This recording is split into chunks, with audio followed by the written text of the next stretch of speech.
On a beautiful Saturday night in Hickory, North Carolina, we are set to roll things off with the largest field we have ever had in both the Solid Rock Carriers Cars Tour late model stocks and pro late models. And what is set to be a very memorable night at Hickory Motor Speedway. I'm Blake McCandless. I'll be joined alongside by my good friend Eric Brennan tonight. And of course, we welcome you to Flow Racing's Flag to Flag coverage of the Tough Shed 250 tonight. And even in some of our opening shots, Eric, I think the one thing that everybody who has been waiting for us to go live and to anticipate in is we pull wide, look at all the cars that are parked on pit road that are looking to take part in the festivities tonight. That has been the talking point all week long. And even the more we just look out at pit road, we see the cars parked on pit road. We see all the trailers that are scattered all over the pit area. The cars that are parked outside from both crew members and everybody in the grandstands. This is set to be one of these old school nights that, you know, when we talk about the good old days, I think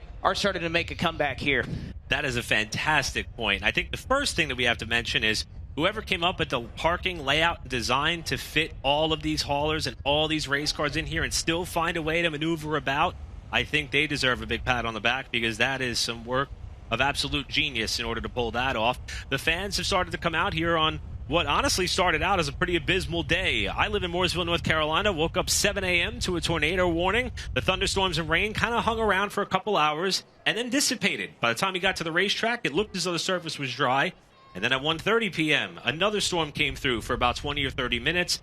And as luck would have it, the track is now dry, race ready, and the first item on the agenda will be single car qualifying for the late model stock cars. As Blake mentioned, we have a ton of cars here today. In fact, for late model stocks, a little bit too much. Not everybody is going to be able to make the late model stock portion of the Tough Shed 250. We will lock in the top 26 cars in qualifying, and then we're going to run a last chance race where we will take 4 more, and we will have 2 spots reserved for a provisional starting position. Everybody else will load up and have to focus their attention to the next race at Ace Speedway on May 5th. So, Blake, a lot at stake, a lot on the line. Oh, by the way, someone's got to be able to lay claim to the pole award as well. There's a lot to look forward to, even in just this qualifying session we got coming up. You know, there certainly is. There's a lot to look forward to. And for many of these drivers, we talked about a lot of the tension here to some of the fans that are sitting out here in the grandstands and the many more that are continuing to pile in about the fact that, well, it's been pretty commonplace for these drivers, at least so far this season, that practice that was initially scheduled today was rained out. So a lot of tension in the air amongst these competitors that made changes to their cars overnight and are just waiting to see what tonight holds. But while we have some time, let's welcome in the third member of our broadcast team. We'll be giving you all the stories on pit road tonight. Hello, James Pike. Thank you, Blake, and welcome everyone to Hickory Motor Speedway for the Tough Shed 250, where, as Blake and Eric mentioned just a little bit ago, we did have some rain showers over the course of the afternoon, and it washed away a lot of the rubber that was laid down on track in practice yesterday. It creates what's called in the racing community as a green racetrack. Now, I talked to a lot of the drivers down here in the infield as they were preparing their cars for qualifying, and everybody figured, generally speaking, that this track would be a little bit tighter than it was in practice yesterday, where we had full broad sunshine and it was a little bit warmer, and that the track would definitely be faster, especially since the temperatures are a little bit lower today than they were yesterday. But you'd think for as much change as we've had the past 24 hours that a lot of these drivers would be nervous about what the condition of the surface would actually be like. That's not the case. Most people here have had lots of experience running Hickory. There are a lot of drivers that have run here in local competition, a lot of drivers that have run here in the Solid Rock Carriers Cars Tour, and most of the drivers that I talked to said they're ready to lean on their experience to help get them to the front, and they were just going to figure out things as they went because they didn't really know what the target should be so far as the setup goes. So we'll see how it pans out over the course of qualifying and tonight's racing action. That we will. Thank you very much, James Pike. And I think he made a great point about experience and how much that pays off at a track like Hickory Motor Speedway that has so much character. And, well, speaking of qualifying, let's go ahead and get right to it. As Cale Gale will be the first driver to compete here. He drew the number 1. Most of these drivers, they wanted a little bit of a later draw. But we'll see where the number 22 for Nelson Motorsports can set the bar in this one. Cale Gale very excited about being able to come out and have experience with this organization. He thought that coming into this year, that was what was going to pay off for him. was all of that experience that he's bringing into this ride, as Cale Gale will complete his qualifying time and look to see here if we can get some timing and scoring up here. But nevertheless, Cale Gale completes 2 of his laps as we move forward to the 23 of Cade Brown.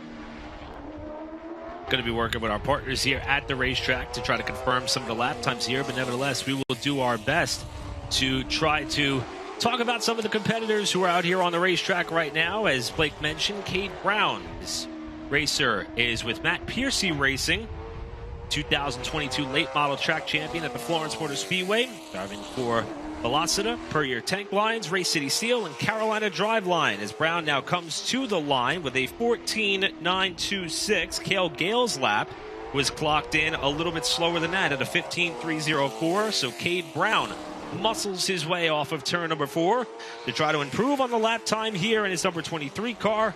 He will come to the checkers just a tick faster. It'll be a 14.825 for Cade Brown. Cade Brown, a winner just a couple of weeks ago here in late model stock car competition at the Hickory Motor Speedway, and we moved from somebody who we thought would be pretty competitive and sitting on the pole to somebody, well, guess what? He did sit on the Hedgecock Pole Award just well, I was going to say a couple weeks ago, about a month ago, for Cody Kelly, the driver of the number 98, who was obviously very quick, had a lot of experience at Florence Motor Speedway. We'll see what this lap is going to be for Cody Kelly down to the start-finish line, and Cody Kelly will go second fastest, 15.148, 15.148 for Cody Kelly on his opening lap here in qualifying. Down to the bottom of 3 and 4, the car looks like it's sticking well, and can he go faster? He does, but he will stay in second, 15.006 for last week's pole sitter in Cody Kelly. Next driver on the racetrack, certainly going to be a contender here tonight. Comes into this race second in championship point standings, only 10 markers out, driving the Best Repair Company 03 for lead podium performance, one of your touring 12 drivers in 2023. This is Brendan Butterbean Queen. Saw Brendan down there earlier as the car was getting set to go through tech. He had his traditional smile on his face, did that, of the Chesapeake, Virginia native. It appears as though that they think they've got themselves a hot rod tonight. And the first lap will be a 15.072. Needs about a 2.5 of a second pickup this time through to overtake Cade Brown from the provisional pole. Queen will slide that car to the checkers, and he will pick it up, but not enough to go to the top of the charts. Queen, with a lap of record, 14.969, slots in second for now. Now, we just talked a little bit about somebody who was very familiar with Florence Motor Speedway. Well, this driver, multiple wins at that racetrack last year in 2022. The driver out of Conway, South Carolina, driving the Stellas Setters Sanctuary Ranch Chevrolet. It's the 5B of Bryant Barnhill.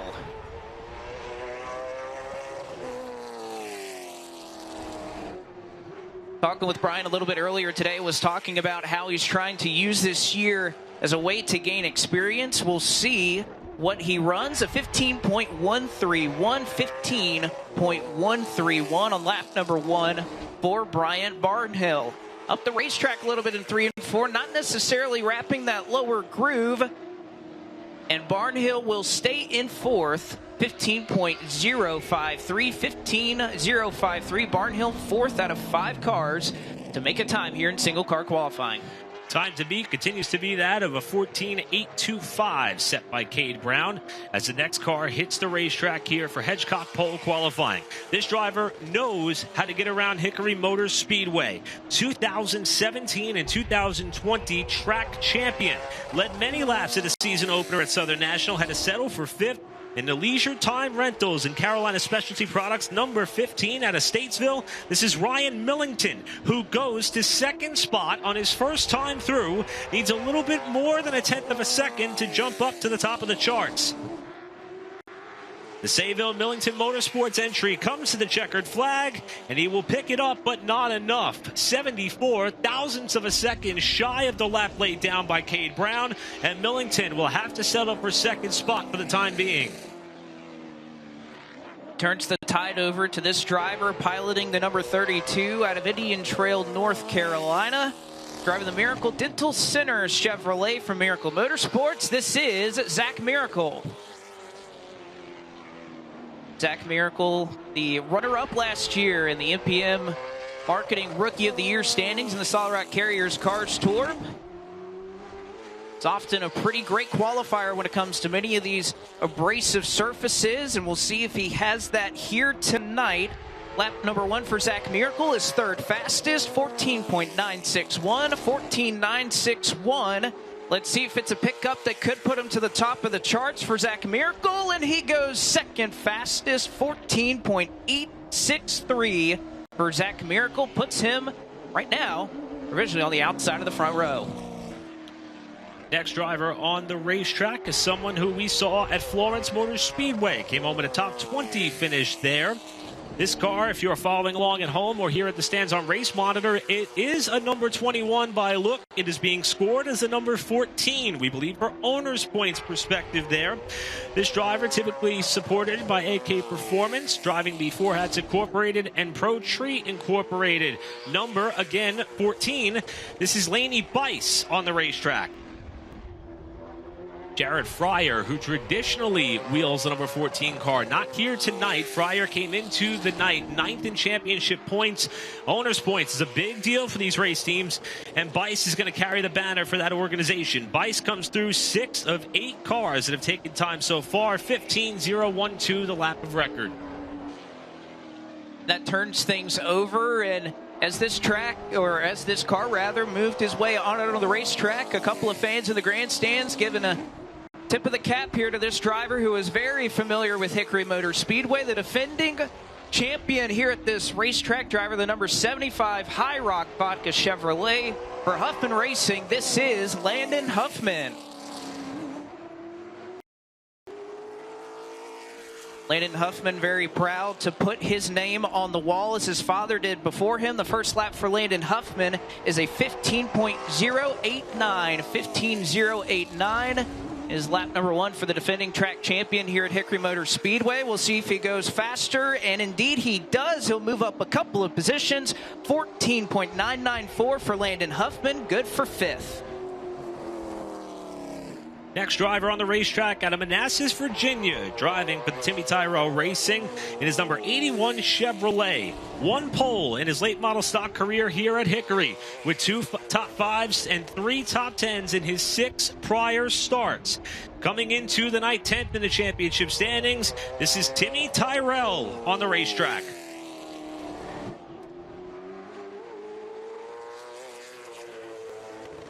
Tyrell coming through to put his first lap on the board, and we can expect this car to be a contender for the pole. However, first lap through, not what they were looking for. That's a 15.070 for Mini Tyrell. It's a 9th of the 10 cars so far. A little bit of a slide there coming off before, but quite the pickup. Tyrell up to 4th with a 14.914 for Mini Tyrell. Just under 0.09 of a second off the lap set by Brown. You know, it was really interesting seeing this driver run at Florence a little while ago. Riley Gentry, somebody very experienced at that racetrack. I heard Dylan Wilson talking a little bit on his podcast about how he could find the outside groove at a track that he is so familiar with. We'll see if he is able to do that tonight in the Skipper Homes Toyota. This is Riley Gentry out of Easley, South Carolina. Lap number 1 for Riley Gentry on record, 15.142. 15.142 slots that 09 automobile in 10th out of 11 cars that have thus made a qualifying time. You can see the bright neon yellow gloves swatting flies in the cockpit of that race car, and unfortunately going to net him still a 10th place starting spot, albeit a pickup in time. 15.076 for Riley Gentry. Next driver on the racetrack, our season opening winner at Southern National Motorsports Park in the Per Year Tank Lines and Blackgate Hunting number 03 for the family-owned operation. Out of Raleigh, North Carolina, here is Deke McCaskill, making his series-leading 87th start. Tied for 2nd on the all-time wins list with Bobby McCarty coming in here tonight, and he is currently 4th in the championship standings, hoping to run all the races, if at all possible, is that of McCaskill. First time around for Deke is going to be 11th of 12 at a 15.154. This team coming off of what was a surprise run at Florence after coming home in 17th spot, trying to improve significantly here this time out at Hickory. And McCaskill will bump up into the top 10. That will be 9th for McCaskill, who is currently in that danger zone, I would say, of perhaps getting bumped. And that is something we will have to watch for. That is a very difficult position here to be in. As you see Katie Hedinger right there, of course, will be running in the pro late model division a little bit later. She was fastest in a couple of the practices that we ran yesterday. You'd have to think that that number 81 will be dialed in a little bit later on today. But on the racetrack right now, driving the Leapfrog Landscaping Chevrolet out of Weaverville, North Carolina, is Ashton Higgins. Lap number 1 for Ashton Higgins is a 15.162 for Ashton Higgins, 12th out of 13 cars that have made a time here in qualifying. And once again, sliding off the corner, it will be a pickup, though, for Higgins. Goes up to 9th in that number 9 car, 15.034 for Ashton Higgins. Next driver on the racetrack for JFCO Motorsports. Driving the Bull City Mulch, JFCO number 8F out of Durham, North Carolina. Second generation racer Tate Fogelman. Fogelman coming off of a 23rd place finish at Florence. Came home top 20 in the season opener at Southern National Motorsports Park. Of course, his father, Jay Fogelman, 10-time winner in the former Pro Cup Series. That was the baseline and inception of the Solid Rock Carriers Cars Tour. First lap for Fogelman, a 15.114. That is 13th of the 14 cars that have taken time so far. As Fogelman wraps that car off of turn number 4 to the checkered flag. Second time through is going to be a little bit better, but not enough to improve from 13th position for now. Fogelman, now 13th of 14 cars that have taken time. Move from number 8 to a number 9, driving the CNC Racing Toyota out of Lenoir, North Carolina. This is the 9W of Charlie Watson.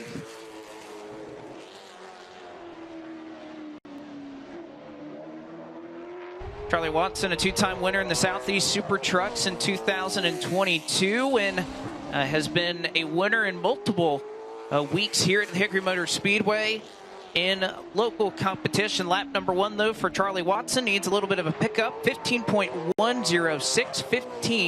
15.106 is the lap of record that Watson will stand on. He'll look to improve it here off of turn number 4, and indeed he does, and in a pretty big way. 15.007. Charlie Watson now sits in 6th.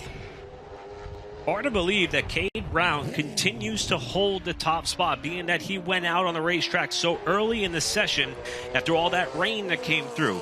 Here's another Touring 12 driver who's going to try to best that 14.825 that Brown had said earlier. This driver out of Youngsville, North Carolina, driving for Mike Dorn Racing in the ABC Hosiery and Apparel, and Gildan number 1, Andrew Grady on the racetrack. Attempting to make his 3rd start here at Hickory Motor Speedway. His best finish in the 2 races prior was a 9th just 1 year ago. First lap for Grady, 16th of the 16 cars that have timed in so far, at a 15.316 for Grady. Navigates his way off the 4th corner, trying to keep the power down, back down to the start-finish line. Grady will pick up just 1 spot and will certainly be in that danger zone when we get to the bumping spot that is the top 26. Grady, 15th out of 16 cars that have hit the track thus far.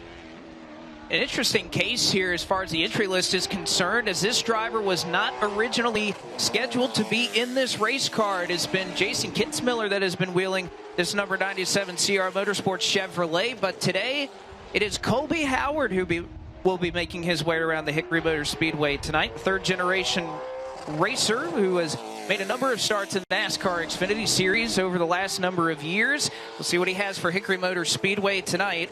Lap number 1 for Colby Howard is 10th fastest, 15.033. 15.033 is lap number 1 for that 97A. We'll see what Howard can do here in his substitution effort on lap number 2. Does indeed pick up 15.006. Colby Howard now sits 7th on the speed charts.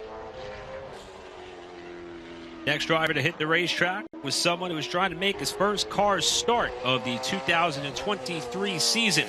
One of a handful of number 77s we've got on the field tonight. This one, the 77G out of Wilkesboro, North Carolina, driving for Sugar Shack Racing. This is Tyler Gregory, attempting to make his second ever Cars Late Model Stock start. One start prior was an event at Caraway Speedway about a year or so ago, as Gregory comes across the line here to lay down his first timed lap, and it will be a 15.206 16th.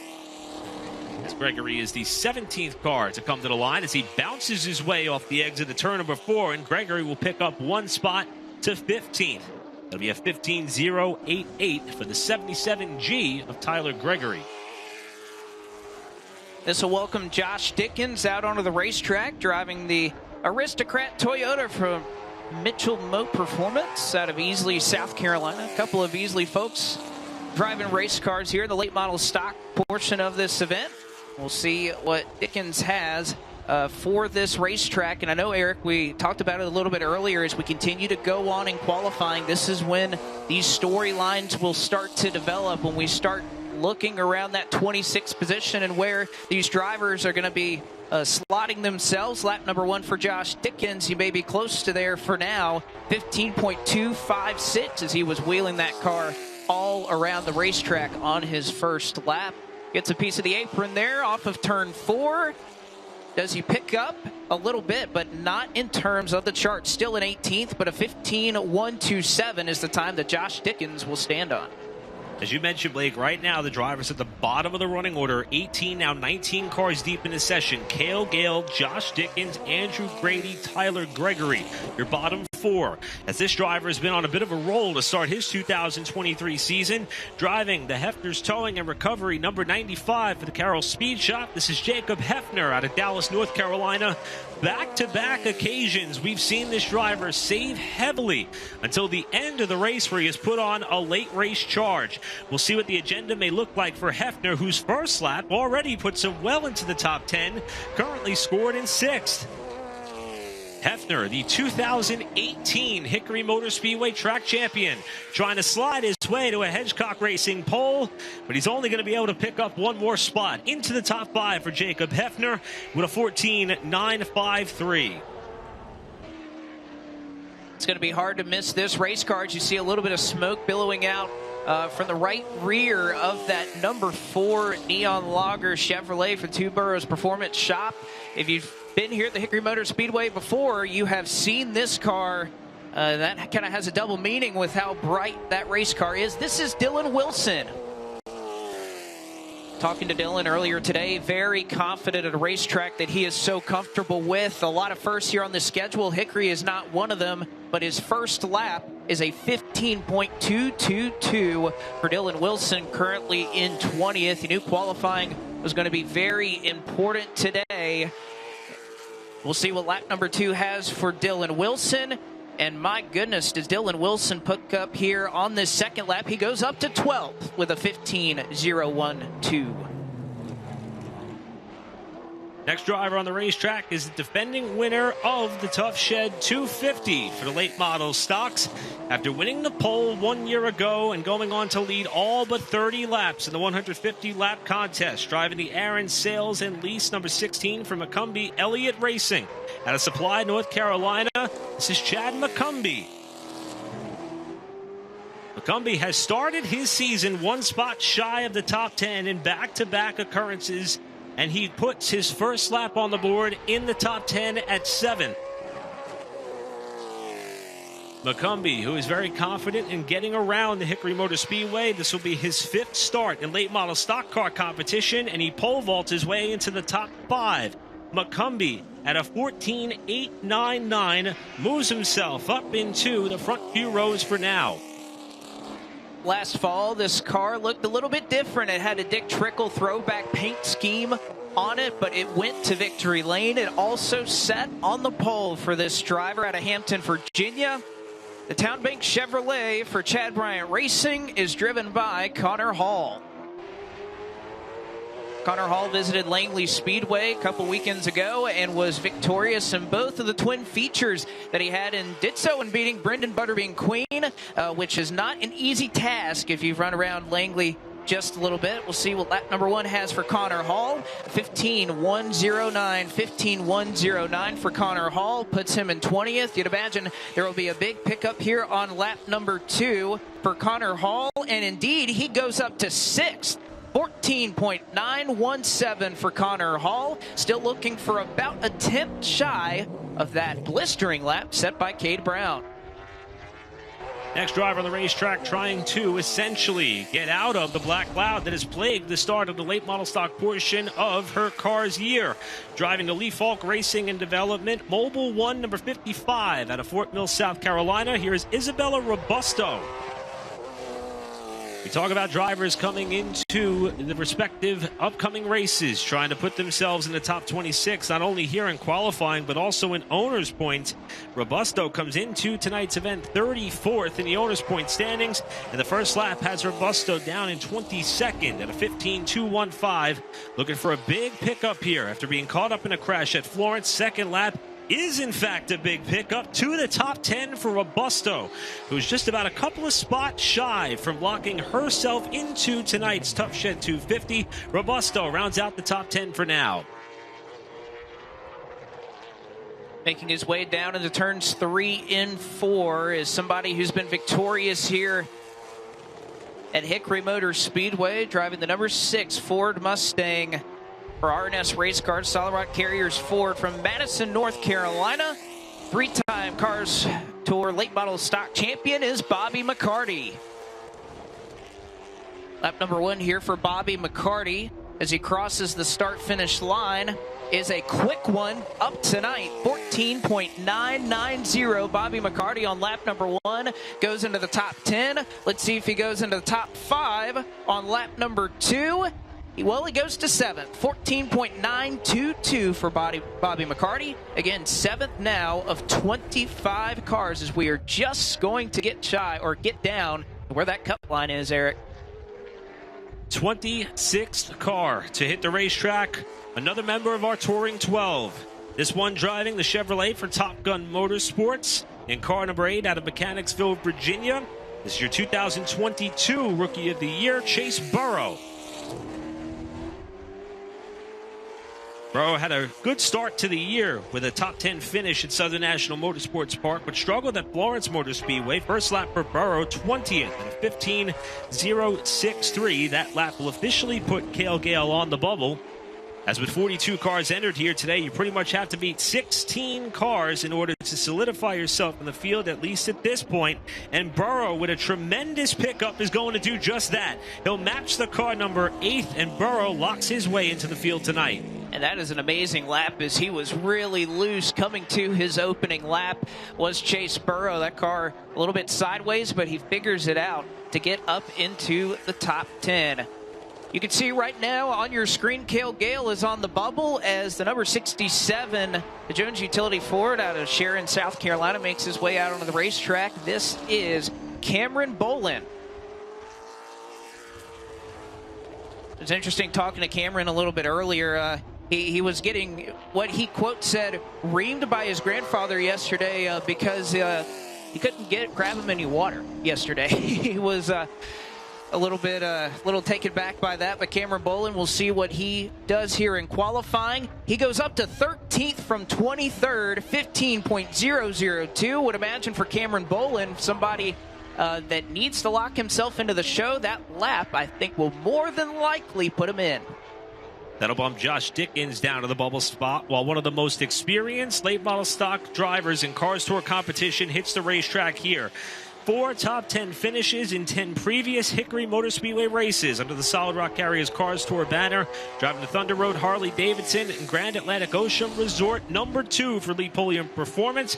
Here is Brandon Pierce coming down to complete his first lap, and it will be 22nd for Pierce at a 15.055. We've seen significant pickups the second time through. Pierce is hoping for that as he comes into tonight's race, 11th in the championship standings, and he will pick up significantly on that second time through to 10th spot. So Brandon Pierce locks himself into the field, and he will round out our top 10, at least for now. He rounds it out, and it'll welcome Connor Jones out on the racetrack.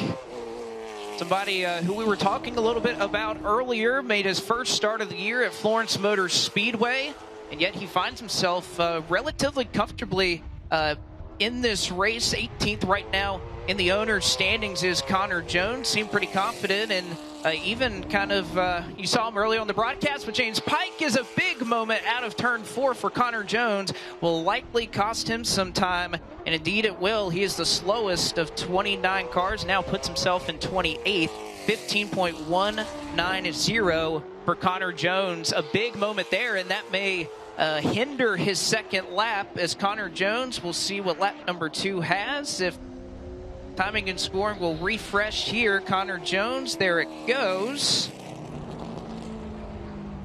He will pick up, but only 23rd fastest, 15.062 for Connor Jones. That bobble for Jones was at the absolute worst spot on the racetrack, as now Tyler Gregory goes to the bubble spot out of Mooresville, North Carolina, for Cook Racing Technologies and the Pay Cafe and the Bioclinical Research Partners, number 42. The driver who had a significant pickup at Florence Motor Speedway, looking to continue the rise of momentum here, is that of Carson Brown, whose first lap puts him 28th out of the 29 cars that have taken time so far. He has a pro late model win under his belt in 2023, had the World Series of Asphalt at New Smyrna, trying to best a very competitive field here in late model stocks, and that second lap was a big pickup that time through for Carson Brown, and he will race tonight. 11th for car 42. Brown locks himself into the show. So Brown will lock into the show, and this car was at Ace Speedway last night, and it was a winning race car. Visited Victory Lane in the opening night at Ace Speedway last night. Was this driver, the number 77 of Trevor Ward, piloting that machine today. And, you know, racers are a special breed, Eric, because Trevor Ward gets out, he's in Victory Lane. You're thinking, all right, well, guess what? You won the season opening race. He was not all too pleased, though. He is a crew chief in one of the other cars that was in the field, and he was more worried about what that car was doing wrong, that Blake Stallings was driving the number 77S at a Speedway, and we'll see what Trevor Ward can clock in here in his qualifying time here at Hickory Motor Speedway. And Trevor Ward goes to a 15.068, good for 21st on the scoring charts. Next on the racetrack is a driver who's coming off a podium finish. The Florence Motor Speedway comes into this race 7th in championship standings, driving the Jerry Hunt Super Center, affordable heating and air, and Rex Younger Galleries number 04 for the family-owned Bassett Racing. This is Ronnie Bassett Jr. out of Lexington, North Carolina, trying to lock himself into tonight's Tough Shed 250. First time around for Ronnie Bassett, 27th with a 15.091. His regular spotter, Charlie Brown, en route to the Speedway from Talladega after working on an ARCA team here earlier tonight. They're hoping that he will not need his assistance for that last chance qualifier, and he definitely will not have to worry about that. Bassett, 8th, as he comes to the checkered flag, 14.941. Ronnie will be able to put his feet up until race time, as he is in the big dance and currently in the top 10. We talked about that amazing finish we saw last year at Hickory Motor Speedway in the Throwback 276. Well, this was the opposing driver that was on the other side of that battle, led a number of laps in this race. The driver out of Eden Prairie, Minnesota. This is William Sawalich. Sensor Racing and Development Toyota makes his way across the stripe for the first of his laps that are scored for William Sawalich. Car number 43 goes 25th fastest on lap number 1, 15.050 for William Sawalich on lap number 1. I think lap number 2 looks a little bit better, though, for William Sawalich. And indeed he does. He goes all the way up into the top 10 for William Sawalich. 14.893. In fact, he goes up to 3rd as timing and scoring did a little bit of a hiccup there to catch up, but up to 3rd is William Sawalich. Here's a driver looking to make his first Cars Late Model Stock start of 2023. He is your 2022 NASCAR Advanced Auto Parts Weekly Series champion. Now trying to see if he could best the field of 42 late model stocks here at Hickory. Driving the Per Year Tank Lines, Infinity Communications, Turner Asphalt, Creech Heating and Air, number 99 for Riggs Racing, Lane Riggs. The first lap for Riggs was down in 30th, but we've seen these significant pickups the second time through. Riggs holds a pretty wheel there coming down to the checkered flag, and he will clock in 15th at a 14.982 right now is that of Lane Riggs. And that may be pretty safe for him. We'll need a couple of cars to clock in below him here as McCaskill is on the bubble. Did we think that we would see that at this juncture, that somebody as experienced as Deke McCaskill may find himself in jeopardy of having to run in the last chance race in just a little bit of time? Hard to imagine that, especially after his victory at Southern National Motorsports Park. But this driver, Ryan Wilson, a little bit of a bobble there in turns 3 and 4 on his opening lap. He'll clock in at a 15.245 for Ryan Wilson. Somebody who's worked a lot on this race car, trying to find pace both in qualifying and in the race. As that car once again all out of sorts there in turns 3 and 4. Ryan Wilson goes 32nd fastest, 15.105. So a little bit to figure out still for that number 2 machine. We talked about how many race teams want to be in that top 26 over the course of the next 2 races in owners' points. This driver just 3 spots shy of that coming into tonight's event here at Hickory Motor Speedway. Driving from Mike Darn Racing, the Texas Law Book, POTUS ABC Kids, and Red Line Detection number 59 out of Wellesley, Massachusetts. Here is Blake Lothian. Lothian coming through to complete his first timed lap. And it is not the one in which he was looking for, but he's got an opportunity to pick it up here on lap 2. Lothian currently 34th of the 34 cars that have taken time. That will spare perhaps Connor Jones another opportunity, or check that. That would spare Ashton Higgins another opportunity to remain on the bubble, and it will stay that way for now. Blake Lothian will not be able to improve, and he will be 33rd, or check that, 34th of the cars that have been out of the racetrack thus far. So the driver that was battling Deke McCaskill in that season opening win may have an opportunity to knock him down into the last chance race. This driver out of Mooresville, North Carolina, the defending winner in this series after his victory at Florence Motor Speedway, and a team that is red hot to start this year. Driving the Bass Pro Shop Chevrolet for Junior Motorsports, this is Carson Quapple. The defending series champion goes 9th fastest on his opening lap in qualifying. 14.926 for Carson Quapple. We'll see if this second lap can challenge for yet another pole position. And indeed it does. 14.749. 14.749 for Carson Quapple, who goes right to the top of the charts. Took a while for anybody to unseat Cade Brown from the top of the pylon, but Carson Quapple has just done it. Now it's up to this driver for Sellers Racing in the Pembleton Forest Products, Williams Lodging, and Easter Design. Number 0 out of Amelia, Virginia, Landon Pembleton. Pembleton knows what it takes to win big league late model stock car races. He won the big show at Martinsville in 2021, the Valley Star Credit Union 300. And now he's going to try to test his ability with his race team here up against a stacked field. And the first lap is going to put him on the outside looking in for now. Let's see if he could pick up on lap number 2. He will, but not enough. Pembleton will be falling back on the LCQ or a provisional as he is not able to crack the top 26. And just a handful of drivers left to throw down their time. The tension is starting to build in the pit area, especially when you consider the quality of some drivers, including this driver who was already a winner at Hickory Motor Speedway earlier this year in late model stock competition. This is the number 57 of Connor Zilish. Mentioned here to the race fans that are out in the grandstands, so this is one driver who will hop into the pro late model after he completes his qualifying times here in the late model stocks. Lap number 1 for Connor Zilish is a 15.154. 15.154 puts Connor in 38th. He'll need a bit of a pickup to try and get into that top 26.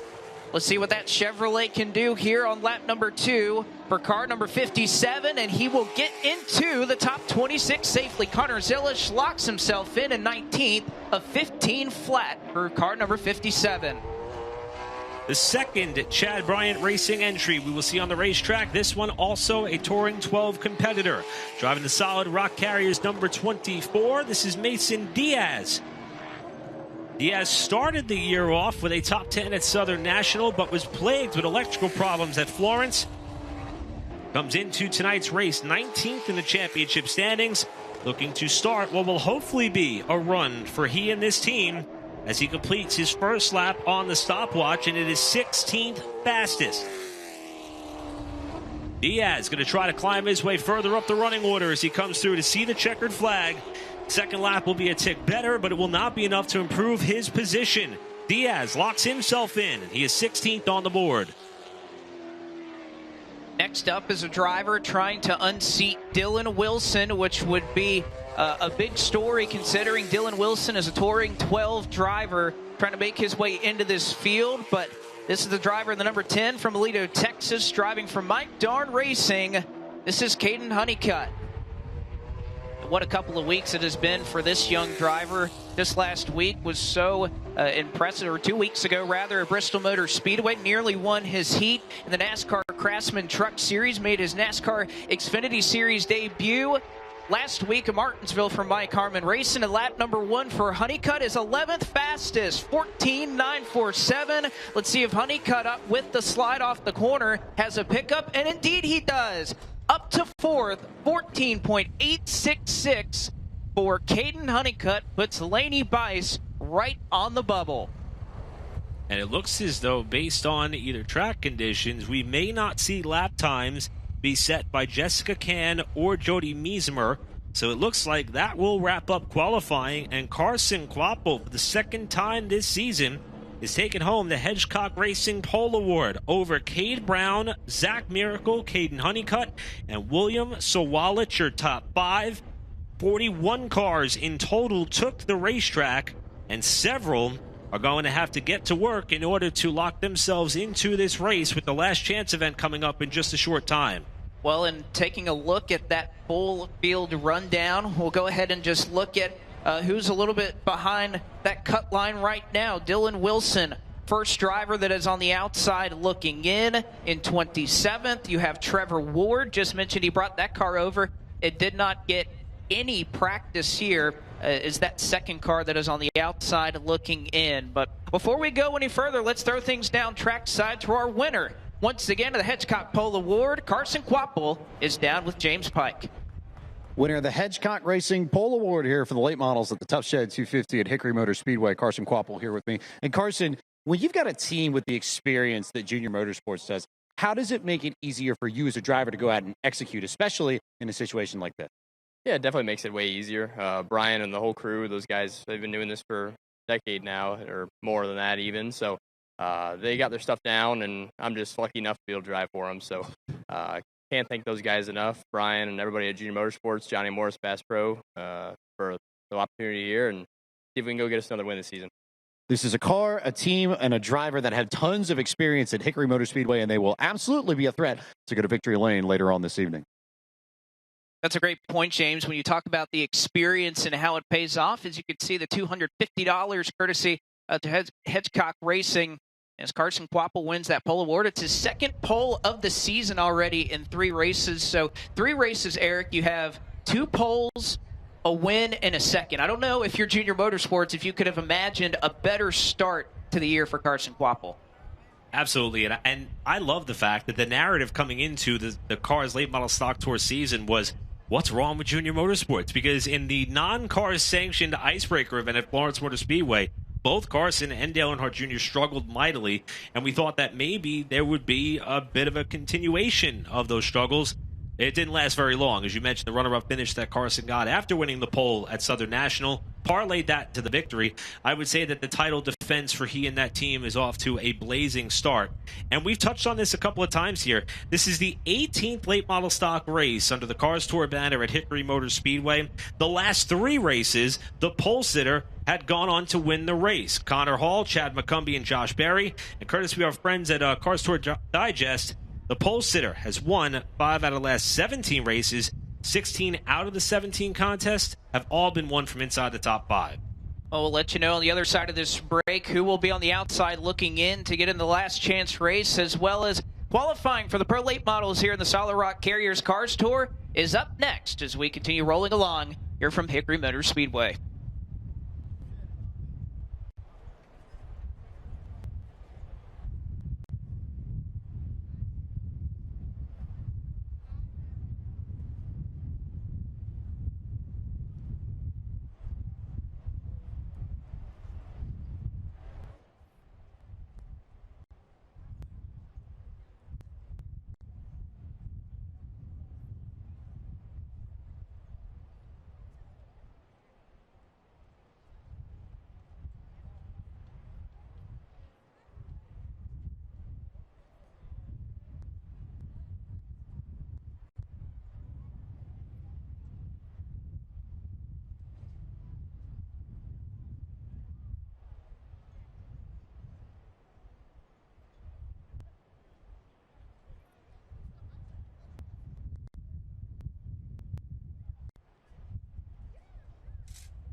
All right, for those of you here at the racetrack, a couple of quick announcements I want to pass along to you. First of which, the Cars Tour merchandise is having a bit of a clearance sale here at the merchandise trailer. They've got T-shirts for $10, clearance T-shirts, that is, clearance hats for $5, and they also have free Wilkesboro posters over at the Cars Tour merchandise trailer, and they've also got a whole bunch of new things they've brought to the table for 2023. You want to do us a favor, check that out. And again, they've got free Wilkesboro posters they're handing out over there, as well as clearance hats and T-shirts for $5 and $10 respectively. Our friends at Tough Shed are here. One of the gentlemen who is here with that group just came on upstairs and told us of a deal that you cannot ignore. You bring your ticket stub with Tough Shed, you can get $100 off of one of their incredible products, and we'll tell you more about that a little bit later on. And you can sign up and register for your chance to win, a courtesy of our presenting sponsor here tonight, Tough Shed, part of the Tough Shed 250.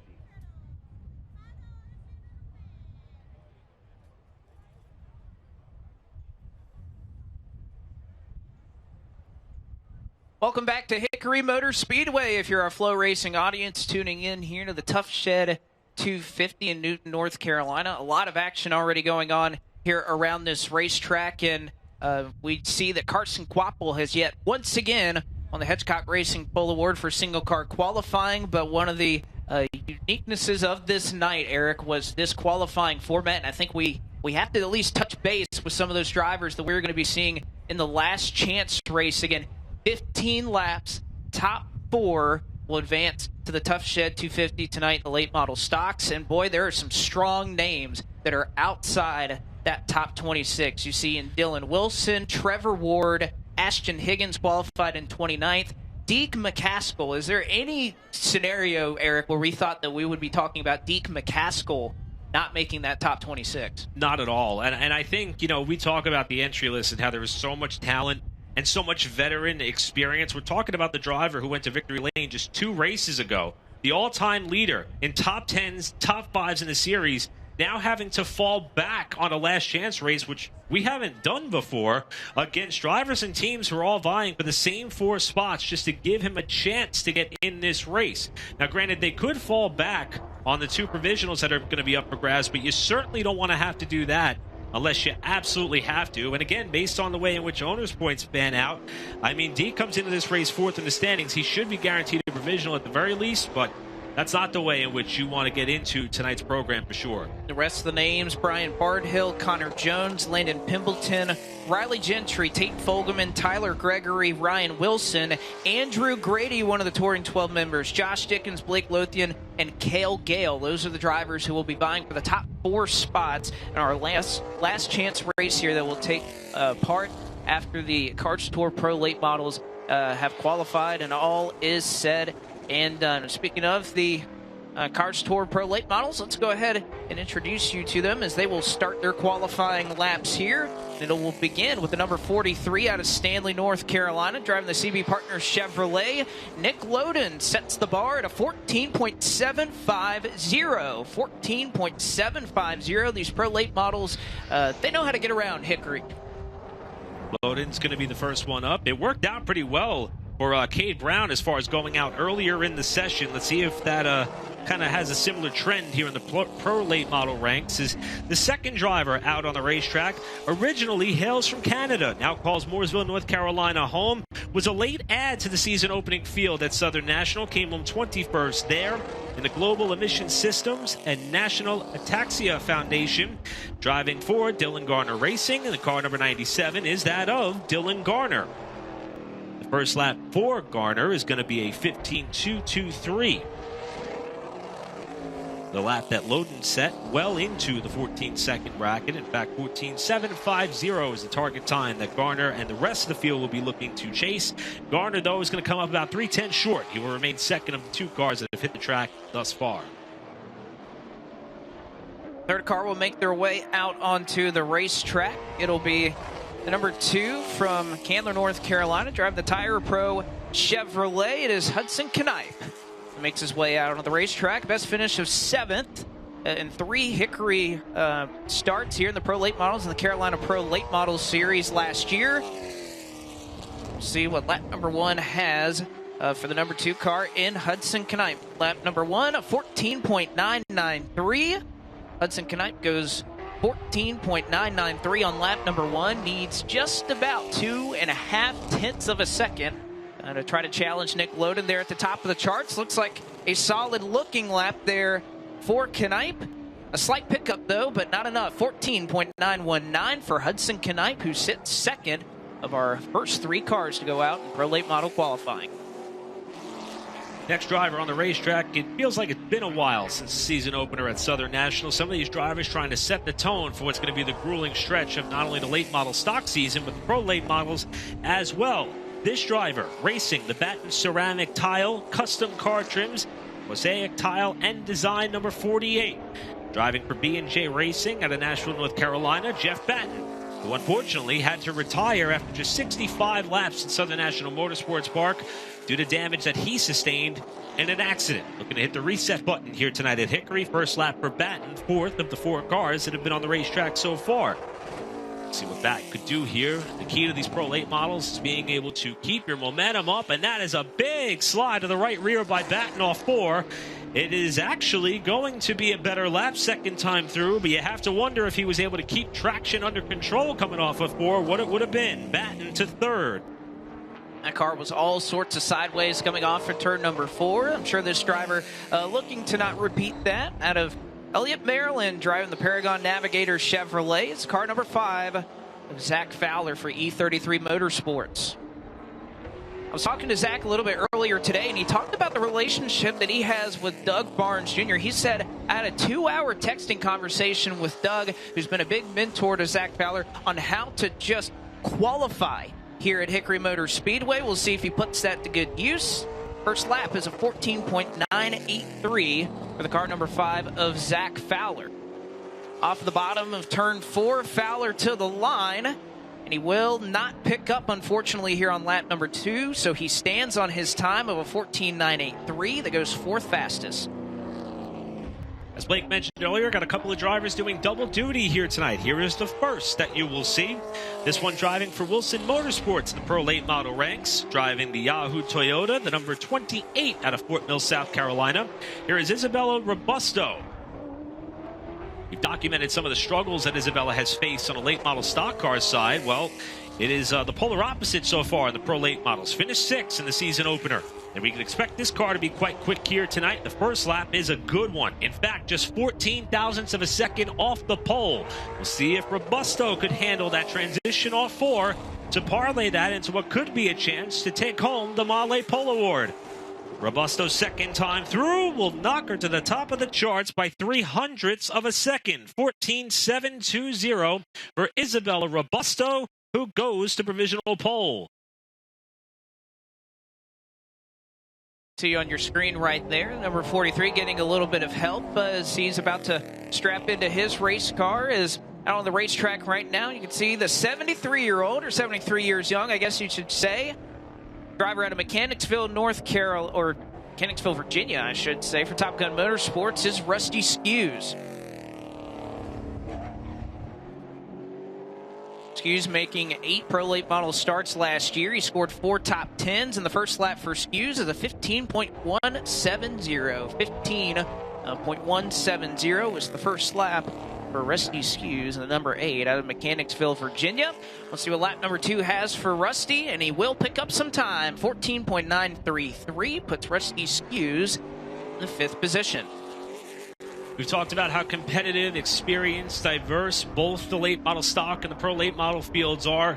Here is a driver who certainly jumps off the page when it comes to who is coming to race for the checkered flag and the trophy tonight. Driving for JCR3 Racing in the CNC Boiler Sales and Service Incorporated, number 54. Two-time Cars Super Late Model champion with 9 wins under his belt out of Kannapolis, North Carolina, Matt Craig, making his first Pro Late Model start of the 2023 season. First lap for Craig, about a 10th of a second off of the pole time that was set by Isabella Robusto just a couple of cars ago.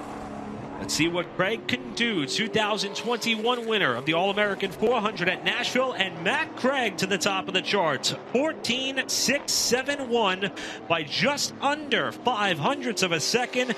Matt Craig stamps himself to P1 for now. Looking onwards, you can see Isabella Robusto in crew. I'm sure reviewing a little bit of her data from her qualifying time.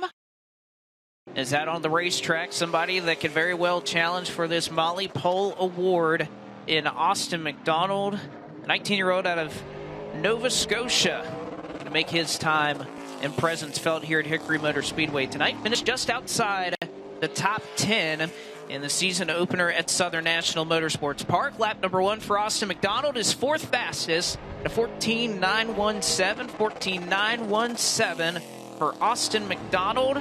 The Northeast Classic winner will look to improve here on lap number 2 as he comes to the start-finish line, and indeed he will. He'll go to the outside of the front row. 14.703 for Austin McDonald puts him in second. Top 4 right now, separated by less than 800ths of a second. We got a tight field tonight in the Pro Late Model ranks. Next driver on the racetrack out of Fredericksburg, Virginia, driving for J&L Motorsports in the Jones Utilities Construction and Coops Automotive, number 77. Here is Logan Jones. Logan rounded out our top 10 at the season opener at Southern National Motorsports Park. It's about 1 month ago. Try to see what momentum that may be able to build for the driver who clocks in 10th fastest of the 10 cars that have taken time so far. At a 15.424 for that of Logan Jones. Try to pick it up here potentially into the top 5 as he's able to get off of turn number 4 without much of a slide, but it will not be enough to improve the position for that of Jones, who remains 10th of the 10 cars that have been out on the racetrack. And this car, number 81, battled a stubborn miss, I guess is what she described on social media a little bit earlier this week in the engine leading up to practice yesterday. Well, guess what? They fixed it, and apparently they found the problem and have not looked back since. She was P1 in both practice yesterday. Was Katie Hettinger, so a car that could certainly challenge for the Male Pole Award here in this race. is the driver of the 81, and Katie Hettinger. We'll see what lap number 1 has for Katie. It is 5th fastest, a 14.796 for Katie Hettinger. Needs 0.125 seconds to try and chase down the marker set by Matt Craig. Lap 2 for Katie Hettinger is good enough for the pole. 14.597. 14.597 as Katie Hettinger now sits on the provisional pole at Hickory. You gotta love the competition we're seeing here for Male pole qualifying for the Solid Rock Carriers Cars Tour Pro Late Models. Next driver on the racetrack, making his second start after competing in the season opener where he came home inside the top 20, rebounding from an early caution in the Professional Concrete Flooring Solutions and Fogelman Landfill number 44 Chevy. JFCO Racing out of Burlington, North Carolina. Here is Justin Whitaker. First time through for Whitaker, 15.358, about 3/4 of a second off the pole run that was just laid down by Hettinger. See if Whitaker is able to pick it up into the top 10. A big bobble that time as he got back to the power off 4, and that's going to hurt on the stopwatch. A slight improvement there for that of Whitaker, but he will remain 12th as things stand, as Hettinger is going to climb from the car and hope to retain that top spot on the pylon here. She will watch along with the rest of us to see how this session continues to unfold. And a lot of waiting down in the pit area as we continue to roll along here in Pro Late Model qualifying as driver out of Catawba, North Carolina, Luke Baldwin, driving the FurnitureByWalker.com Toyota for Walker Motorsports, on his way out on the racetrack here at Hickory Motor Speedway. Making his first of 3 planned races this weekend, along with Ace in North Wilkesboro. So Baldwin looking to become a regular fixture over the next month or so here in the Cars Tour, the Pro Late Models. See what lap number 1 has for the car number 15, and what lap number 2 has. We'll put him in the same spot on the chart, 6th fastest at a 14.770 for Luke Baldwin. Next driver on the racetrack, a young gun whose name we're going to be hearing about for quite some time. In the RV warehouse in WP suspension number 7, driving for Accelerated Development out of Williamsburg, Virginia. This is young Tristan McKee. Granted, he finished 24th. Oh, look out, McKee with a slide off of turn number 2. Able to keep it off the wall and out of the very wet grass that lines the inside. And just as I say that, he's going to let the car roll forward there. Hopefully he's able to get it out of that little bit of landscaping that separates the track apron. But McKee has lost it off of the second corner here in Pro Late Model qualifying. We talked about McKee and the fact that he has had some full-bodied experience as of late. In fact, he was a late model stock champion at Orange County Speedway back in 2022. At just 12 years old. Also has a couple of wins in the ATSTS Truck Series at Goodyear All-American Speedway last year. And he finished in the top 10 for the Carolina Pro Late Models here at Hickory earlier this season. Fortunately for McKee, though, it looks like he may need a little bit of assistance getting that car out from the grass patch that separates the racing surface and the inside retaining wall at the end of the backstretch. Well, and again, a good sign for him, I guess, not being stuck in the grass, but the fact that he didn't hit anything. It looks like there's not too much or no damage on that race car, so very fortunate to see there. But tough for McKee. Finished 24th at Southern National Motorsports Park after retiring 32 laps into the race, and you'll see he will need a little bit of help to get out of some of the grass, which I think you hit on a good point there, was soaked earlier today because of all the rain that came in earlier this morning. It was pouring rain here in the morning, but yet the track has been pretty much spotless since the sunshine came out here mid-afternoon, and even there's barely any clouds in the sky. We'll see one more look, and McKee was loose off the corner, and you could see him lock it down here on the back straightaway and was able to keep it out of the grass. But I think when you mentioned it, he kind of rolls a little bit forward after getting it wound down, and fortunately that grass is going to be tough to try and make a move out of it. Also, you see McKee here. There is a bit of an opening. The track here at Hickory Motor Speedway, abrasive, gives it a lot of character that we talk about stays in the gas long enough to get it away from the outside wall, then gets off the brake to allow the car to roll backwards up towards the racetrack to lessen the likelihood of getting to the inside wall. But very lucky was McKee there not to hit that divot there where the racetrack meets that grassy surface. And the youngster was along for the ride as he was trying to best the lap that was laid down by Katie Hedinger at a 14.597. And McKee, who had high expectations for this race and this season, as you mentioned, Blake, trying to kick off what he hopes to be a bit of a comeback trail after the misfortune at Southern National. And this is not the way that that driver, that team, wanted to start off their night.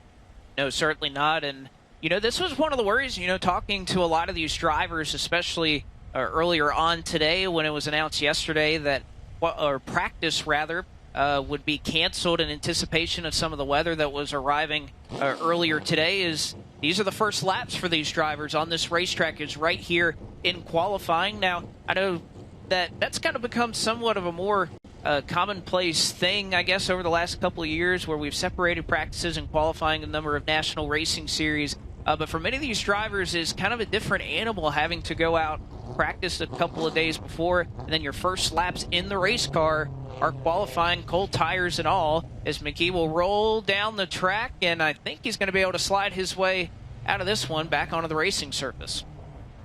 The good news for McKee, no matter how the result of this session unfolds for him, there is no last chance race for the Pro Late models. The cars that are here are going to line up, start the feature event in the order in which they qualified. However, McKee is going to be able to get himself out of the wet stuff there on the infield. The question now remains, what is the condition of those tires?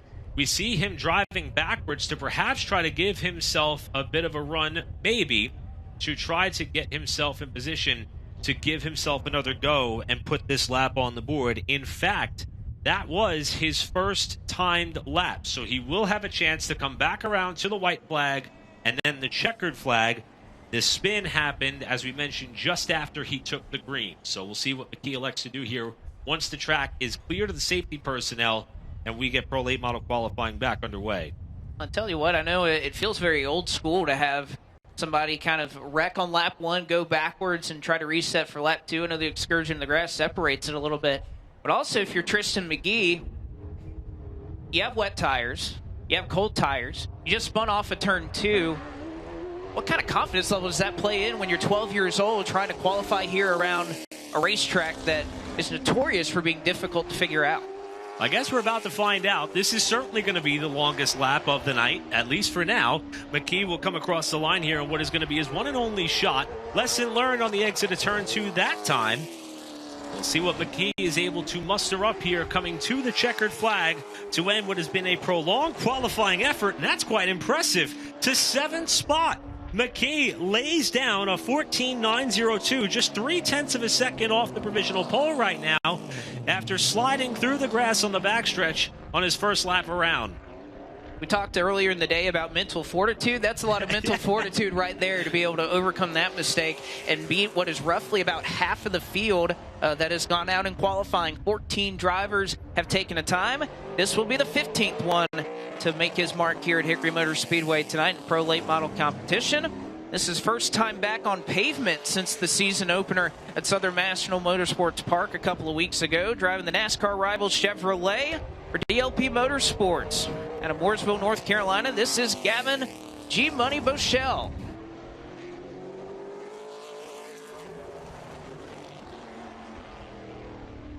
See if we can't time lap number one for Boschel. It is 11th fastest at a 14.942.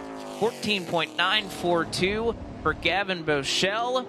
As lap two certainly looked a lot quicker. We'll see if the timing charts reflect that. And indeed it does. He'll now unseat Tristan McGee in that 7th position. 14.815 for Gavin Boschel in the 5B Chevrolet. Next driver on the racetrack, one of two bullets in the barrel that Rackley War has brought to the show here tonight. We mentioned a couple of drivers pulling double duty tonight. Here's yet another one. This one, the WAR, the War Shocks Late Apex Storage Condos and Rackley Roofing Chevrolet. Out of Mooresville, North Carolina, here is Connor Zilish. Zilish comes around to complete his first lap on the board, and that is going to be a very good first lap for Zilish, 4th. Zilish has a Trans Am TA2 win under his belt at Road Atlanta earlier this year, and recently picked up a late model stock car win here at Hickory, and he is now at the top of the charts. Zilish with a 14.576 beats out Katie Hettinger's lap of record by 21 thousandths of a second. Seems like you put that experience of 2 laps in the late model stock car to good use, despite the differences in some of how these cars drive at Hickory Motor Speedway. So a great lap there for Connor Zilish as he goes to the top of the charts. This driver will try to unseat him, driving the Metal Militia Armed Society Chevrolet out of Denver, North Carolina for Luke Morey Racing. This is Luke Morey. Finished 7th last year in the Cars Pro Late Model points and had a strong run at Southern National Motorsports Park. It was good for 3rd as lap number 1 for that car number 49 is clocked in at a 15.060. It is 13th fastest. We'll see what lap number 2 has for this young driver. And he goes 13th fastest on lap number 2, a 14.957. A couple of 44s in the field here today. This one coming from Partyville, Wisconsin. Driving the Assembly Products, Don's Marine, Country Plumber, Bramstead Farms, number 44L. This is Michael Litchfield. Litchfield, a longtime racer with much success in the Wisconsin region. Now testing his talents among the best in pro late model racing here at Hickory Motor Speedway tonight. First lap of record for Litchfield into the top 15. Driver celebrated success in the Tundra Super Series with several wins in 2022. And second lap will move Litchfield into the top 10. 9th with a 14.861 for Michael Litchfield, making his first Cars Pro Late Model start. Mentioned a couple of 44s. How about a couple of 43s that'll be competing for us in the Pro Late Model field tonight? This 43H out of Claremont, North Carolina, just on down the road, driving the Megabytes Vending Service Chevrolet for Stillwell Racing. This is Josh Horniman.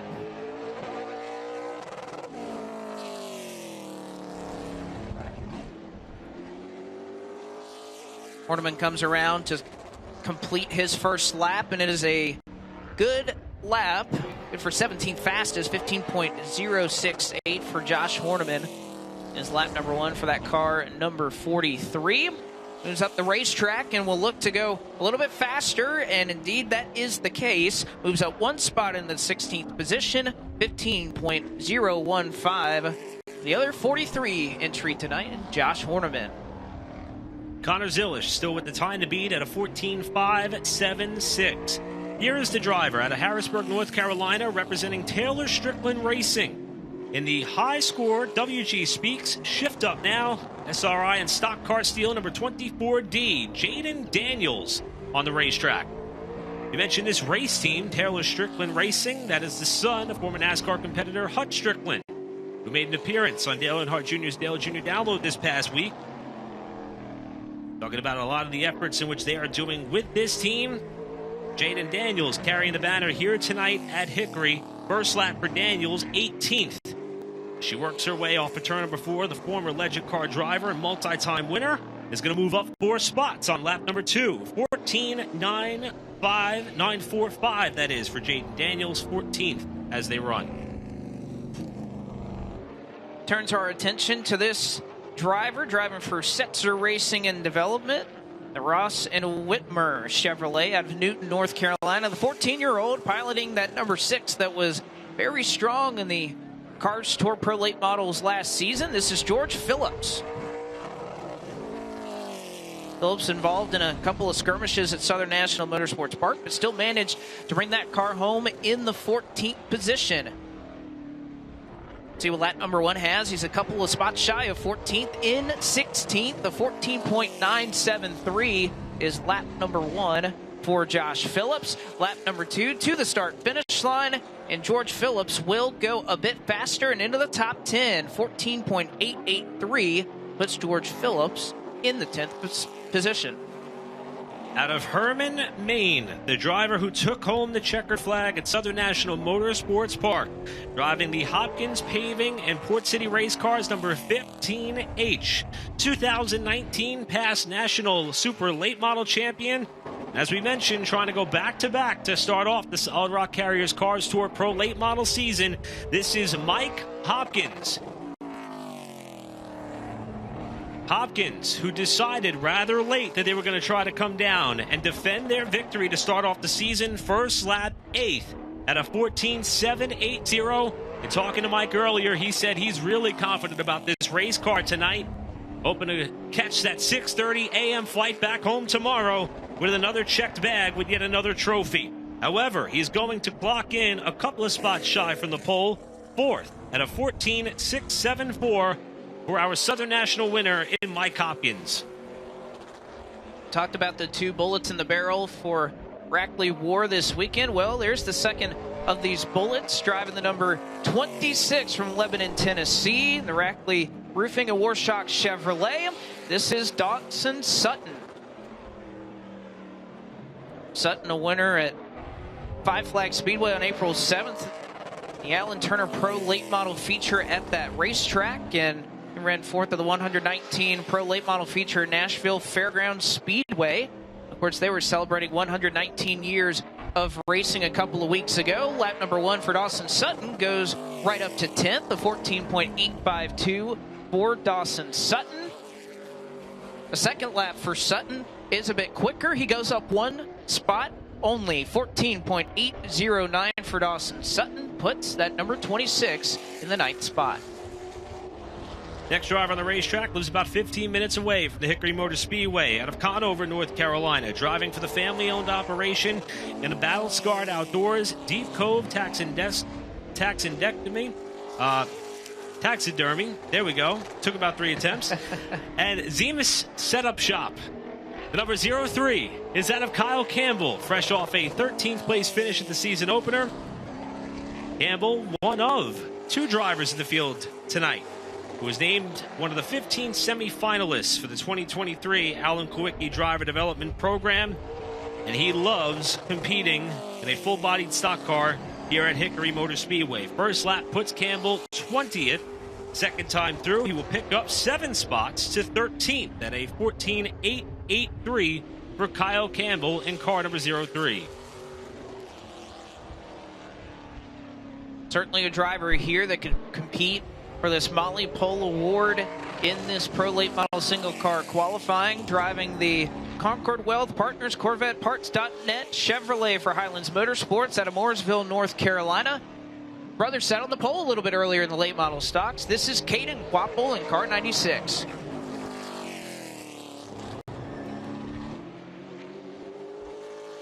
Lap number 1 for Caden. His first lap of record will sit at a 14.924. 14.924. The number 96 in Caden Quapple. Trying to match what his brother did a little bit earlier. Let's see if he can do it. Caden Quapple, second lap, is 12th fastest. 14.874.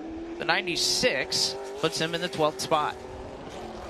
Yet another driver in tonight's field looking to pull double duty in the Leapfrog Landscaping and Alliance Driveaway Solutions number 9, driving for ALH Motorsport. Out of Weaverville, North Carolina, here is Ashton Higgins.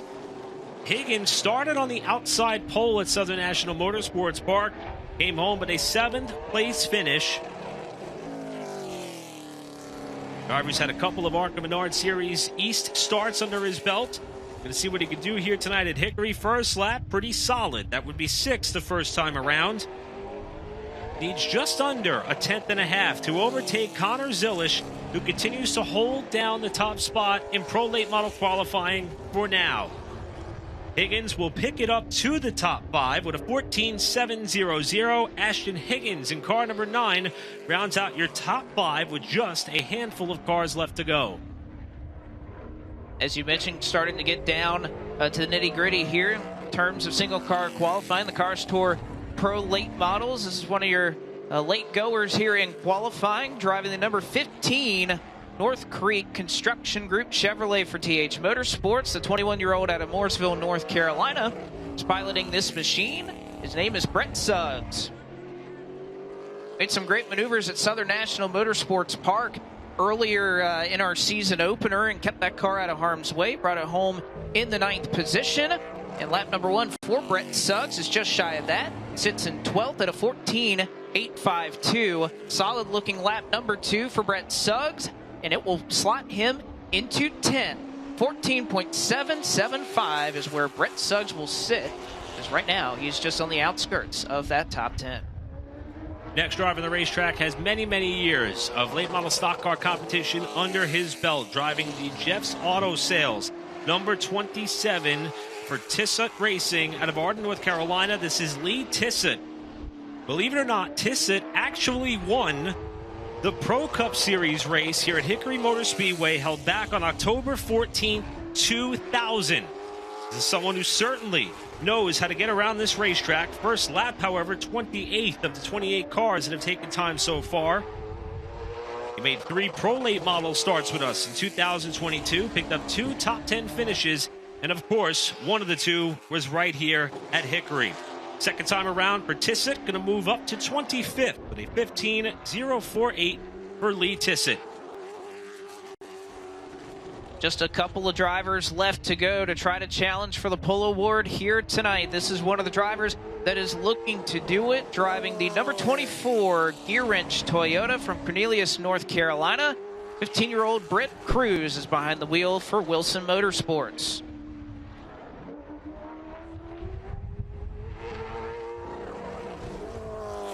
Cruz, a multi-talented driver, currently sits second in Trans Am TA2 points. Is doing one heck of a job wheeling that race car. Lap number 1 for car number 24 of Brent Cruz is towards the top of the charts in 7th, a 14.715. Perhaps second lap could be better, and indeed it is, but it is good for third. 14.598 is the time of record for Brent Cruz, who comes up just 22 one-thousandths of a second shy of trying to challenge for the Molly Pole Award. And that will do it for Molly Pro Late Model Pole Qualifying. Connor Zilish for Rackley War Racing with a lap of a 14.576 has taken the pole position over Katie Hedinger and Brent Cruz. Matt Craig was 4th, Mike Hopkins top 5. Let's hear from our pole winner. James Pike is standing down trackside with Connor Zilish. Representing everybody at Rackley War, Connor Zilish, you're on the pole for the Pro Late Model race here at the Tough Shed 250 at Hickory Motor Speedway. Where did you find the speed between practice yesterday and qualifying just now to come up with the top spot on the board? Yeah, I had a few things to work on myself with my driving after practice yesterday. We did a mock run in the last session, and I made a few mistakes as a driver, but the car's been really good all through practice days. So just thankful for this whole Rackley War team. They work so hard, and it's their first time here, so putting them on the pole on their first Cars Tour race and first time at Hickory, I'm just super proud of everyone that puts work into these cars, and I think we have a really good car going into the race, so just hope to keep it up front and keep the tires on it and hopefully be there at the end. There's so many new faces, so many new teams with this Pro Late Model Tour in 2023. Connor Zilish looking for the opportunity to be one of the first ones to put his name on the board as a winner in the Pro Late Models Solid Rock Carriers Car Tour. He is your Malley Pistons Pole Award winner in the Pro Late Model. And a wonderful job there from Connor Zilish. She wins the pole award here as we have gone through roughly 73 cars of single car qualifying between both the late model stocks and the pro late model field. But I know we are set up for one heck of a race in each of these 2 divisions. But still, the fans are continuing to pile in here at the Hickory Motor Speedway. You can even see having some fun out in turns 3 and 4 with many of the festivities going on outside of the grandstands. The fans are loving it as we get ever so closer to race time. Of course, the last chance qualifier is what is next on the docket, and we will look forward to that here after this break. Shed at 250 tonight for the Solid Rock Carriers Cars Tour. As you can see, the Pro Late Model is starting to get situated for driver introductions here in just a couple of moments. But while we have a moment, let's toss it down to James Pike, who is caught up with Mike Hopkins.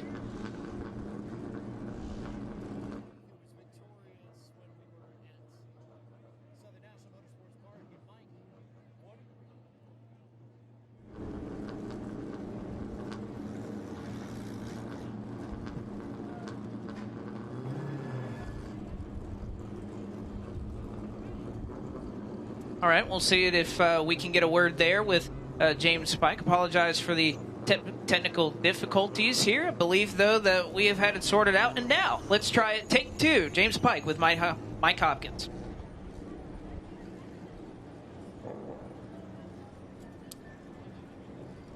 Yeah, yep. Anything got me?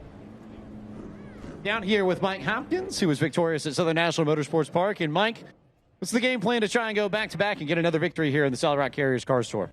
We got a decent race car. Just got to be smart and stay out of trouble and log some laps and hopefully be there at the end. There's a lot of good cars here, a lot of good teams, but we'll just do the race plan and hopefully save it for 30 to go and do what we got. Well, he's got tons of experience in this car. He's got a great team behind him at Port City Race Cars ready to go for the Pro feature here at Hickory. That he does, and there are a lot of drivers, I'm sure, Eric, that weren't necessarily thrilled once they saw that number 15 out on the entry list. We talked about it a little bit earlier, that he was somebody that was going to kind of take it week by week, race by race, on whether he was going to show up here and run a couple of these Cars Tour Pro late model races, but yet he's out here at Hickory, and I think after his performance at Southern National Motorsports Park, you have to put him in that list of contenders that could potentially win this race once again. When I caught up with Mike earlier today, just before he was getting strapped into the car to go out for qualifying, I kind of joked with him and said, Mike, what's with the late ads to the field? Are you just trying to mess with the contenders a little bit here and maybe not know you're coming till very late? And he said, honestly, he runs a paving business back home in Maine, and he's got a grading scheduled for tomorrow night. Sometimes he doesn't know what his work schedule just is, and it was quite literally the 11th hour until he decided that he had the power to come down here and he had what it was going to be in terms of schedule and free time to come out and see if he could start off his Pro Late Model year with the Cars Tour with back-to-back victories. With that, he does have a 6:30 a.m. flight home tomorrow back to Maine. I asked him what his plan may be for the rest of the year, and he said, we're running well. Maybe I could flex my schedule a little bit to try to make some more of these things, but they are going to continue to play it by ear as the races click off. Yeah, they certainly are. You talk about Mike Hopkins starting there in that 5th position. I think you got to look just a row up for another potential favorite here in this race. Obviously, starting in the 3rd position has been fast in many of the practices that we've run here. Yesterday, of course, all the practices were rained out earlier this morning. But Brent Cruz, number 24 car from Cornelius, North Carolina, I think he's somebody else that this field will certainly have to contend with. And I think Hickory Motor Speedway is a track that can kind of lean itself to drivers with multiple disciplines. And I think when you look at Brent Cruz and his ability when he's running on the dirt, I think is something that can transfer well, because you think about how this track can go through some changes. I know Isabella Robusto was somebody who on the Stickered Up podcast with Stephen Dunn, the official podcast of the Solid Rock Carriers Cars Tour, was kind of talking about how this track goes through some of these changes. You can see we're kind of in the later portion of this race, so the track is starting to cool down, certainly, but I think for somebody like Brent Cruz is well adapted to that with a lot of his dirt experience. We've mentioned some of the pathways that some of these drivers have taken up to their respective points in their racing career. Brent Cruz is another one who started at the karting level, actually had much success in dirt, sprint car racing, if you will. In fact, he was a 5-time winner on the POWRi Lucas Oil National Midget Series back in 2021, and he now finds himself in the Toyota pipeline. In fact, one of the favorite things that I read in researching this young man is he was posed a question: when did you know that you wanted to pursue being a professional race car driver? He said, and I quote, once I started winning, and I started getting upset when I lost. If that's not the epitome of a race car driver, I don't know what is. That young man has got a long runway on his career, and I guess we are going to be fortunate enough to see the next chapter of it here tonight in a Pro Late Model start. And we mentioned Connor Zilish having some Trans Am success. Yes. Cruz is another one. He's got a win under his belt. He's second, as you mentioned, during qualifying. He's second in Trans Am TA2 points. How do you balance all that car control? I don't get it. Well, I think it's one thing to just be able to change your approach, because obviously these Pro Late Models are going to drive totally different than any of those disciplines, and running at a bull ring like Hickory is certainly not like running on a road course. So I'm just so impressed with so many of these young drivers who are able to come up and be able to kind of separate those two and be able to be so talented at so many different types of racing. But of course, I don't think we could talk any further about potential favorites in this pro late model race without talking about the winningest female driver in the history of Hickory Motor Speedway, starting on the outside of the front row, had that pole position almost locked up until Connor Zilisch stole it there at the 8th hour. But the third-generation racer Katie Hettinger, I think, is somebody, especially with Anthony Campy Racing, know that they're providing great race cars for her. I think she's certainly somebody that you'd have to put at the top of the list of a winner, but not only because of the history, but even as recent as yesterday was pacing this entire field in many of the practice sessions. And there were a lot of heads turned at the World Series of Asphalt at New Smyrna earlier this year when Hettinger started off her 2023 year with a pro late model victory, 4 top 10s, and 6 races down there at the World Series. And even though we've only got 1 race under our belts as far as the pro late model slate, Hettinger is one of those drivers who was signed up as an annual competitor. So the expectation is Hettinger may be someone who we end up seeing contend for the championship. The 5th place finish that she received at Southern National Motorsports Park after contending all throughout the race puts her 5th in championship standings. Outside front row start here alongside a driver who didn't run at Southern National. If you're thinking points, she's in a great spot right now, but we certainly know that her and that Anthony Campy Racing team, they want victories. Tonight is a prime opportunity because, as you mentioned, this is a place she knows well. Yes, it is, and I know we talked about it a little bit earlier, that experience pays off at a track that has so much character, and I think that's the primary word that many of these drivers who were walking around the pit area earlier today used to describe Hickory Motor Speedway as a track of immense character. It's so unique in how bumpy it is, and even some of the drivers that I was talking to a little bit earlier that haven't necessarily raced here a lot, they were somewhat surprised at how abrasive this racetrack is, how many bumps, and it affects when you get on the throttle, all the different things that you do when trying to get into the corner. It is a very difficult place to get a handle of, and certainly it rewards itself to drivers who have tried to team it before. And there's many folks that say if you can win at Hickory Motor Speedway, well, you can pretty much win anywhere. So I think that's a talent that is well served for Katie Hettinger, as well as many others who have called Hickory Motor Speedway home for such a long time. And let's pivot once more to another veteran in the field. We talked about this driver during their qualifying run, number 54 of Matt Craig. That is someone who has lit up what was then the Super Late Model Tour under the Cars banner. He was a 2-time Super Late Model champion, 2019 and 2020, 9 wins under his belt, 3-time past Super Late Model competitor. And it's hard to believe that in his Super Late Model history, he has 3 poles and 4 wins just here. Almost the majority of his Super Late Model wins under the Cars Tour banner coming here at Hickory Motor Speedway. So what an impressive stat and resume that is for Matt Craig. Before we continue, let's go down trackside and check in once more with James Pike, who is standing by. Brad Massey with Tough Shed here, presenting partner of our Tough Shed 250. And Brad, why is it so important for Tough Shed to be involved with the Cars Tour and with short track grassroots racing? As a national company, we're based right here in Denver, Colorado, but we have a factory 45 minutes away in Charlotte. We're at every Home Depot in the nation, so if you go out here and make a left, 2 miles, you'll find Tough Shed. So it's we're the #1 sheds and garages in the country, so no better fans and race fans to be a part of. How fun is it to be a part of this series, a part of this experience, and a part of tonight's event at Hickory? It's awesome. Last year we had a 1 week to put it together and had horrible weather. This week the crowd's awesome, and I just appreciate everybody coming out. And how does Tough Shed build their brand through racing? What's the sort of synergy between what you do here and what you sell in the stores? Well, it's just about getting your name brand out there and you're in the local community to show you're local and you're supporting the local community as far as your residents and building buildings and jobs and everything. So it's very huge to be out locally and show people where your name brand's out. Brad Massey with Tough Shed here, presenting partner for tonight's fun at Hickory. I think they're ready to get going just as much as we are. I think they are, and you can look at the fans that are continuing to work their way into the grandstands. This is the exit of turns 3 and 4 where these grandstands are. We mentioned some of the bouncy houses that are going up a little bit earlier. Some of the fans enjoying those festivities, but that is the crowd that is continuing to work its way into the Speedway here. I know even in the broadcast booth, I had the luxury of looking just a little bit behind the booth here with one of the side windows here, and I look out the window, and all I see, Eric, are parked cars everywhere. That's all I can look out the window and see, aside from many of the race fans attending with us tonight, is just how many people have made their way out to the track tonight.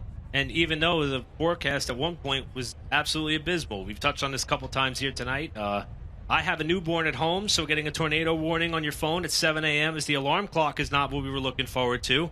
Fortunately, aside from a couple down trees in the neighborhood, everybody was okay. You get to the racetrack, and all the work they did drying it the first time literally gets washed away. I have to applaud the resiliency of everyone with the Solid Rock Carriers Cars Tour. Those at the Hickory Motor Speedway who are here with us today, just a tremendous effort by all involved to put us in a position to be where we are, which is right here on the heels of introducing you to the first group of drivers and cars that will be out on the racetrack for tonight's Pro Late Model portion of the Tough Shed 250 in what has been quite a run without Pro Late Model competition. It's been several weeks since these drivers were able to get back after it. I'm sure they're chomping at the bit. We're about to see just how much they are looking for an opportunity at a race win at a track that is the birthplace of the stars. As you were saying earlier, if you can win at Hickory Motor Speedway, you can win just about anywhere. And as we said, waiting to get things started here with the Pro Late Models, as cars have parked it here on the front straightaway, and we're just about ready to introduce you to the starting field for this 100-lap Pro Late Model feature taking place for us here at Hickory Motor Speedway tonight. We mentioned the weather is picturesque here at this racetrack, and it's hard to imagine with some of what we saw a little bit earlier, but right now in the 60s, not a cloud in the sky, is some of the weathermen saying right now that shouldn't be the case. But if I were listening to weathermen a lot through this racing season, we would have seen a lot less cars on track for nearly a month or so. So glad that the weather has held off, and we have a great opportunity here to run a race. And again, if that last chance race, the first time we saw competitive action here, aside from single car qualifying, was any indication for those of you just joining us here on Flow Racing, we did run the first last chance race in Solid Rock Carriers Cars Tour history to try and cut down and take in the last four drivers that would transfer in a battle between Riley Gentry and Brian Bardhill in a battle that I think would have lasted probably about as long as the race itself, side by side. Gentry just gets Barnhill at the line to take the final spot in. The outside groove was working, the inside groove was as well, and I think we get a little bit of rubber laid down on this racetrack, and it will reward the driver that is able to best tame it a little bit later on tonight. So again, just waiting on the last couple of things to be arranged so we can get ready to introduce you to the starting field here in the Solid Rock Carriers Cars Tour Pro Late Model Field. Again, as we mentioned, the birthplace of the NASCAR stars. Many drivers who have found success here have found success pretty much at any track that we visited. We talk about many of the winners that we've seen over the years here in the Solid Rock Carriers Cars Tour. Josh Berry leads them all time with 4 wins, and of course the car that he once piloted, sitting on the Hitchcock Racing Pole Award for the late model stock car portion of this field. Bobby McCarty with 3 wins, and how about Anthony Alfredo, one of the last drivers here who has a pair of wins in the Solid Rock Carriers Cars Tour at Hickory Motor Speedway, as well as a host of others that have been able to go to victory lane at this racetrack.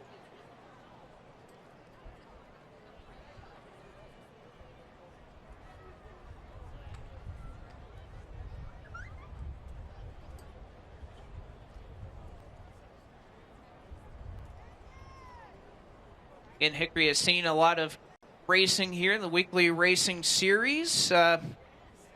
Some recent race winners, a couple of which are in our field tonight, and Connor Zilish and Cade Brown, who will be running with us tonight. Some recent feature race winners here at Hickory. All right, race fans. It appears as though we have all 29 of our Pro Late Model drivers on the racetrack. So with that, it is going to be our immense pleasure to introduce to you our starting grid before we slide on into the start of tonight's Tough Shed 250 here at the Hickory Motor Speedway. Starting in the 29th position, making his second start of the 2023 season out of Burlington, North Carolina, Justin Whitaker. Starting in 28th, car number 77 out of Fredericksburg, Virginia, the Jones Utility Chevrolet, driven by Logan Jones. Starting in the 27th position, initially from Canada, now calls Mooresville, North Carolina home, driving for the family-owned team, car number 97, Dylan Garner. Starting in 26th tonight, the 53-year-old from Arden, North Carolina, piloting the Jeff's Auto Sales Chevrolet, it is Lee Tissett. Starting in the 25th position out of Claremont, North Carolina, driving for Stillwell Racing in car number 43H, Joshua Horneman. Starting in the number 5 tonight from Ellicott, Maryland, driving the Paragon Navigator Chevrolet, this is Zach Fowler. Starting in 23rd position tonight, fresh off a podium finish at the season opener at Southern National out of Denver, North Carolina, in car number 49, Luke Morey. One of a pair of number 24 machines that you'll see in the field tonight out of Harrisburg, North Carolina, is the Higher Scores Chevrolet, driven by Jaden Daniels. Starting in 21st position tonight for Top Gun Motorsports out of Mechanicsville, Virginia, driving car number 8, Rusty Skews. Starting in 20th tonight, the number 48, Baton Sir McTile Chevrolet from Nashville, North Carolina. The 37-year-old is Jeff Batten. Starting in 19th spot, driving for Hornet Motorsports, multi-time champion in the Bandolero ranks out of Candler, North Carolina, car 2, Hudson Knipe. Starting in 18th, out of Williamsburg, Virginia, in the RV Warehouse International Trading Chevrolet, the number 7 of Tristan McGee. Starting in 17th starting spot, out of Conover, North Carolina, just down the road, in the family-owned 03, Kyle Campbell. Starting in 16th tonight, the number 6, Rawson Whitmer Chevrolet out of Newton, North Carolina. Say hello to George Phillips. Starting in 15th position tonight, representing Highlands Motorsports out of Mooresville, North Carolina, car 96, Caden Quapple. Starting in 14th tonight, the number 44L out of Partyville, Wisconsin, in the Assembly Products Toyota, this is Michael Litchfield. Rolling off from 13th position for DLP Motorsports out of Mooresville, North Carolina, driving car number 5B, Gavin Boschel. Rolling off on the outside of road number 6 and the number 26 from Lebanon, Tennessee, the Rackley Roofing and Warshock Chevrolet, Dawson Sutton. Starting in 11th spot tonight, one of many 15s in the field. This one for TH Motorsports out of Mooresville, North Carolina, Brett Suggs. Move up one spot, you'll find another 15 starting in 10th out of Catawba, North Carolina. The FurnitureByWalker.com Toyota is driven by Luke Baldwin. Driver starting in 9th position tonight out of Stanley, North Carolina for Loden Motorsports. Car 43, Nick Loden. Starting in 8th tonight, in her first feature of the night, she'll be running in the late model stock car portion. A little bit later on, the 18-year-old out of Fort Mill, South Carolina, driving the Yahoo Toyota, number 28, Isabella Robusto. Starting in 7th spot, initially out of Nova Scotia, driving the King Racing Toyota, car number 13, Austin McDonald. Starting in 6th tonight, in the number 9, Leapfrog Landscaping Chevrolet out of Weaverville, North Carolina. Say hello to Ashton Higgins. Into the top 5 we go, and the driver who is trying to go back-to-back to start off the Cars Pro late model season with victories out of Herman, Maine, driving for Hopkins Racing, 15H Mike Hopkins. Starting in 4th out of Kannapolis, North Carolina, piloting the CNC Boiler Sales and Service Chevrolet, Matt Craig, the number 54. Inside of row number 2, driving the Wilson Motorsports number 24 Toyota out of Cornelius, North Carolina, Brent Cruz. Leading the outside road to green in the 2nd position, the car number 81, and this driver out of Metamora, Michigan. In the Chevrolet, it is Katie Hedinger. And the driver to claim the Male pole with a lap of record of a 14.576. Driving for Rackley War Racing out of Mooresville, North Carolina, car 25, your pole sitter, Connor Zillish. And that is your 29-car starting field for the 100-lapper for the Solid Rock Carriers Cars Pro Late Models here at Hickory Motors Speedway. The drivers are set and ready. We're getting closer to kicking things off. It is going to be one electric night here at Hickory.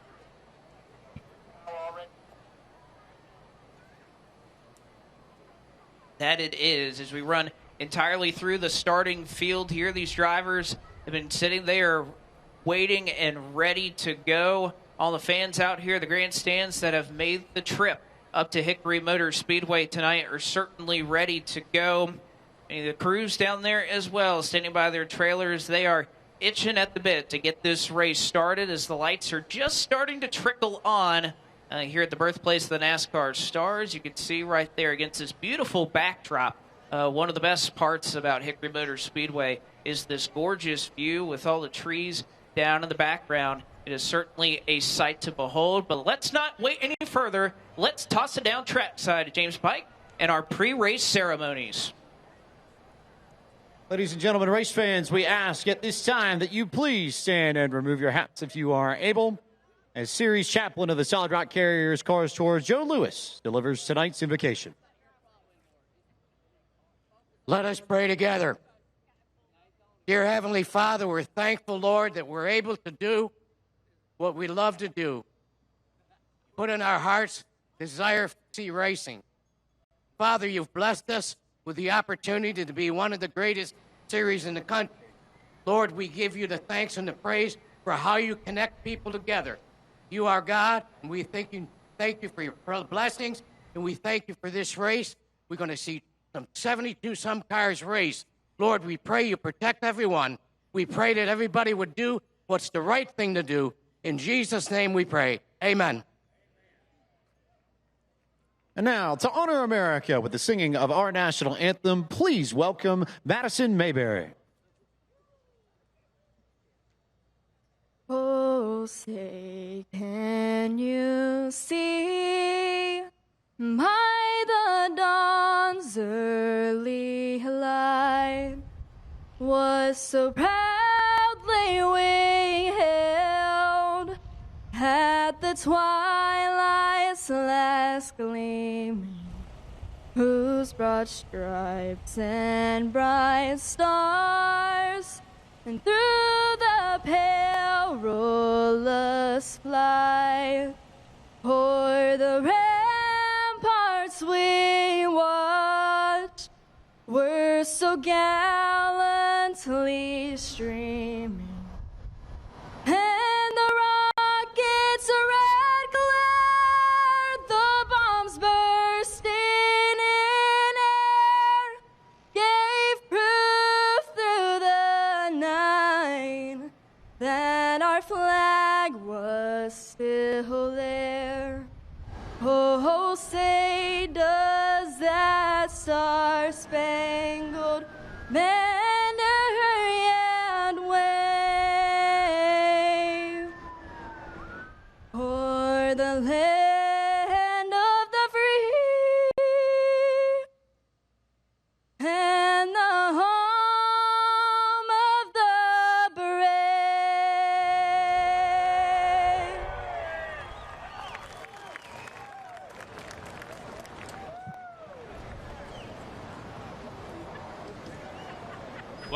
If you can't tell at home, the crowd here at Hickory Motor Speedway is ready to see some pro late model racing. What a beautiful rendition of our national anthem, and what a beautiful sight that we have here at the Hickory Motor Speedway.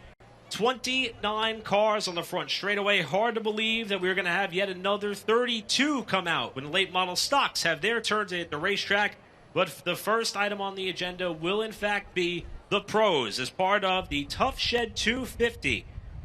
Blake, what an incredible night this is turning out to be. Now it's going to be up to the drivers, the teams, to see how they want to approach the opportunity of laying claim to a checkered flag in such a jam-packed and competitive field. They're inching closer to that moment. Now the drivers have been strapped into their race cars. Just a few seconds, we'll be looking forward to the opportunity of sending it down trackside to get these engines fired. We can see the field set to roll. These drivers now having to process how they want to approach the first lap and every lap thereafter.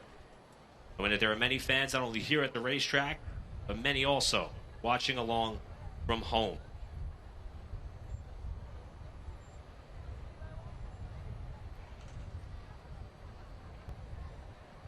Many of the fans here starting to find their way back to their seats as we get closer to race time here at the Hickory Motor Speedway. It's only the second time that the Pro Late models have been in action in 2023. So let's not wait anymore. Let's go down trackside to James Pike to get the most famous words in motorsports. Indeed, for the most famous words in motorsports to begin tonight's Tough Shed 250, please welcome from Tough Shed, the Massey brothers. Hickory, on behalf of Tough Shed, thank y'all for coming out. Let's go. Drivers, start your engines!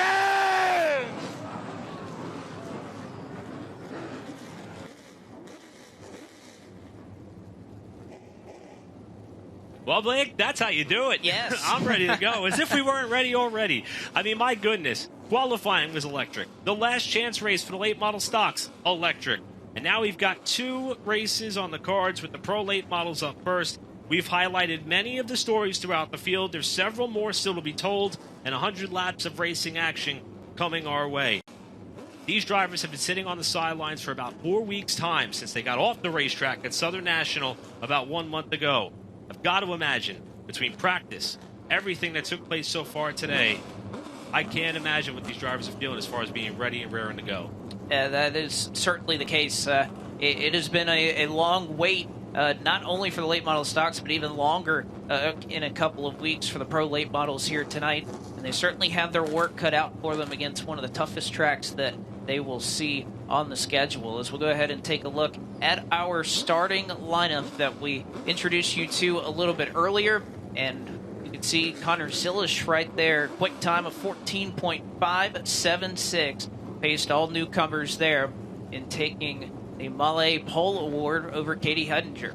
Got Brent Cruz and Matt Craig in row number 2. Mike Hopkins, the driver, who laid claim to the first race of the season at Southern National. Ashton Higgins had a strong run there as well.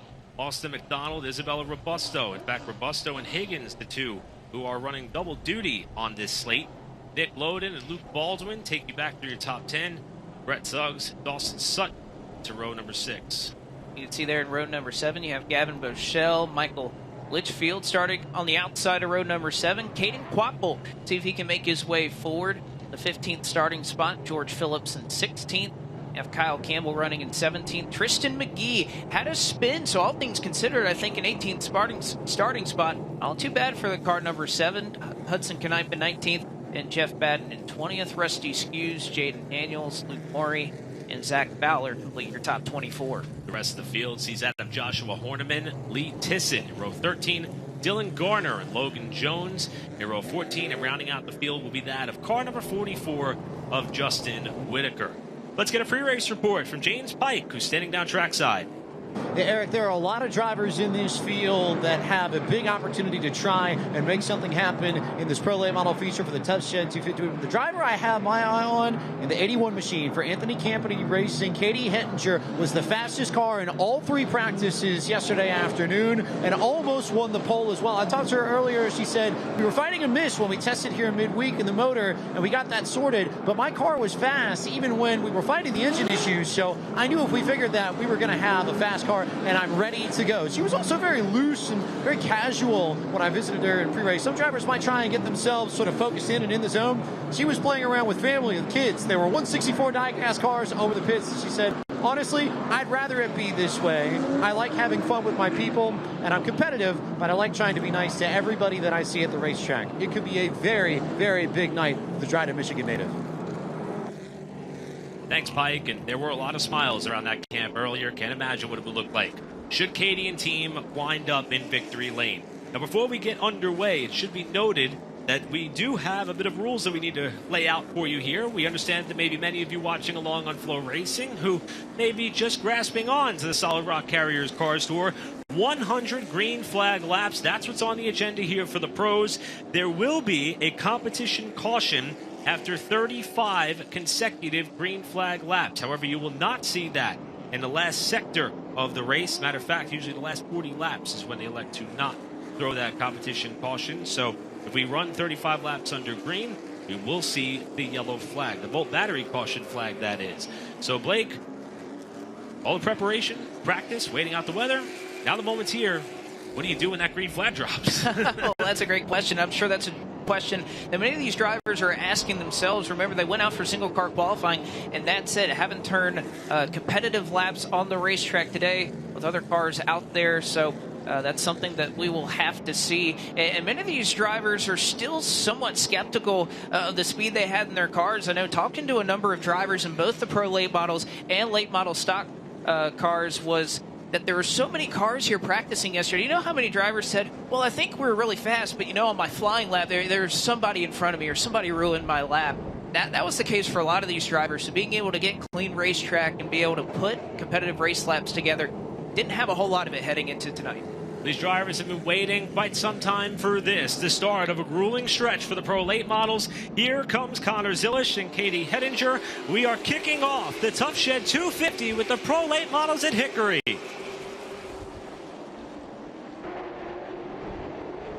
Oh, Hettinger bounces off the wall as he exits turn 2 on the first lap.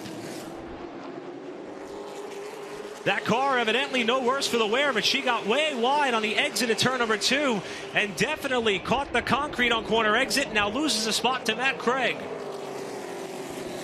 We'll see if Hettinger can rebound right there, trying to use that outside lane. We know these pro late models carry so much speed through the center of the corner. It's the main reason why they're faster than many of the late model stocks that you'll see running here tonight. So Hettinger able to slot her way down into second, and in a couple of cars. Well, I'm really interested to see. We saw it work in the late model stocks. Is now Hettinger. More contact into the wall on the front straightaway. Then comes off the fence to get into the side of Austin McDonald. Now Ashton Higgins up to the backside of Hettinger's Chevrolet. While another car, Isabella Robusto, slides that 28 to the inside of Hettinger as they come off turn 4. Not the start that Katie Hettinger was hoping for. She finds a place in line between Robusto and Higgins in the 9. And now it is Higgins who is under fire while the battle for the lead intensifies. Well, and I think we'll have to follow up. I think Hettinger had a little bit of smoke there, perhaps a tire rub as a result of that contact with the outside wall. But looking up front, we talked about Brent Cruz, somebody that could definitely go up and win this race a little bit earlier. And boy, does his car cut through the center of the corner very well. He may be challenging here in short order with Connor Zilisch for the race lead. These two drivers started off their careers in similar ways, bouncing through karting ranks on a national scale. Now they find themselves side by side at America's most famous short track. Cruz to the bottom, Zilisch up top, door to door in turn 1 for the lead. Cruz pokes out in front, but Zilisch fights back. That he does. Is a little bit of contact made there into turn number 3. No harm, no foul, though. Zilisch will relinquish the race lead. 39 laps to go. Already one lead change here at Hickory Motor Speedway tonight. Brent Cruz leading the pack. There's not a lot of history when it comes to pro late model competition under the Cars Tour banner. Last year, 2 races here, William Sawalich waxed the field in back-to-back races. That may be one of the first lead changes we've ever seen in pro late model competition. After Sawalich swept him a year ago, Cruz is not going to allow Zilisch a chance to do the same. Matt Craig, 3rd in the 54, just behind the 15H of Hopkins. As the pack is kind of broken up in about 3 different 2-car tandems. Trouble, turn 4. One car has spun on the 4th corner, and it will slow the field just 10 laps in. And That is the number 27 of Lee Tissett, who is gone for a slide.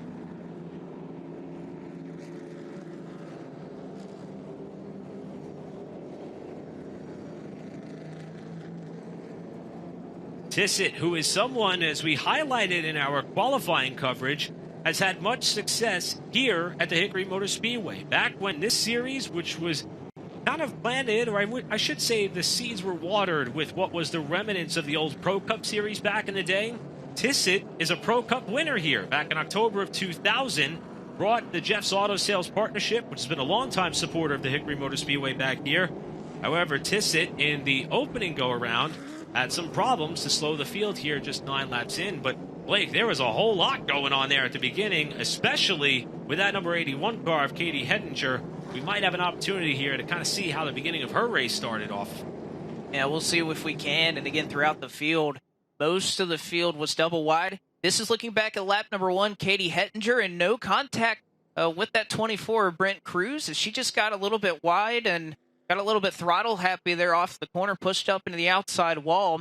That is the initial contact that she had. Now on the front straightaway, you can see as she was moving up the racetrack, you can see the number 9 of Ashton Higgins, who gets put into the outside retaining wall here, just about at the flag stand here at Hickory Motor Speedway. So a couple of early incidents involving some of our key contenders and qualifiers who put themselves up in the top 5 at the front of the field. That's going to re-rack the field here a little bit. We saw the top 6 kind of break up into groups of 2, 3 groups of 2 that is, with Cruz and Zilish still kind of locked together. The veterans and Matt Craig and Mike Hopkins kind of knotted together. And then just behind them, Austin McDonald was able to hold down what was the 5th spot with another white car behind him, the number 28 of Isabella Robusto. They all kind of seem knotted together. Now this is going to be the first chance for us to see tonight, first time in pro late model competition, the choose cone. Yes. This is something that we debuted at Florence with the late model stocks. First time we're going to see it here in the pros. And this could have a big impact on how the next restart unfolds, especially if you got a car in front of you on the outside lane that washes up into the concrete like Hettinger did on the start. Well, and I think for the late model stocks, yes, we had a choose cone. Yes, it was new for the car store. When you talk a lot of the competitors, they had raced in enough competitions or weekly races at different local short tracks around the area where the choose cone wasn't necessarily a new concept to those drivers. You turn it over here to the pro late models, though, a much younger crowd, that this likely may be some of the first racing that a lot of these drivers have had with this choose cone, and particularly in a field that is probably as competitive as they have run in. I think it's more of a first and more of a surprise for these drivers, as you can see how they file in. You can see Zilish electing to take the top, and I think especially here at Hickory here, Eric, you're not going to see a ton of surprises where that outside lane is really not as much of a detriment as some of the tracks we'll go to. I think at Ace, that'll be the first track we really go to where that choose cone is going to be really interesting to watch. How many rows do you sacrifice to perhaps try to get the favorite bottom lane? But not so much the case here at Hickory. You do have a chance if you have to line up on the outside. That's why many drivers will elect to do so if they're running in an even number position, as most of the top 10 did. We mentioned Zilish second, Hopkins in 4th, Robusto 6th. They will be the first 3 cars on the outside lane. Cruz in the 24, Matt Craig in the 54, Austin McDonald in the 13. Take you through your first 3 cars on the bottom side of this ensuing restart. Again, green flag laps only will be counting, so 91 laps still to go with the top 2. As Blake mentioned, 1 lead change already. I think we are perhaps in store for several more to work our way through these remaining 91 laps. Into the KRC power steering restart zone they come. It will be Brent Cruz, the control car, to get us back underway with the Pro Late models at Hickory. And Zilish gets a great launch on the outside. Let's see if that sticks in 1 and 2 as Cruz tries to fight back on the bottom. On the back straightaway they go. Restart is clear. Zilish with a half a car length advantage. Cruz trying to muscle his way back down low. And while one Rackley War car tries to go to the front of the field, I believe it was the other in Dawson Sutton a little bit further on back that may have had almost the exact same situation we saw with Katie Hettinger. Scraped the outside wall off the exit of turn 2, though. Brent Cruz up the racetrack, and Zilish still trying to hang on.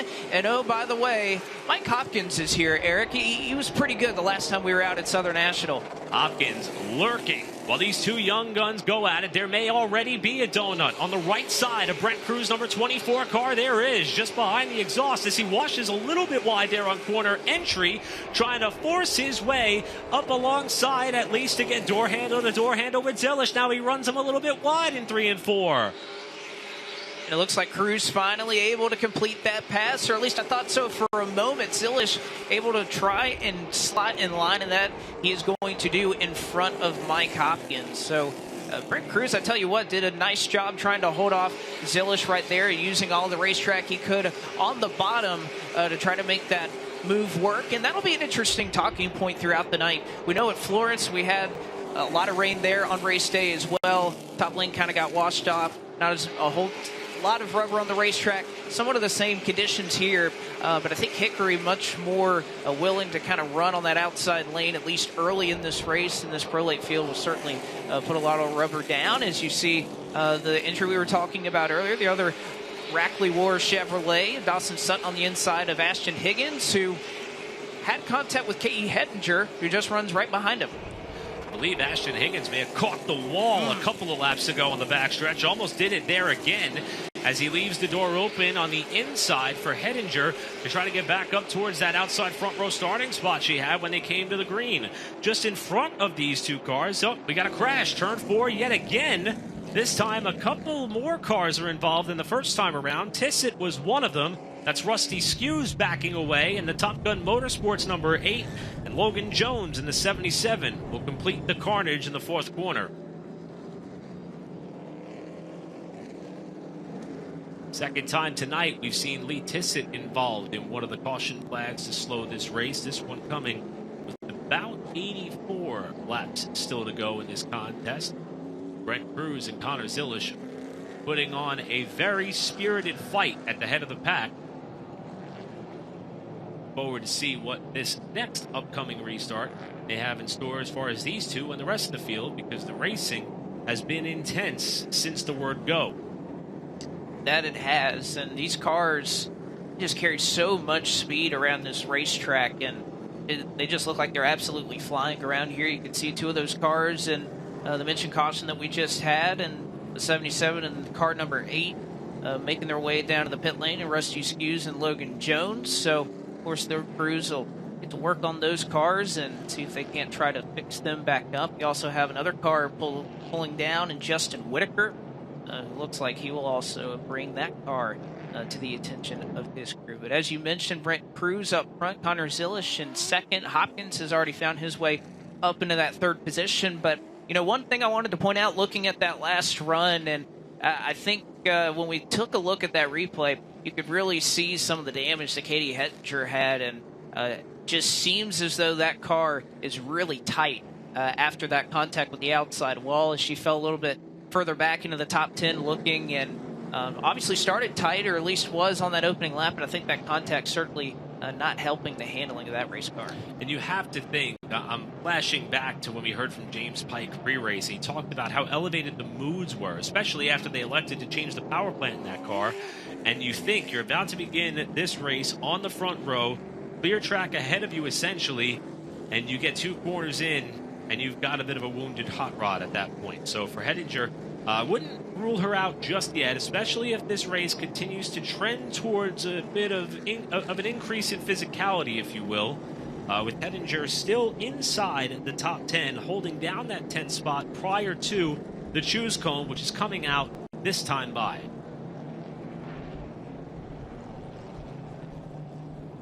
So we'll see if Cruz does elect to take the inside this time by, as he did on the last restart, while Connor Zilish elected to go topside and almost was able to get the lead away from Cruz.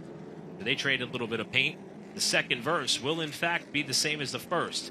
As a matter of fact, Blake, as you mentioned, it seems as though we're pretty much doubling them up here for the most part. Everybody's kind of selecting their position in the running order as far as a restart lineup.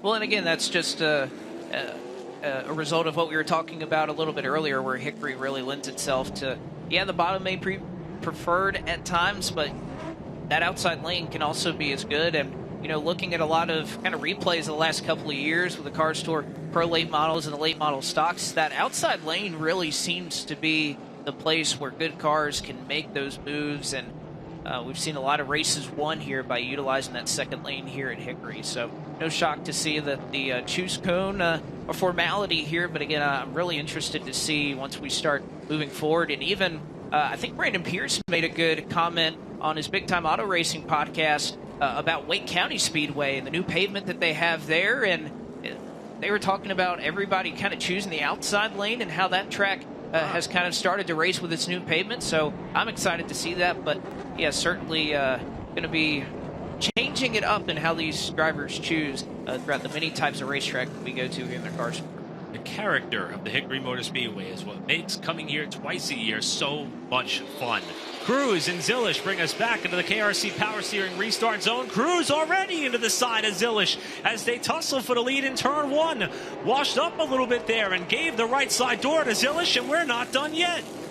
I'll tell you what, Cruz is really taking some liberties there with that entry as he's really arcing pretty wide for running there on the bottom, having a car to his outside. As Zilish trying to get and find a way underneath him, he's not able to do it. Hawkins will clear for third, and further on back you see Matt Craig and Isabella Robusto making her presence felt, somebody who has a ton of experience here at Hickory Motor Speedway. No shock to see that she has moved up a couple of positions and may have notched one more as she gets in turn 4, and indeed she does. We talked about some of the Trans Am TA2 success that Brent Cruz, Connor Zilish have had so far this season.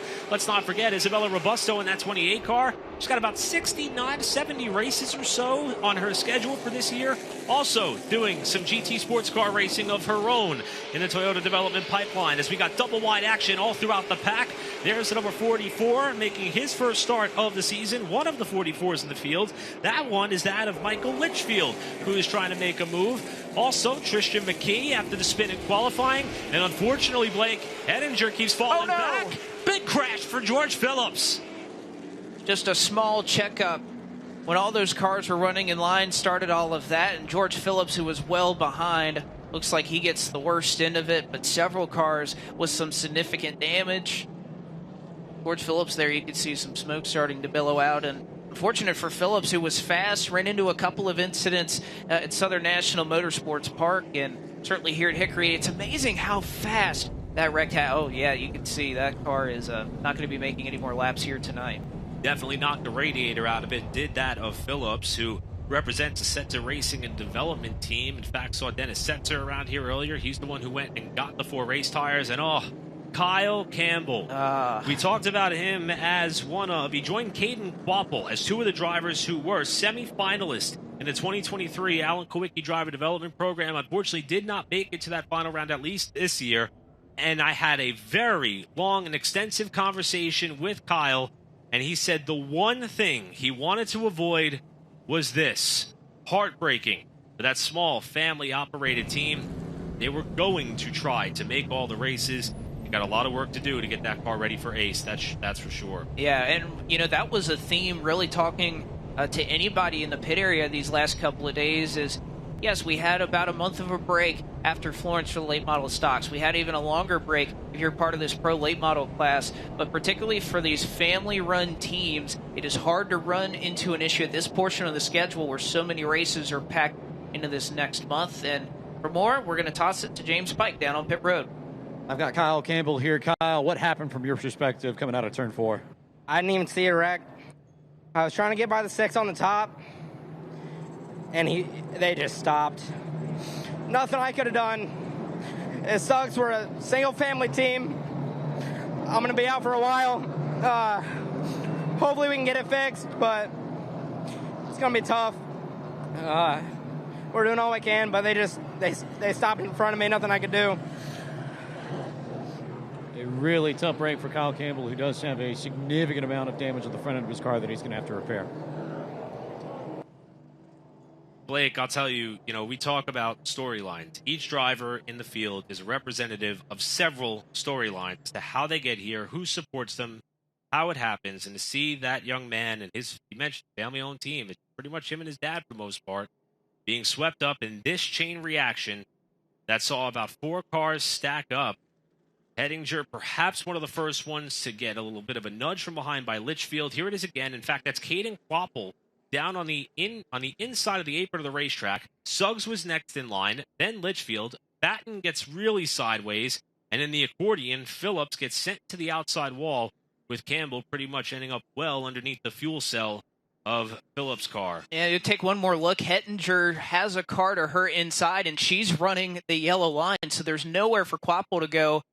Great job by Brett Suggs to check up for that accident, but you can see just further back, there's no time to react. And when you think about where the spotters are typically here at Hickory Motor Speedway, and I'm looking out kind of to the left of the broadcast booth here, they're spotting off of the exit of turn 4 here in the grandstands. That would be the most difficult place for where that wreck happened to try and call out something happening directly in front of you. And even so, I think Kyle Campbell said it best. Even if you had a spotter who was right on it, there was almost no time to react to that one. The unfortunate irony in that is that Kyle is very good friends with both Carson and Caden Quapple, who Caden was one of the cars where the initial contact developed, but that is as much of a racing incident as you will find. It's a short track accordion effect, where unfortunately at some point the energy had to be dispersed somewhere, and it was between Campbell 03 and Phillips 6.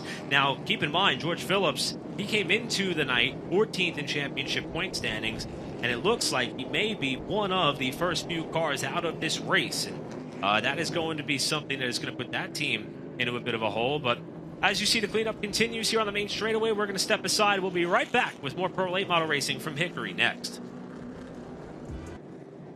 As you can see, the choose cone is out as we are back here at the Hickory Motor Speedway, wrapping up what is already our third caution flag in the Pro Late Model portion of the Tough Shed 250 here, the second Pro Late Model race of the season, while the third Late Model stock event is waiting in the wings and in the on-deck circle. And so far, it has been a physical contest in the first 20 laps of this race. We saw a caution for a single car spin involving Lee Tissett, then a 3-car tangle with Tissett, Logan Jones, and Rusty Skews. And the most recent has been the most devastating thus far, with George Phillips in the Setzer Racing Development 6, and Kyle Campbell in his family-owned 03 sustaining terminal damage in a stack-up that happened off turn 4 as we're a lap away from the restart. Golly, and I know we had a little bit of a break, but man, I mean, my heart just goes out to Kyle Campbell. Watching that interview was so tough, and it shows you how much this matters to all of these drivers, all of these teams. They put so much time in to prepare for these races, and to have something like this happen, and you can see he knows that the next couple weeks, months, may not be able to get out to the racetrack, and that's the one thing a racer wants to do more than anything. Well, that may be the agony of defeat. The thrill of victory is 80 laps away. Cruz on the inside in the 24. Zilish topside in the 25. These two have touched several times the last couple of restarts. Will the trend continue as Cruz tries to settle that car on the bottom? They may have made a little contact there, door to door at the line. These two have raced so close and yet haven't really crossed that line. Zilic holding him down for all he's worth, and Brent Cruz trying to once again kind of arc out into the corner, trying to hold Zilic at bay. All the while on that restart, Isabella Robusto up to third, waiting in the wings if something should happen with these two as they almost lock together off the second corner. Cruz cements the lead, Zilic in second, and he must be red hot. He has to be red hot, but I tell you, one driver who was trying to make their way forward, and oh, by the way, side-by-side battle for the lead once again. So we'll see how these two drivers can try and, Silish, a little bit of contact right there with Brent Cruz, as now he has the bottom lane, which we'll see if that 25 can try to make his way by that 24 car. Now the roles are reversed. It's Zilish on the inside. He was able to make the top side work a couple of times so far today, up into the door of Cruz. They almost catch the concrete as that to the 24 car. And now it's Zilish trying to fade about a quarter to a half a lane up to open the door for Robusto coming through for second. I was about to say one car that is red hot in a good way is probably Mike Hopkins, because he is driving up to these leaders, probably loves what he sees in front of him. But Isabella Robusto able to get by Brent Cruz to second. This is her first time in a pro late model here at Hickory. She's run so much at this racetrack, but never in a pro late model. But I got to say, she's taken to it pretty well. Had a great start to her season with a top 10 finish at Southern National. and trying to gain some momentum on the pro late model side and hope that it parlays to success in the late model stock a little bit later on tonight. Hopkins, as you mentioned, Blake, having a peak on cruise for third spot. Robusto about a car length off of Zilish, your leader. That battle for the lead is intense. Battle for third is intense. This is some good racing. Yes, it is. And isn't it interesting that we find our two drivers who will also be competing in the late model stocks are running 1-2 in this race? Zilish and Robusto have a lot more racing to look forward to, but they want a checkered flag here in this pro late model portion. And I got to say, Robusto's car looking awfully good right here, able to cut through the center of the corner very well. But again, she knows. She's been here at Hickory a time or two before. She knows exactly where to try to set up Connor Zilish, who may not have quite as much experience at this racetrack, but is yet still a race winner in late model stock car competition and the weekly racing series here at Hickory. We see these cars bouncing oftentimes violently through some of the characteristics that make this racetrack so much fun. This track opened back in 1951, but it was as a half-mile dirt track. Went through some reconfiguration, some paving, and the scale at which you see today was established back in 1970. There's been a lot of bumps. There's been a lot of repairs made. You can see the different colors in asphalt as the drivers work their way down the backstretch, and it creates a lot of unique spots where in these pro late models, you got to keep these cars wound up, and it almost forces you or dares you to try to make yourself go through some of the most abrasive parts of this racetrack as fast as you can, or else be caught out by the car behind you. And again, it has not been paved since then. You can see the remnants of it, all the just character that this place has that we talk about. You can see the concrete patches that they've even put in this racetrack to try and preserve it. There's one on the front straightaway that's pretty much your lifting point. Maybe not if you're in a pro late model, but maybe in a late model stock you want to lift just past that entering turn number 1. But it's what drivers love about this racetrack. Is now Mike Hopkins. You can see he moves by Brent Cruz. That's for the third position. Hopkins is driving like he's got a plane to catch, and in fact he does tomorrow morning. Up to third out of Herman, Maine. We recall the success that Hopkins has had. He's not the only 15 in the field, however. There's several of them. One of them is in your picture there in Brett Suggs, a number 15 car. And Blake, I know we talked about this a little bit earlier, but that team is reeling with a very unexpected and tragic loss amongst their camp. And as he gets a little bit of a fender rub there from Joshua Horniman, Suggs is racing with a lot of motivation tonight. Yes, he is. I was pulling up to the Speedway here, parked next to him, was happy to get out and said, "Hey man, how are you doing?" And unfortunately he had a nameplate right next to him, and Chris Nolte, unfortunately one of his crew members that passed away yesterday. It was a part of his crew the last time he ran a pro late model here at Hickory Motor Speedway. So Brett Suggs racing with a heavy heart, but you know what? I think he'd be a little happy that he was able to check up for that last incident. As you can see now, he goes side by side after maybe brushing the wall there off of turn 2. Yeah, caught the wall ever so slightly there, which will take him out of the 15 spot, losing a spot there to Joshua Horniman in the 43, as well as that number 5B. Oh, look out, Tissot. What a save! Bounced off the left side door of Suggs, and now he's got Luke Morey up to his inside. Tell you what, Tissot has had a long night here at Hickory, but eventful. Again, he's keeping himself in it, though. What a fantastic save that was. Up in the front of the pack, race leaders in lap traffic. That's Dylan Garner, who has just gone a lap down. Robusto closing up here as we inch closer to the iRacing halfway point of this race. Lap 50. There'll be a halfway award that will be up for grabs for both the late model stocks. That'll be at the middle of their 150 lapper. Here in this 100 lapper for the pros, it's in 7 laps time.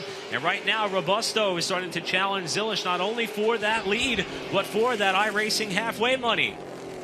Again, knowing that competition caution may be around the corner if we continue to go here, how aggressive do you want to get in this lap traffic, manage your track position? These top two have a little bit of a gap that is being managed right now over Mike Hopkins, but yet look in front of you and you have an opportunity, if you're Robusto, to try and take advantage, maybe take control of the race lead. And once we get back to the KRC Power Steering restart zone, be able to have control of that restart.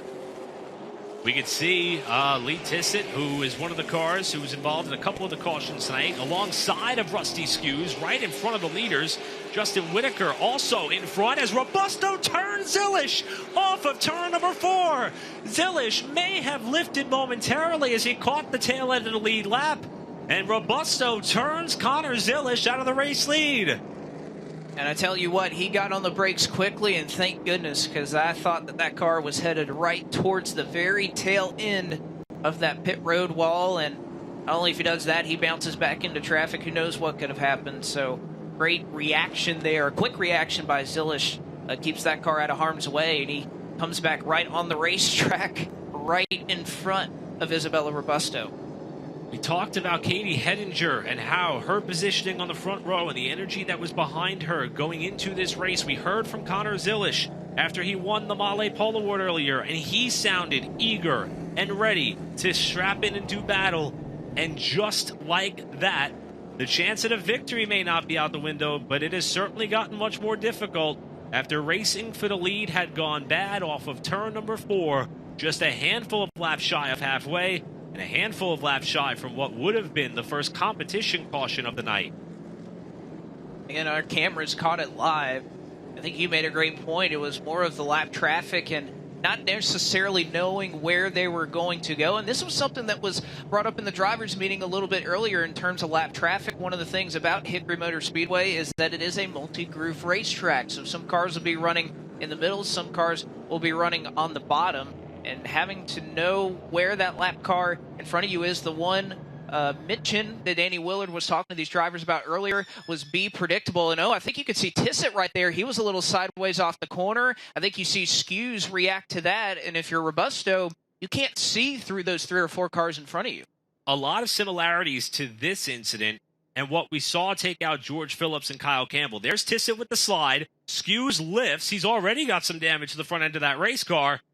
And also, Zilish was doing the right thing there. I'm pretty sure Spotter must have been telling him, checking up in front of you. He rightfully lifted, so he didn't go into the back of the 8 car. And unfortunately, Robusto, 4th car in line in this little bit of a logjam. There's just no way you could react accordingly to prevent something like that from happening. And again, I love Zilish's reaction here. You can see him lock it up, turns the wheel to the right. As soon as he knows he can get that momentum rolling backward, rolls a little bit out of the brake. I hate to say it, but wrecking a race car, I guess, is a skill, and I love to see that, he was able to back it up in the proper way to not hit that inside wall. I've always marveled at a race car driver's ability to take their foot off the brake in a currently crashing race car, trying to figure out what the best way is to make it not have the maximum amount of damage. And you're right, Zilish displayed that at a very young age in a very unfortunate set of circumstances, which, to call a spade, Blake, I will dub that a bit of a racing incident as well. It was very similar to what happened, unfortunate for Zilish, who is an incredible talent. Hey, for the fans here at Hickory and those of you watching on Flow, if you haven't gotten your money's worth already, which I don't think there's any way that's possible, watching Zilish come from the back of the pack, yes, that's going to be worth the price of admission on its own. 55 laps to go, and yet, again, with the pace that his car was running, you saw how quickly they came up on the lap traffic. They won't have a competition caution to look forward to, as that would come in a portion of the race where they will no longer throw it. But yeah, seeing that number 25 Rackley War Chevrolet try to bust up through this field, it's going to be one heck of a show for the fans here at Hickory. So organically, Mike Hopkins now finds himself in second. This is the potential for him to line up on the front row for this restart, although Isabella Robusto has been so quick tonight in her Wilson Motorsports Yahoo number 28. Robusto, as we've talked about, is someone who is certainly getting a lot of wheel time in as far as her slate in 2023. As Blake mentioned, one of 3 drivers running double duty. You'll see her back out here in the late model stocks as well. But behind Isabella is that of the native New Englander, who has so much success every time he can strap into a race car, and he's trying to back up the efforts he had at Southern National with a victory. And don't look now, there's a couple other cars starting to work their way closer to the front. But before we discuss that, let's check in with James Pike, who's standing down trackside. James, this has been a physical one. We still got 55 to go, my friend. It's been a physical race, and I know you guys have been talking about Isabella Robusto in the booth a lot tonight. I talked to her earlier as well, and I asked her how difficult it was to transition between the late model and the pro late model, and she said, honestly, the horsepower is the biggest thing, and I know I have a good car both on the late model side with Lee Falk and then with Donnie Wilson on the pro late model side, but the pro late model I don't have as much experience in, and I just need to figure out how to grow into it. I think it's safe to say, based off the way tonight's gone, she's found a pretty quick way to grow into it. It helps that she's got tons of experience here at Hickory, 3rd track points a year ago, but she's finding her way in this pro late model very, very quickly. Thanks, James. And I will say also, we saw Boo Carlisle being able to put together the vlogs for the Cars Tour, and he got to follow Isabella Robusto around a little bit the last time out for her there. And if you want to learn more, check that out. There'll be another driver, Touring 12 driver, that Boo will be following along. Exceptional work all year long. We love seeing Boo behind the wheel of a race car, which sounds like we might see just that when we get to the Tri-County event on Memorial Day weekend as the field hits the choose cone this time through.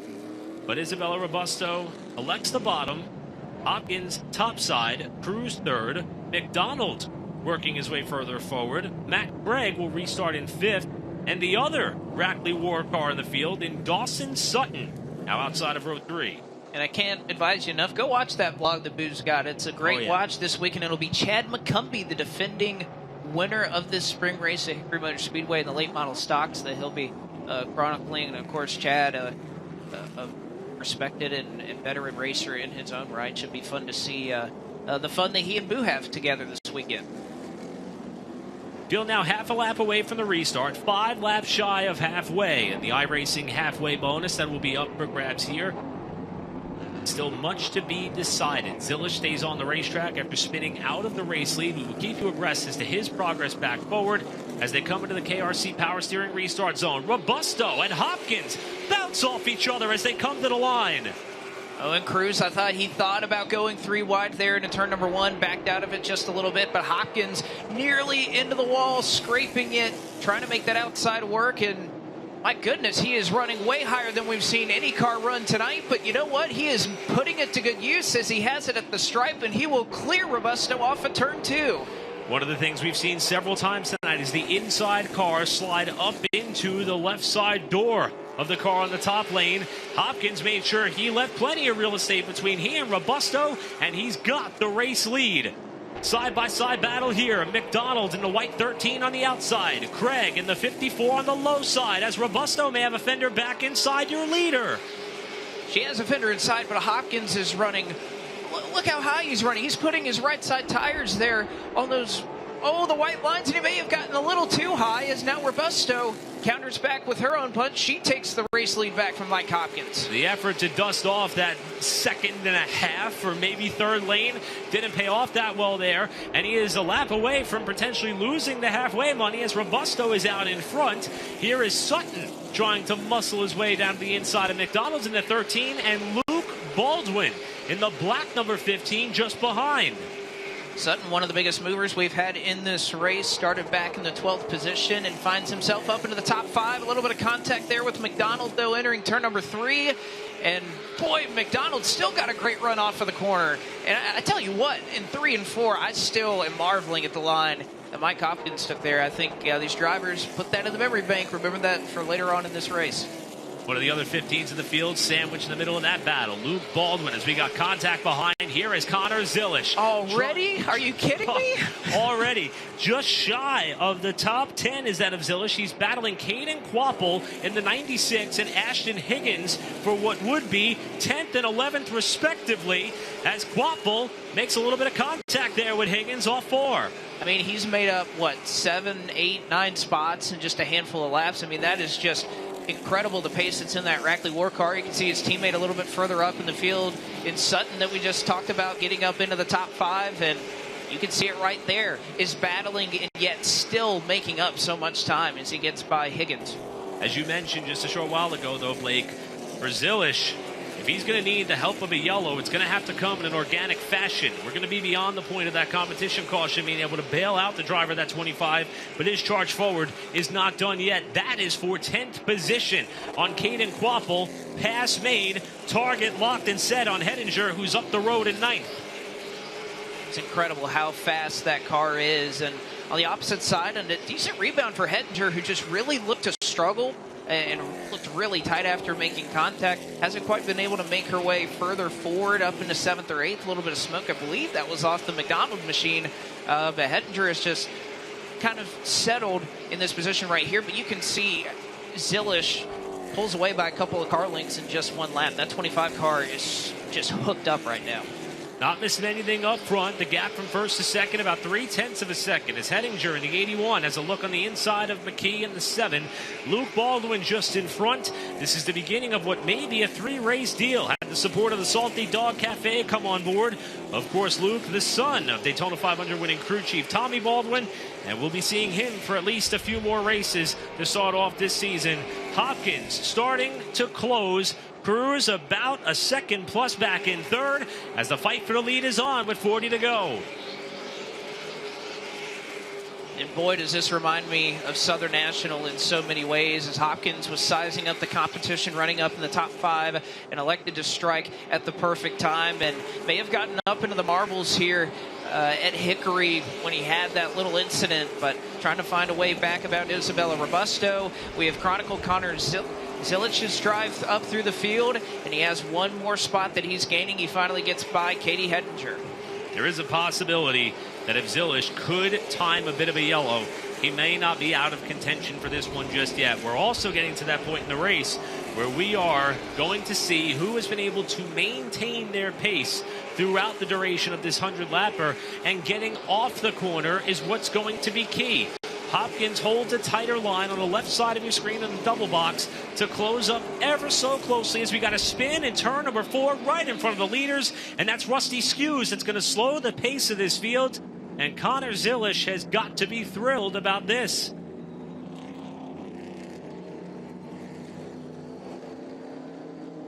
Second time tonight, the Volt battery caution has flown with the Top Gun Motorsports number 8 of Skews being in the entanglement of the incident.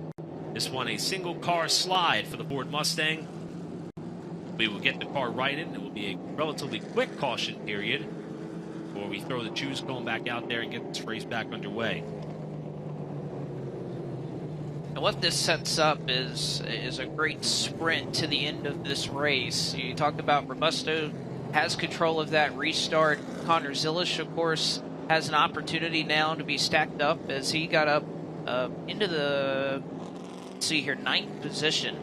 And of course, with the choose, I'm not sure how many rows you could potentially gain out of that, but there's certainly an opportunity there if he were to take it. And you know what? I would throw Brent Cruz, Matt Craig, a couple of very experienced drivers, and I wouldn't throw them entirely out of the picture yet either. This puts them right back in the fray as well. And even Dawson Sutton, who has been marching forward this entire night, this puts him right back into it.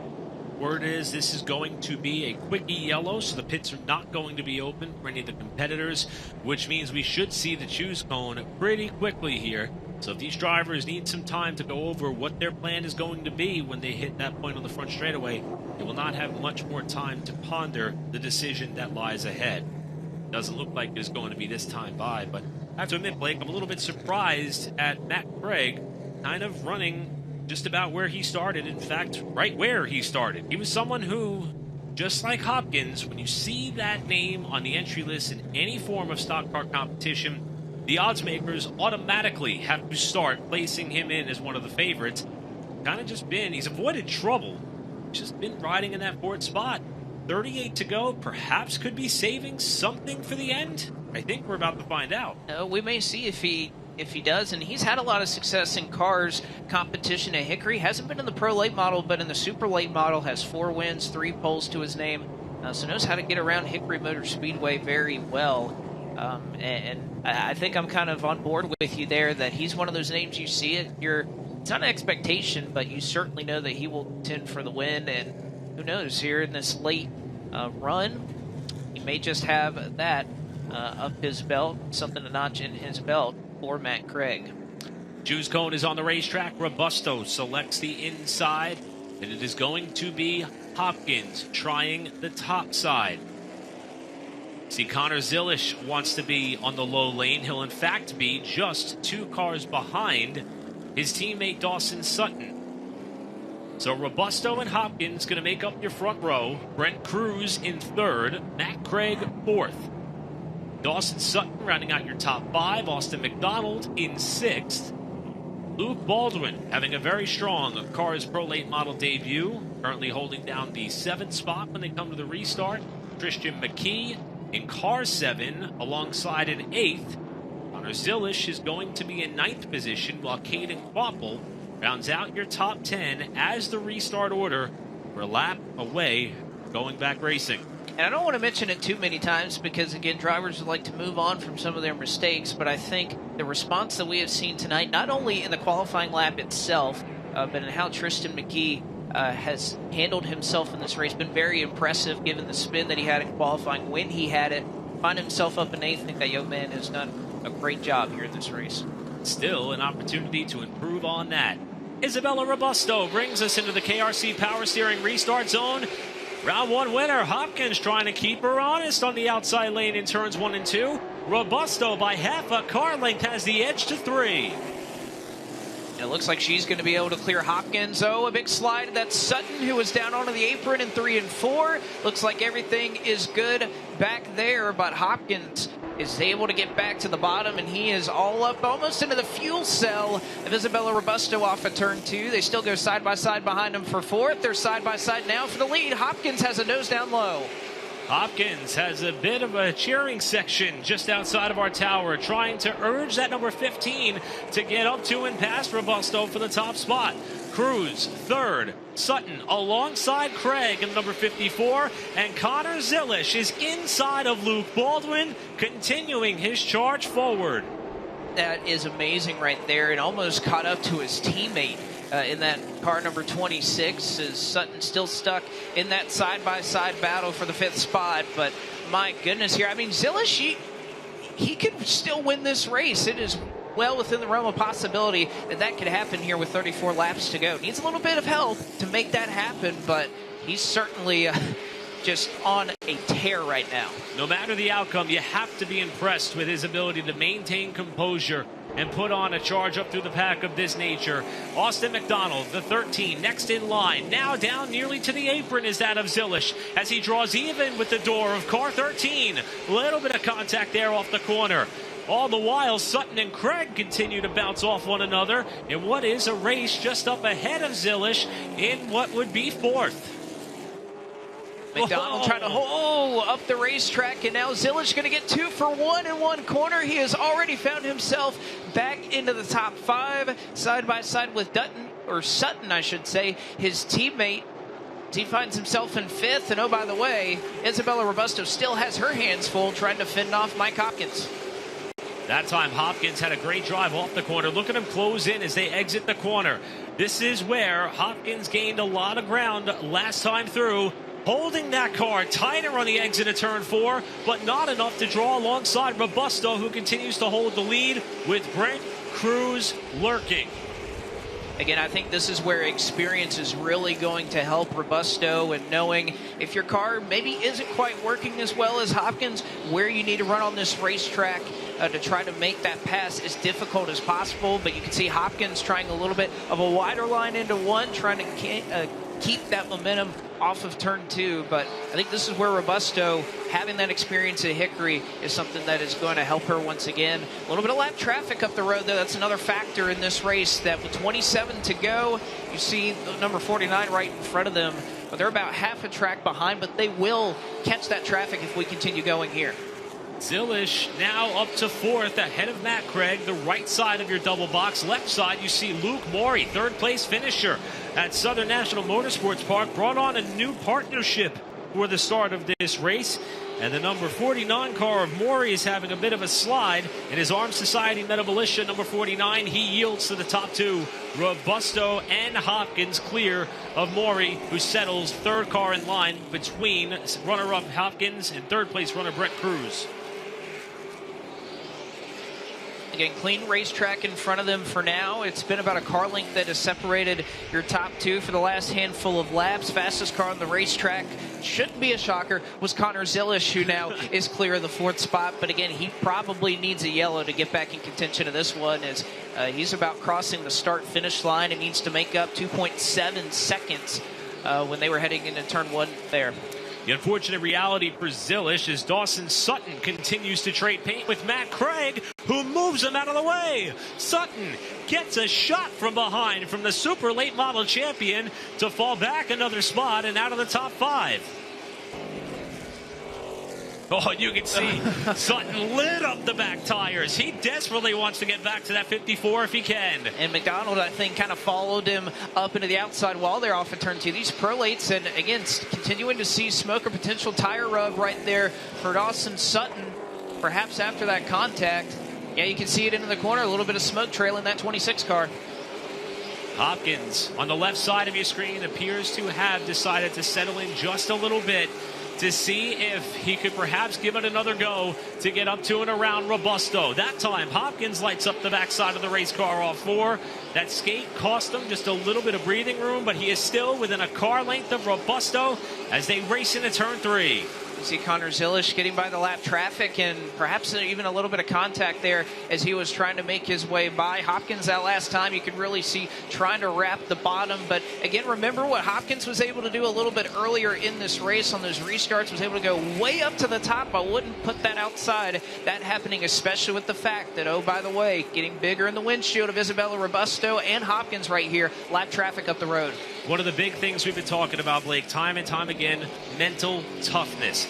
We know, we've seen Isabella Robusto and what she does to remain physically fit. But to look up in the rearview mirror and see a driver who just won the most recent Pro Late Model race, to navigate your way around lap traffic, to not get discouraged after the contact with Connor Zilish, Robusto is putting on a bit of a clinic in terms of being able to withstand pressure.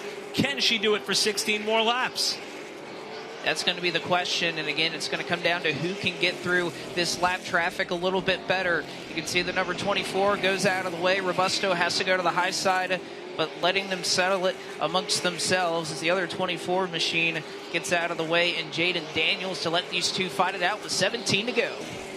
Laps continuing to click off here, with Hopkins now trying to set up high.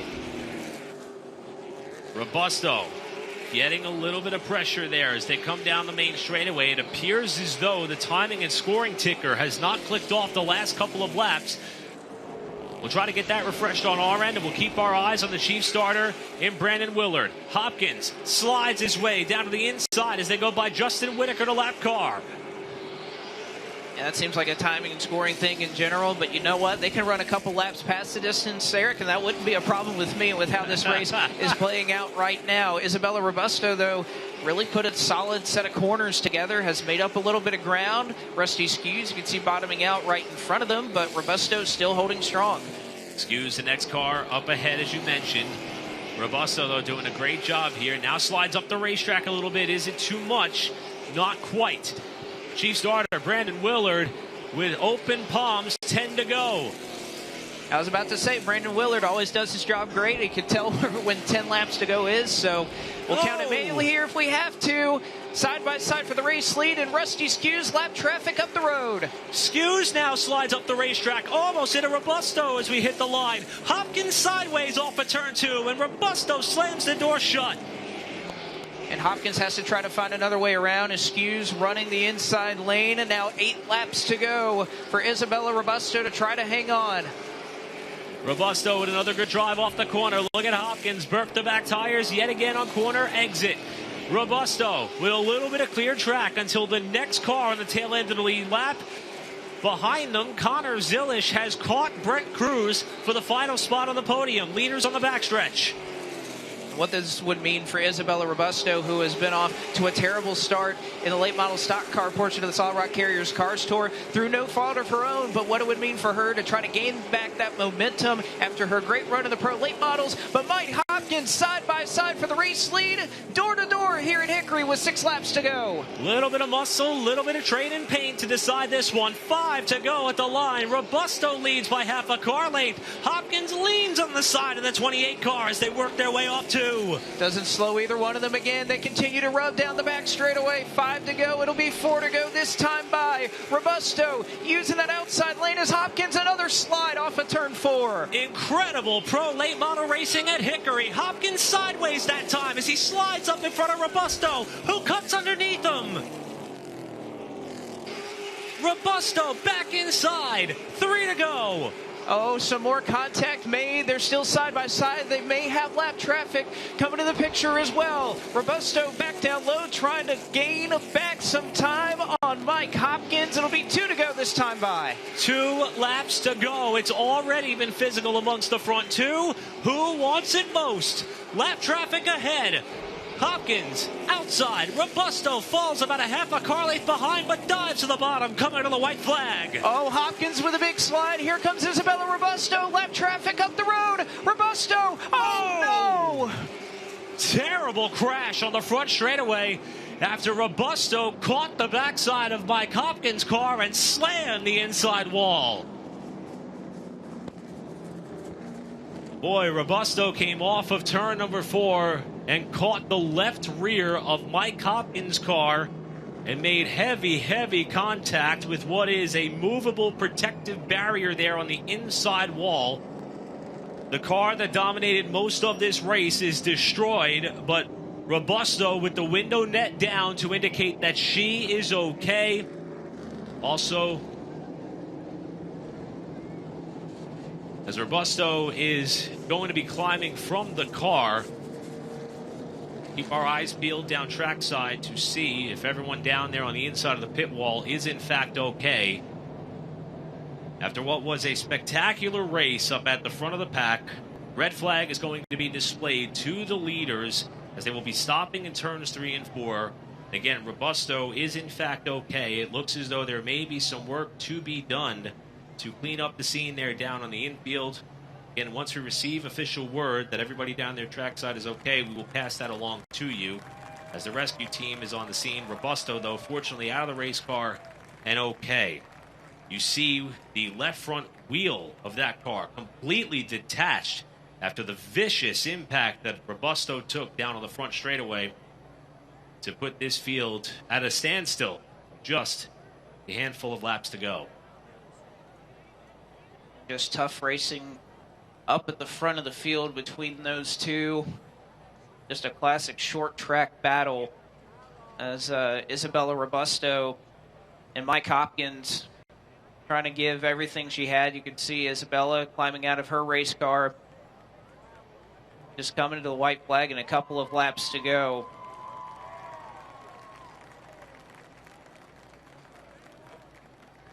The unbelievable element of this here is you have such an incredible race that has seen lead changes among lead changes. We talk about the pro late model history at this racetrack and how some of the events have been dominated by a single participant or a single competitor.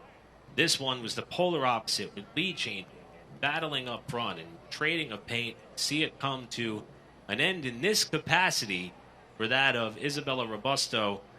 Is certainly unfortunate for that driver and that team. And again, we are awaiting official word as far as anybody who may have been down trackside. And once we have additional updates and information, we will pass it along to those of you who are here with us at the racetrack, as well as those of you who are watching along on Flow. We will also wait to receive word on the fate of this race, as right now the red flag remains out at this portion of the program. We see the removal of Isabella Robusto's car taking place down there in turn number 1, but there will be some additional work to be done to the inside retaining wall at the end of the front stretch before we are in a position to get this race back underway. Yeah, as you mentioned, that barrier knocked out of the way after contact that Isabella Robusto had with it. And you can see damage as it'll be pulled back on the record. So as Robusto's car goes off on the hook, we're going to step aside just for a moment here at the Hickory Motor Speedway. We'll be back with more racing here on Flow. Back here at the Hickory Motor Speedway, where, as you can see, the red flag remains out after a hard crash on the front straightaway while racing for the lead between Mike Hopkins and Isabella Robusto. Took an ugly turn at the end of the front straightaway. Good news to report to those of you watching on Flow or those of you here at the Hickory Motor Speedway. The report trackside is both driver Isabella Robusto as well as a photographer who's standing down there trackside near the scene of the accident are okay. Now, Isabella's going to remain here at the racetrack. However, we are transporting the photographer to a local medical facility for further evaluation. That is the official update from the Cars Tour directly, and we are very relieved to pass that along after that was a vicious impact and a very precarious situation that we saw there for a few moments down trackside. I want to tip my cap to everybody involved here as far as the safety team, the crew members who arrived on scene immediately to assess the situation and help where they could, as well as the recovery team who got Isabella Robusto's car off the racetrack and attended to her as well after what was close to a driver's side impact on that inside retaining wall. So, again, both Isabella Robusto as well as the gentleman who was down trackside, okay. Isabella will remain here at Speedway with us, while the photographer will be transported to a local medical facility for further evaluation. And that is the update in which we are very relieved to pass along to all of you. As far as the race, we are awaiting official word on the restart proceedings. All would point towards a potential green-white checkered. However, due to the repair that would have to take place down trackside, we'll wait until we speculate any further as far as how this Pro Late Model race will remain or unfold. So we'll keep our eyes peeled to the officials who have been working diligently. And Blake, I know for a few moments there that was pretty intense for several reasons. And I also want to say that as someone who's privy to be able to listen to some of the line of communication that unfolds behind the scenes, hats off to everybody, top to bottom, track cars tour, for being able to remain cool, calm, collected, and composed in a situation that looked quite frightening for a few moments. Yes, certainly so. And again, there's medical teams involved. There's a track personnel here at Hickory Motor Speedway that are doing their jobs exactly as they are trained to do.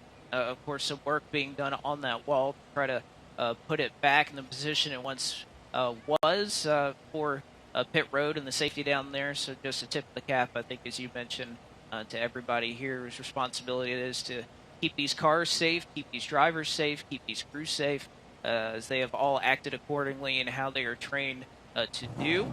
And hopefully, again, we'll await for official word on exactly the happenings of this race. Again, you can see Mike Hopkins as well as the rest of the field parked here in turns 3 and 4, as we are still under a red flag condition. So those two drivers battling for the lead. The official lap counter, at least on the scoreboard here at Hickory, says lap 98, which of course would be just a couple shy of the 100 scheduled distance here for the Pro Late Model portion of the Tough Shed 250. But I think, again, an extraordinary tip of the cap to all of the safety workers here at Hickory Speedway, the track crew, the medical personnel, and everybody who was able to do their job and make sure the situation was handled as best as it could be. So as you can see, the field remains under the red flag. We will take this opportunity to talk a little bit about some of the rules that will unfold throughout the Cars Tour season. This is a true and legitimate red flag condition. Now, you may see a few times throughout the year, I believe we actually saw it once at Southern National, if my memory would serve me correctly, a situation dubbed a red-yellow, where the pits would be open, damaged vehicles or cars that were on pit road would be able to be serviced. However, under this condition, especially giving respect to all of the activity that was taking place at the end of the pit lane, it is best to just freeze everything, stop the field in 3 and 4, and then once the all-clear is given, we'll see the direction in which this race may be headed. Right now, there's been no indication that this race is over just yet, which, you know, as hard as it may be to transition back to some of the storylines of the race itself, this is exactly what the doctor ordered for Connor Zilisch. I mean, he as right now, unofficially, he has scored in about the second spot. The lap car of Rusty Skews, as you mentioned, kind of sandwiched there in between. But for Zilisch, this is a chance for a comeback to be complete should we get this restarted. If he is parked there in the second position, again, don't know if perhaps there was some passing there under the caution. Of course, you could see Rusty Skews is the second car that is listed, or at least parked here in turns 3 and 4. Of course, he is multiple laps down in this race, so would not be scored in that second position. So, of course, we'll await official word if he would be running in the second or the third position if we get things back rolling here at Hickory Motor Speedway. But certainly so, his drive through the field was certainly something to be admired tonight in this Pro Late Model field. Of course, Brent Cruz right behind him, maybe in second, third. We'll, again, await for official word on all of those happenings here, and, of course, update you with what the officials decided in terms of the outcome of this race. There's still some work being done on that wall to, again, make sure that it is able to withstand another potential impact, so there's still Some work there being done by the safety crews to make sure that that wall is sturdy and in the correct position for all these crews down there on pit road. So still some work being done as we sit under red flag conditions here in the Tough Shed 50. One of the key talking points that we had in our preparation for these races, both the pro late models and the late model stocks, is this is the first race in what is going to be a bit of a tough stretch. Now, granted, we have next weekend off per se, but it's less than 2 weeks' time before our next foray on May 5th, Friday, so mark your calendars now, at a Speedway. Then we have our Wednesday event at North Wilkesboro, about a week and a half after that, on Wednesday, May 17th. And then we'll move ahead to Memorial Day weekend on May 27th at Tri-County. With that in mind, it is important to kind of acknowledge and, in some sense, sympathize with these race teams about all the effort is going to take to try to get to a position to get these cars back repaired and race ready, especially those who have sustained significant damage here throughout the night so far. We hope that pretty much comes to a stop with the most recent incident, but we may still have 2 laps to go in this pro late model race. 150 laps still to go for late model stock cars, part of the Tough Shed 250. Also want to take this chance to tip our cap to our amazing and hardworking production team, everybody who has been manning cameras around the racetrack, setting things up, our team down in the truck. This is the 3rd time that we've had a chance to work with them directly. Absolutely love and admire every single person who is on our team, the sights, the sounds, the shots, the information, and the collaboration that it takes to put these races on, as well as all of our partners across the Flow platform. It has been an absolute honor, privilege, and dream to be able to be paired with everyone involved. Blake, you as well, Jacqueline Drake, who's at Bowman Gray Stadium, kicking off the Madhouse season with our buddy Matthew Dillner, and of course James Pike, who is down trackside. This is a lot of fun, even on nights where things get a little bit haywire, such as tonight, and there's a lot of people that make it possible, and we cannot thank them all enough. Absolutely. I echo all the sentiments you're bringing out, Eric, and of course, a pleasure to work with you up here in the Flow Racing booth here in the Solid Rock Carriers Cars Forum, as we still await word on everything that will be happening in terms of the outcome of this race. Again, you see Mike Hopkins in that first position, and of course, we will get official word on anything else as far as the rest of the positions on this grid. As we were talking about earlier, one of the best finishes that was shaping up to be both in that pro late model, but you also got to think back to the last chance race we ran just a couple of hours ago. It was only 15 laps, but a lot of what you saw in that battle for the lead here in the pro late models was exactly what was happening here in the late model stock, side by side, and just tremendous short track racing that we know Hickory Motor Speedway is also accustomed to putting on for many of the fans that have decided to grace us with their presence here at Hickory Motor Speedway. And I know they said the opening crowd here at Hickory was the largest that it had had in over 20 years as far as opening night, and I would love to hear official word from some point at Kevin Piercy that potentially that we may have bested that crowd tonight. So it looks as though we are going to be presented an opportunity here with a green flag finish, and I cannot believe the work the track crew has put in to repair that section of wall at the end of the front straightaway. While we're giving accolades, we'll pass them along to those hardworking men and women, because my goodness, that was a quick get back together and a quick cleanup, if you will, after the crash that unfolded on the main straightaway. So it's going to present what should be a green-white checker, which now we're going to shift back into full race mode, and I think with all of the energy and excitement that this race has had up to this point, I would not be surprised if we're not done trading paint. I would not be surprised if we're not done swapping donuts on the side of race cars. I would not be surprised if we see someone off the front row end up in victory lane, as physical as this race has been. And for Connor Zilisch, the chance at a comeback after spinning out of the race lead with 55 laps to go. He had just over a half of this race's distance to get back up towards the front. He's going to have a shot at a trophy. That he is, and just really interested to see here the decision for Mike Hopkins and Connor Zilisch as far as this restart cone is concerned. You'd have to imagine that, of course, Zilisch is going to go anywhere that Hopkins does not go. But even though in those last couple of laps, in that battle with Robusto, he was willing to go up to the top lane, even if Isabella was perhaps not challenging for position on the entry to the corners. So I think, of course, if you're Zilish, you go low, you go high, you go wherever Mike does not go. But we see the decision right there. Hopkins goes low, Zilish goes high. Blake, I'll give credit to you. Very early in this race, you mentioned this track is conducive to allowing drivers the option to pick either lane and have a chance. We don't see that at every race. However, before we turn our attention back over to the restart, let's hear from the driver who was involved in that very scary wreck on the front straightaway. Isabella Robusto is standing by with James Pike. Isabella, first and foremost, are you okay? Yeah, I'm all good. Second, what did you see from your perspective? I think I just had him trapped behind the lap car, and he tried to clear himself before he got trapped, and got into my front tire, and something broke, and it just shot straight to the wall. So I hit it for the guys. We definitely had the car to win. Most important thing, though, Isabella Robusto, okay. Great to see, great to hear. We talked about her mental fortitude. Now, shift focus to the late model stock. For the rest of these pro late model drivers, their focus is on these last 2 laps. Mike Hopkins trying to go back-to-back to start the Solid Rock Carriers Cars Pro Late Model Tour. Connor Zilish trying to complete the comeback. Brent Cruz and company trying to play the role of the spoiler. Into the KRC Power Steering restart zone they come. A green, white checker. We saw it early in the race.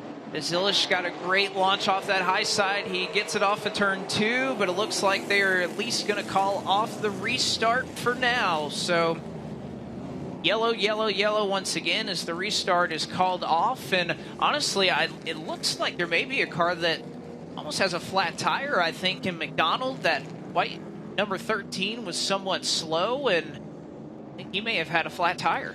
Coming off at turn 2, there were several cars that faded out all the way to the outside retaining wall. McDonald was one of them. See him there in the King Racing number 13 car. And I believe you're right. He definitely does have a right front tire down after all those cars kind of washed out wide. And I didn't see who the first car was that made such a mistake, but they pretty much led the Army off the cliff because everybody followed in the tire tracks to kiss the concrete. And McDonald will have to come down for service. And we will have to do this once more. It's very interesting to see the launch that Hopkins got on that restart.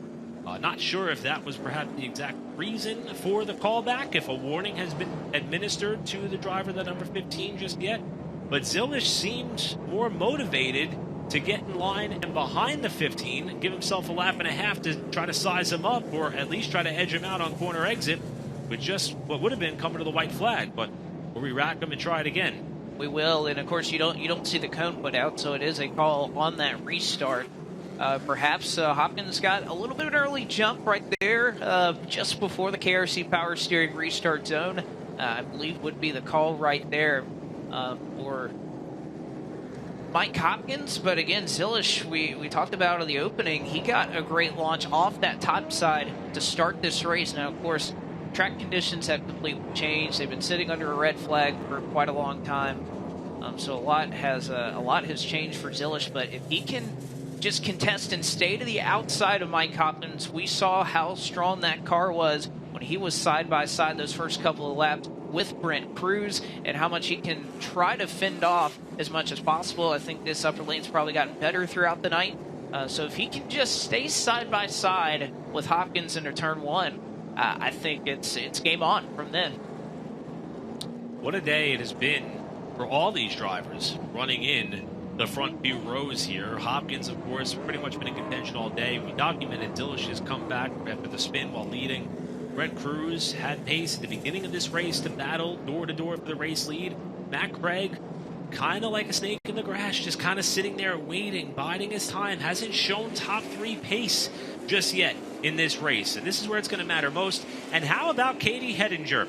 First lap, off turn 2, pancakes the wall, has to battle what could be a bit of an injured race car. She's trying to round out the top 5 to continue what has been a strong start in her 2023 Pro Late Model campaign here in the Solid Rock Carriers Cars Tour. Second attempt here at a green-white checker with Hopkins and Zilish bringing us down for a 2-lap shootout. And that restart looks like it was good, and Zilish got all of it that he needed. They stay side by side, door to door. Looks like Brett Cruz going to try to look 3 wide into turn 3 as they're crashing further back in the pack. 3 wide for the race lead and a hard collision on the back straightaway after one car gets turned into the outside wall. I believe that was the number 43 of Nick Loden. The other car that we see right here, the 44 out of Wisconsin, in Michael Litchfeld, who has also destroyed the front end of his race car.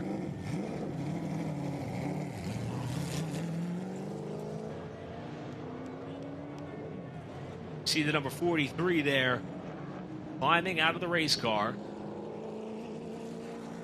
Justin Whitaker has just gone by with significant damage on the front end of his car. That is, in fact, Loden's machine.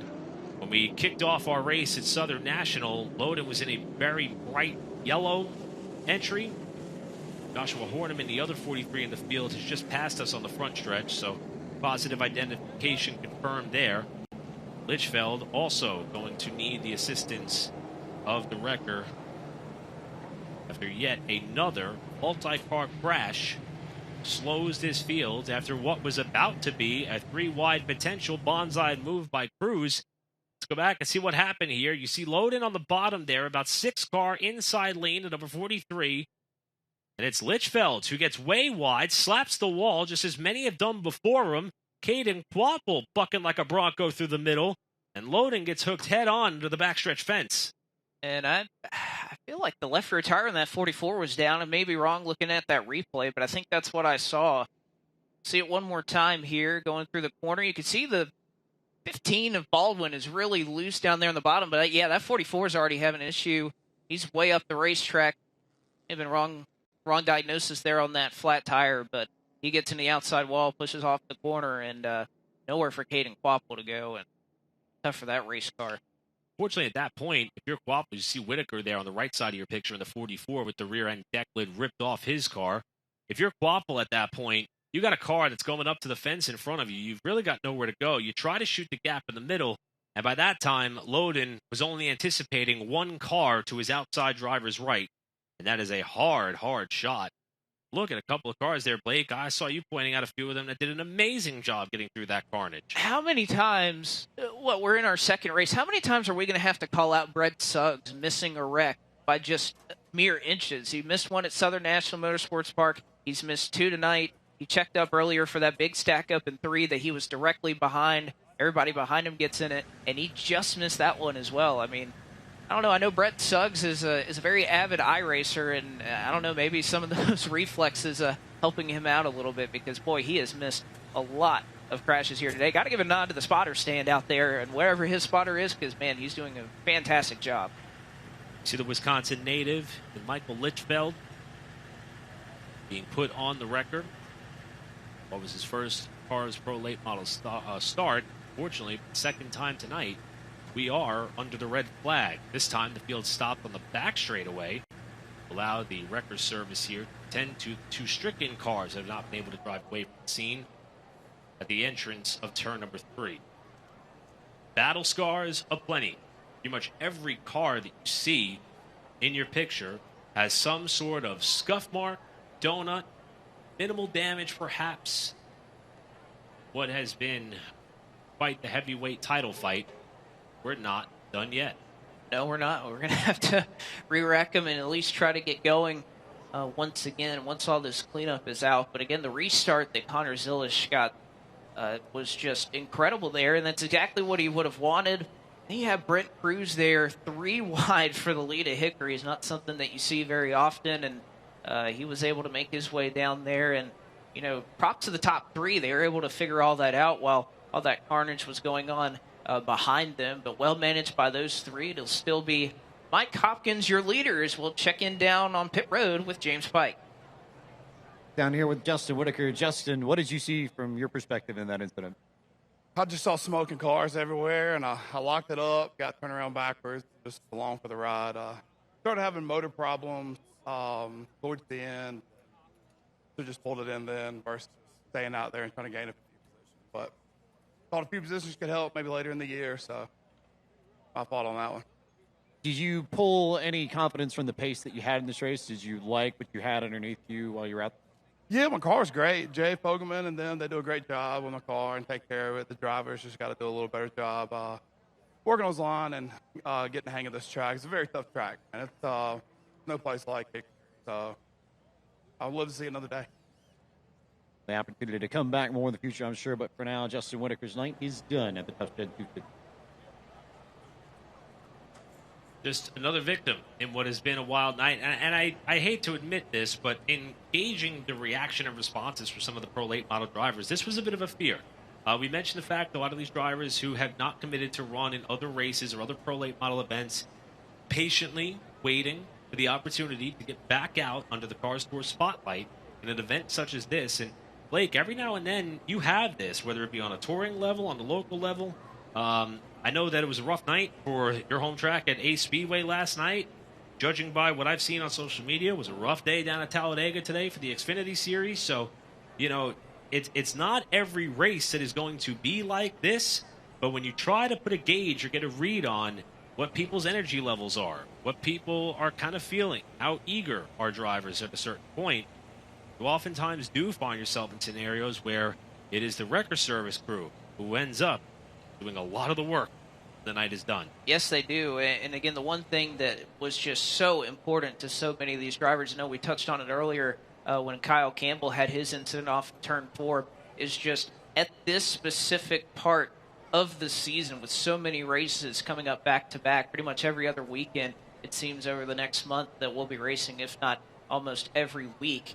If you're going to tear your car up, you would have rather have done it at Southern National or at Florence, where you had a lot of time to work and repair your car. This is one of the more difficult junctures in the season to have to work on it. And I think, you know, I heard a good quote off the Big Time Auto Racing podcast a little bit when I was listening to it yesterday. You know, it's easier to replace ball joints, or it's easier to replace a fender brace. It is not easy to replace a front clip. And of course, you're fixing your car, you can't exactly work on making it faster. I know even Layden Huffman, who I was talking to a little bit earlier, talking about his racing here in the late model stocks at Hickory Motor Speedway. He said, I've hardly been able to work on my car, just with all the bad luck that we've had this year, being involved and getting damaged. It's been tough to work on making that car better, whereas you're just hoping to have it ready for the next time you come out. So difficult to end, at least at this portion, to have that happen to some of these competitors. As you can see, we are back behind the pace vehicle, and the yellow flag is back out here at the Hickory Motor Speedway, where we will be getting set for yet another green-white checkered attempt for the second Pro Late Model race of 2023. Full battery caution has been out several times here tonight. We've seen the red flag several times as well. But the one underlying variable still remains: who will be the driver who presents themselves in Edelbrock victory lane when these last 2 laps are complete? See Nick Loden, his car being brought back to the pit area, the near vicinity of Isabella Robusto's badly damaged car after her crash on the front stretch. With the Jews going out on the front straightaway, no surprise, the Rackley War Racing number 25 of Connor Zilisch elects the high side, as he has done the last 2 restarts. The one before, though, Blake, Hopkins tried to stay in the power, washed up a little bit wide, stayed off of Zilisch, but opened the door enough for Brent Cruz to think about it. See if it happens again this time. Well, he went in about the middle part of the KRC power steering restart zone last time, and if Zilisch can time it right, and he's been really good at this the last couple of restarts, having that longer radius around the corner. If you can time it well, you can essentially get a run up almost to Mike Hopkins there if you can time it well. So we'll see if Zilisch can do that. And again, if you're Zilisch, you have to hope that you can hang out on the outside. But if you're Brent Cruz, you want the exact same thing to happen so you can repeat that move and try to go 3 wide into turn 3. Matt Gregg all the while riding in 4th. We will try it again. Hopkins, Zilisch, your front row for the restart. About 3 wide behind them in the midfield. We're back underway. Zilisch is keeping pace with Hopkins here in turn 1 yet again. There's that slide from Hopkins as they make contact entering turn number 3, and the battle for the lead is on with the white flag in the air. Zilish going to have a run on the high side, and how wide is Hopkins going to run him? We saw Zilish was strong on the top side earlier. Oh, contact! Hopkins trying to muscle his way through. Brent Cruz into the back of Hopkins, shoves him up the racetrack. Here they come to the flag. Hopkins crashes at the finish line and wins his second race to start the year. Oh my goodness, what a finish. Tristan McKee into the outside wall after the checkered flag. Hopkins with scuff marks all over his race car, and he is burning down the house in turn one. And he's not even going to bother doing the cool down lap. He's going to burn it down here for the fans on the front straightaway already. What a job he did hanging on to that race car after that late race contact. And again, you have to feel for Zilish, who was there on the high side and checked up to preserve his race car and keep from getting in the outside wall, but unfortunately he will have to settle for third. But Mike Hopkins, what an effort to get back to Edelbrock victory lane. Margin of victory, 41 thousandths of a second. After 2 red flags, a couple of big pileups that tested everybody here at the racetrack tonight, the flight back home to Herman, Maine is going to include another winner's trophy on the Solid Rock Carriers Cars Tour Pro Late Model ranks. And that is one ecstatic veteran racer who has so far gone 2 for 2 on the Pro Late Model slate.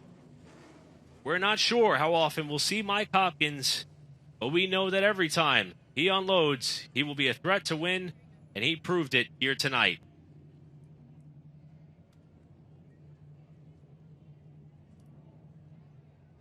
We'll toss it down to James Pike, who is standing at Edelbrock victory lane with a very energetic Mike Hopkins for the second time this season. Eric, that may be the fastest I've ever seen anyone come straight to victory lane as Mike Hopkins climbs out of the car.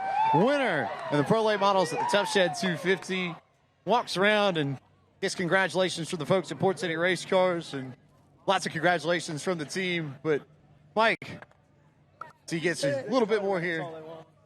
How on earth did you hang on to that thing in the last half lap to win this thing? Just digging.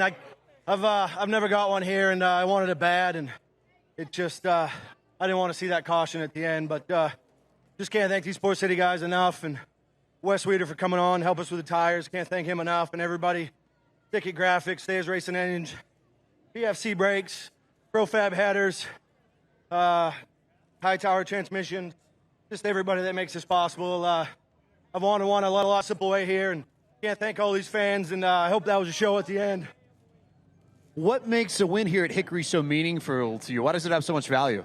Well, just such a cool place, right? You know, it's the heart of the NASCAR country, and everybody knows Gary Crooks owns Port City Race Cars, and he's been racing here, been down in North Carolina for 28 years, and he's never got a win here, so I'm pretty proud to get him his first win. I know the plan wasn't necessarily to go full season with the Cars Tour to start the year, but you've got 2 wins out of the first 2 races. Is that something you might have to reconsider now? Well, we're going to race it race by race. Every time I've raced the championships, it's bit me. So this tour is pretty cool, you know, to see Jeff Burton and Dale Earnhardt Jr. here and all these fans and 70-something cars in the pits. I can't thank everybody that helps me and every single one of them people that's in them stands. Mike Hopkins, plenty of big wins in his career. This one, another one to add to the list. Victorious in the Pro Late Models, Tough Shed 250 at Hickory Motor Speedway. Thanks, Pike. And, you know, what does competing in the Solid Rock Carriers Cars Tour, Pro Late Models, Late Model Stocks, what does it mean to racers and drivers? It's the energy that we just saw out of Mike Hopkins right there. We know the long distance that he has traveled. You mentioned he's turning back around to head home at 6:30 a.m. tomorrow to fly back to the airport in Portland, Maine. But he knows this is the place to be. This is where you want to test your talents. Sometimes you got to get elbows up. Sometimes you have races that unfold in a unique fashion or a unique way like we did here tonight. But he did everything in his power to back up the result that he debuted at Southern National Motorsports Park. And I hope he's got a check bag big enough to get that thing home with him tomorrow morning, because that is quite the trophy. I also hope he's got a change of clothes as well with the champagne celebration down there trackside after he bested Brent Cruz at the line by 41 thousandths of a second. And the incredible comeback charge of Connor Zilisch came up 2 spots shy after a remarkable drive up through the pack to round out your top 3 finishers. With Hopkins and company still down there celebrating a win, we still have 150 laps to go for the late model stock car portion of our program, part of Tough Shed 250 here on what has already been a night to remember at Hickory. I love that shot that we had a couple of moments ago of Connor Zilisch's car. 3, 4, I think I counted 4 donuts on the side of that car. That is all the battle scars. And you can see Connor Zilisch right there walks into victory lane. Yep, there's the shot right there. Let's see, 1, 2, 3. I think I may have been right on the nail right there with 4. But nevertheless, just an incredible drive from him. And, love seeing that, that's very commonplace amongst these Cars Tour competitors that in victory lane, a lot of guys who are up at the front, trading paint, rubbing fenders, doing all that hard racing, and yet they can get out of the car, shake some hands, and say, you know what, that was a lot of fun. Especially after the night that Zilisch had. If I were him, granted, we analyzed the incident with 55 to go and kind of dubbed it to be a bit of a racing deal, if you will, the accordion effect of the lap traffic. But the wherewithal of that young man, even after the night that he had, rip-roaring his way up through the pack, bouncing off the front runners there at the end, comes home in third, and instead of walking over to the truck to pout about it, he goes to victory lane and congratulates the driver who wins. That's the type of sportsmanship you want to see, not just on this level of motorsports, but all motorsports. Yeah, absolutely. And you have to think he's got to probably change a little bit, get a little bite to eat, and he's got 150 more laps to run. So didn't even think of that. Well, Hopkins and company are going to continue to celebrate this one for quite some time. As we mentioned, Zilisch was down there as well. Late model stocks on deck. Continue on with our racing action here at Hickory. And boy, qualifying was intense. Last chance race, intense. Obviously, this pro late model feature was wild. I can't quite tell what is going to take place when we have 32 late model stocks out here. I'm gonna shoot the gap and call it a hybrid of intensity, insanity, and entertainment, somewhere in the mix in between there. I know that's not going out on a limb, if you would, but still a lot to be decided there. And in that charge to the checkers, there was so much going on. With Cruz down to the bottom, a close run to the finish. After the checkers, I saw Tristan McKee bouncing off the wall, but the driver on the other end of that spectacular finish, Brent Cruz, the runner-up tonight, standing by with Pike. Brent, what did you see from your perspective and all that coming to the checkers? Oh, man, that was wild. Definitely thought I had a shot there, and we were really close. Thought I was going to get him there, and he just did a good job of holding me tight. Then we almost wrecked the thing. It was super exciting. I just want to thank everybody at Toyota Racing and Gear and Street Top Apple Juice, all my supporters, and everybody at Donnie Wilson for giving me a great race car. Led about 25 laps there. I think we had a really good short run car. I think on the long run, we just fell off at the end there. We need to be a little bit better, but we had a great race car, and I just want to say congratulations to Mike Hopkins and everybody over there, and it did a really good job. Brent Cruz, solid podium run tonight here at Hickory. I could recall the days in which I was traveling with the World Karting Association, and the names Brent Cruz, Connor Zilisch, they were oftentimes at the top of the respective result sheets, putting on races just like what we saw here, except over time the cars have gotten a little bit bigger, and the stage has gotten a little bit brighter, if you will. Very impressive young man who, as we mentioned, a versatile racer, along with that of Zilisch, who came home in third. Behind that of Mike Hopkins, our winner for the second time this year, and not that long of a turnaround here, less than 2 weeks, for the Pro Late models to be back in action with yet another doubleheader at Ace Speedway. So we talked about Connor Zilisch. Let's hear from him, our third place finisher after the comeback through the field. Connor Zilisch, P3 here. How do you summarize a run like that, especially after all the craziness that happened at the end of that race? Yeah, there's only one word for it, and that's crazy. Got spun early on, around halfway, and I knew we had a really fast car. Rackley War, they've busted their butts to bring me a fast car, and it sure showed right there. We spun out, went to the back, drove it all the way back up to the front, and we were on the front row there for the final restart. And I thought we had him coming off too. I got run up a little high, got in the fence, and I kind of ruined my chances there at the win. But for my first Cars Tour race, it's hard to be upset with that. So we'll come back to Ace in a few weeks and go get some redemption. An incredibly strong debut for Connor Zilisch here at the Pro Late Models. That it was James Pike, and that young man impressed a lot of people tonight. He's got 150 more laps to do it here in the late model stocks, as we are going to send things to break before we get things kicked off for the Tough Shed 250.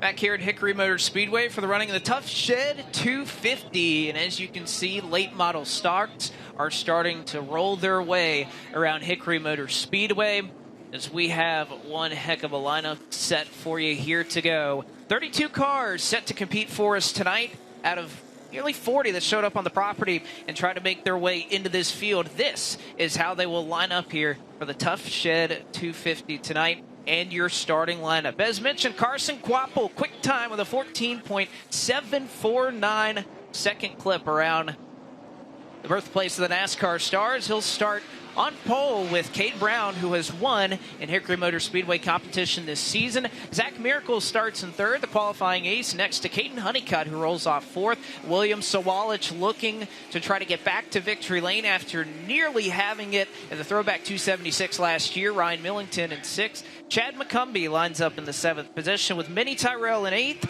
Connor Hall looking to go back to victory lane after winning that throwback 276 last year in ninth, and Bobby McCarty, who was one here before at Hickory as well, in 10th, 11th, and 12th to Ronnie Bassett Jr. and Chase Burrow, respectively. Jacob Hefner, Brandon Pierce, row 7. Carson Brown, Brendan Queen, row 8. Diaz, Riggs, Huffman, Robusto, your top 20.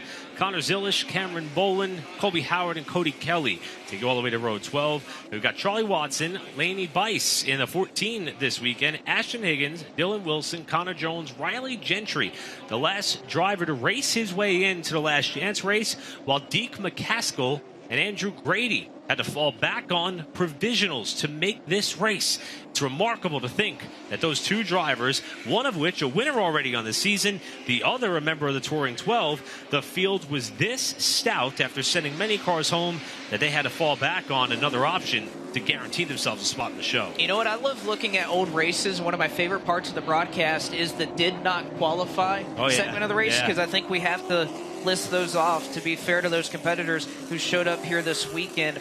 Trevor Ward did not qualify, neither did Ashton Higgins. Deke McCaskill with his provisional gets in, but Brian Barthill came up close, just a couple of 1,000ths of a second shy of making the field tonight. Landon Pimpleton did not make it either. Riley Gentry, Tate Fogelman, Tyler Gregory, Ryan Wilson, Josh Dickens, Blake Lothian, Cale Gale. And one of our Touring 12 did not make it either. Again, did not qualify. We hate to list it off, but again, a good problem to have with these drivers, as 32 cars set to roll around Hickory Motor Speedway for 150 laps. Blake, tonight has been something, but we've got more in store. Excited to be working alongside of you again, my friend. Third time we get to do this with the late model stocks. Let's have some fun with the nightcap here. 150 laps, let's do it. Maybe for Carson Brown if he can make it out there. Oh no, well, the lights are off on the pace car. He's going to have to sort that out quickly as Carson Quapple earns his 5th career Hedgecott Pole Award. Again, the last 3 winners here at Hickory Motor Speedway in the Cars Late Model Stock Corps have come from the pole position. Green flag is in the air, and the Tough Shed 250 is underway.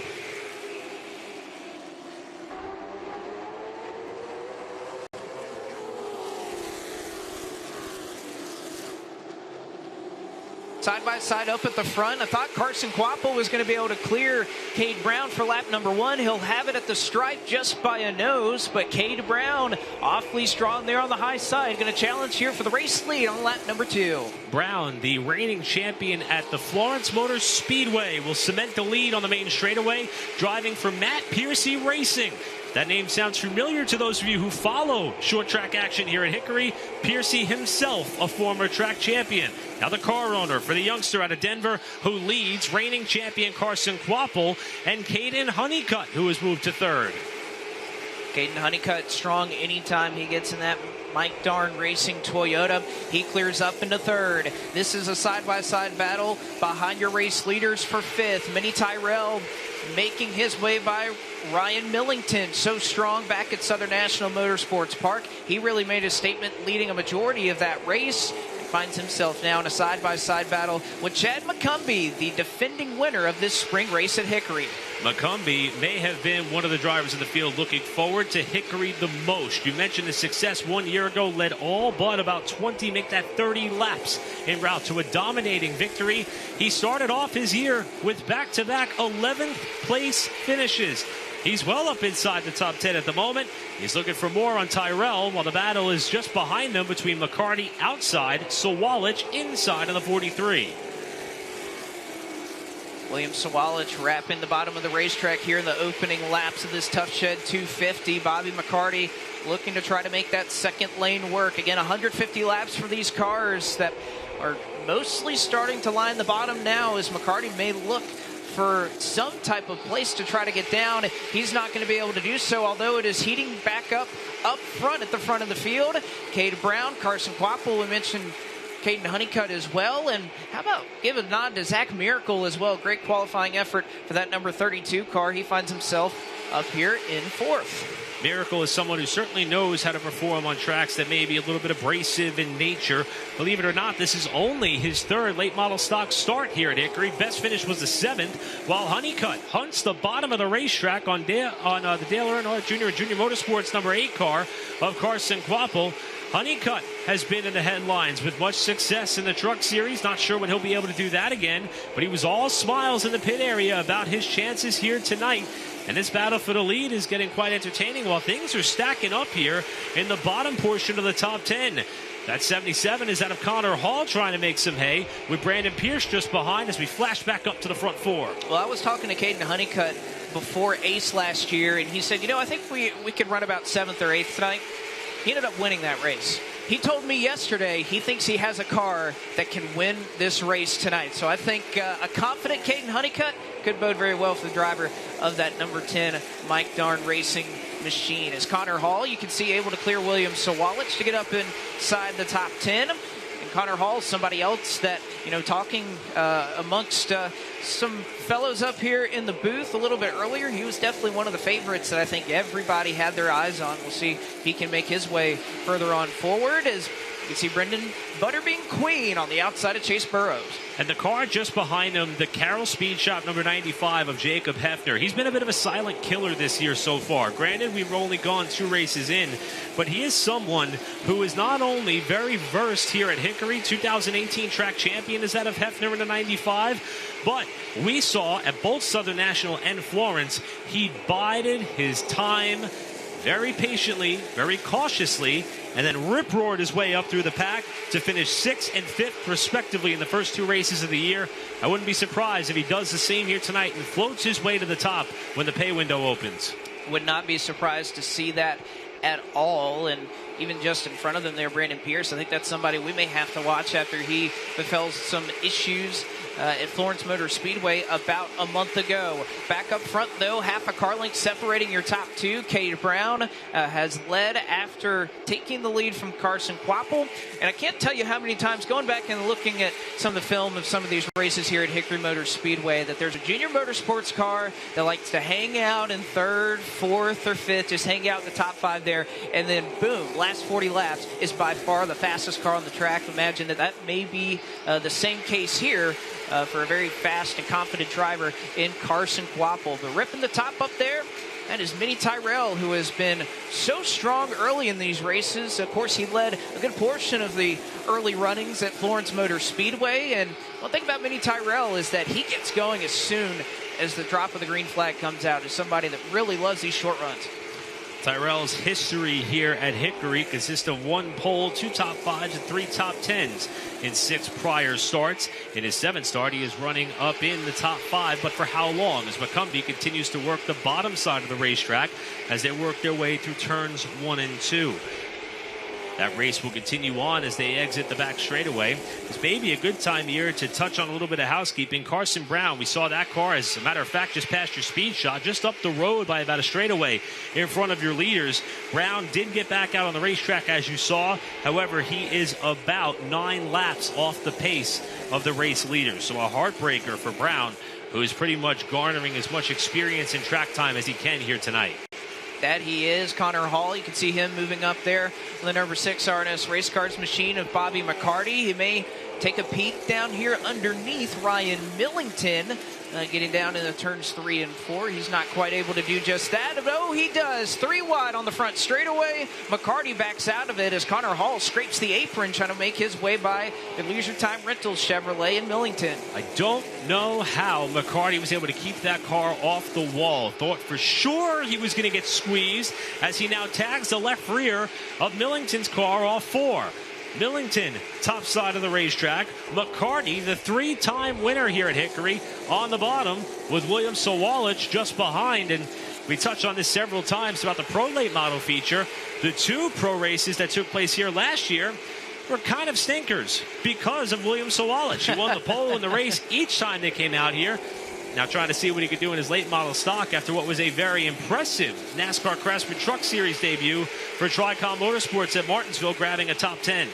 Well, and I think Sawalich was somebody that is very strong, and I think Lane Riggs, somebody that was very strong here in a number of years with Solid Rock Carriers Cars Tour, and the defending NASCAR Advanced Auto Parts national champion.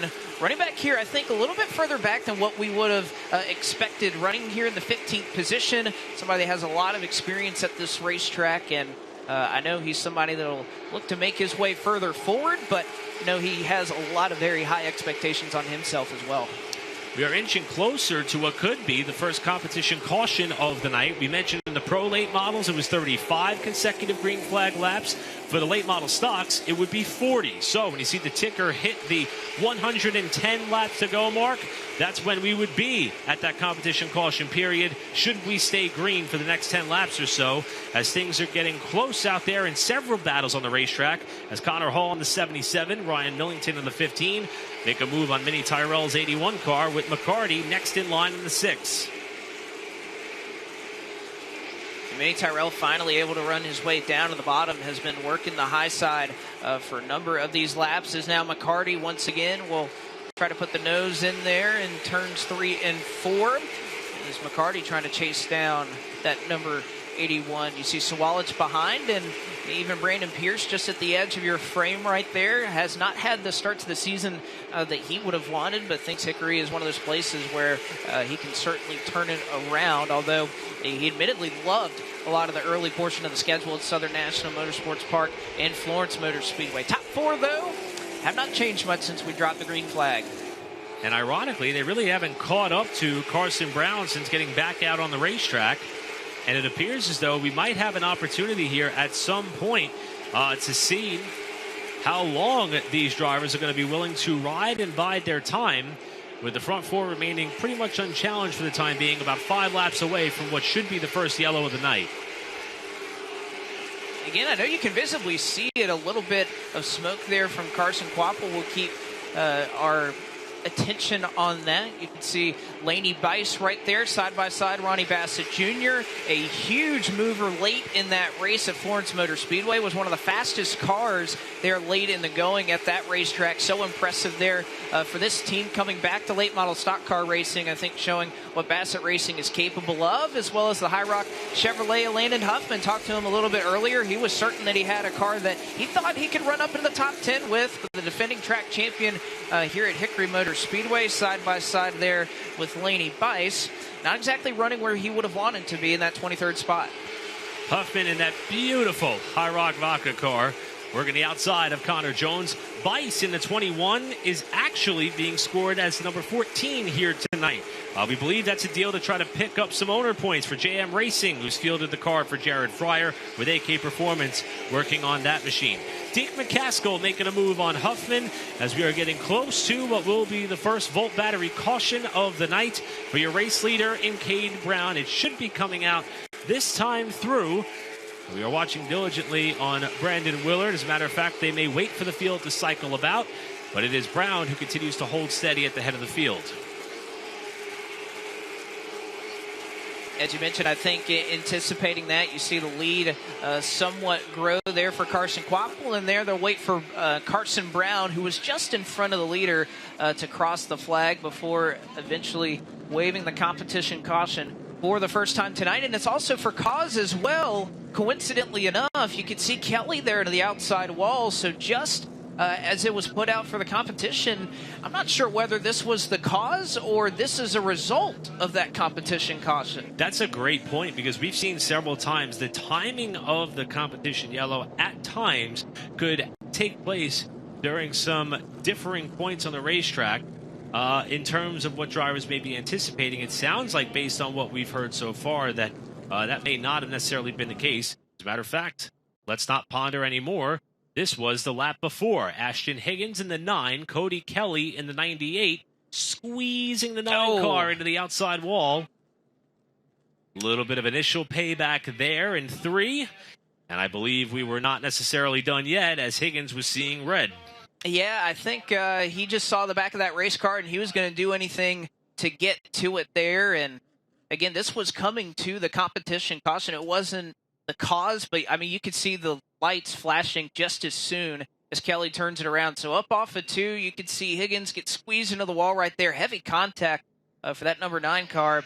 And he tried it in turns 3, and that's one of those things in short track racing. If you're going to have a moment like that, you need to make sure you get away, and Higgins was able to stay with him in the front stretch. And no, honestly, I don't know if there was a whole lot of contact there on that second look when Kelly spun it. Higgins, who is another driver who has run double duty here tonight, carrying one of the presenting sponsors of tonight's race here at Hickory and Leapfrog Landscaping.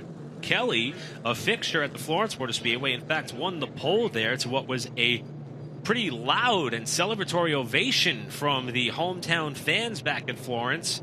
Then decided to take the AK Performance team and come on out here and try their luck here tonight at Hickory. So Kelly is making his way potentially back to his pit area for service. We mentioned how packed the pits were here. That left-handed turn does not necessarily mean that Kelly is going to call it a night. He may, in fact, be working his way on over to where his respective trailer is stationed, and we did see our very own James Pike hustling, as he always does, down there to get the story for us. And you got to love the hustle that Pike has every single time. Not often do we get to catch the man in action. I'm happy we got to see it that moment. How about one of our provisional drivers, Andrew Grady, on pit road with the hood up?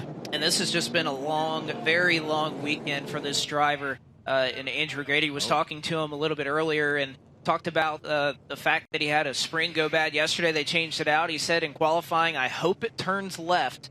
But he said they were just awful and off the pace on Friday, and perhaps much of the same going on here and trying to fix some of that. You see Mason Diaz, Chad Bryant Racing Machine, number 24 on pit road as well, as there's some attention going on the left rear of that car, as I believe trying to make some adjustments there to get Diaz's machine more properly handling, and definitely at least trying to finish this race after some tough luck with the mechanical gremlin at Florence Motor Speedway a couple of weeks ago. Yeah, I know we've touched on a lot of the bad luck that Isabella Robusto, a Touring 12 driver, has endured on the late model stock side. Mason Diaz is someone else we have to consider, and we'll touch on this once again. Next race for the Pro and Late Model Stocks, May 5th at A Speedway. Field's going to be capped at 28 cars as per the track. So when we get to qualifying time there, you got to be in the top 28 in order to make the show. But of course, everybody has their eyes on the 26th spot in owner's points, because at the end of that race at Ace, if you're not within that top 26 bubble, you are not necessarily guaranteed a spot in the race when we get there on May 17th. Mason Diaz came into tonight's race 19th in the owner standings. They cannot afford bad luck here tonight, maybe yet again at Ace. We'll keep our eyes on him as we see the choose cone for the first time tonight, late model stock competition, with the field rolling through. And again, a lot of fanfare, of course, around North Wilkesboro Speedway and just the event that was. I just got to sit in the grandstands there. I know you were down chasing stories on pit road, but what a special night it was. And I think we're due to replicate that again on All-Star Race Week, and just nice to hear the caliber of drivers we're going to have, which will include multiple NASCAR Cup Series champions that will be joining the field. It is going to be a night to remember, that's for sure. I got to tell you, and you mentioned the opportunity to be there last year with what Barry Braun and everybody at Racetrack Revival was able to put on, and the atmosphere.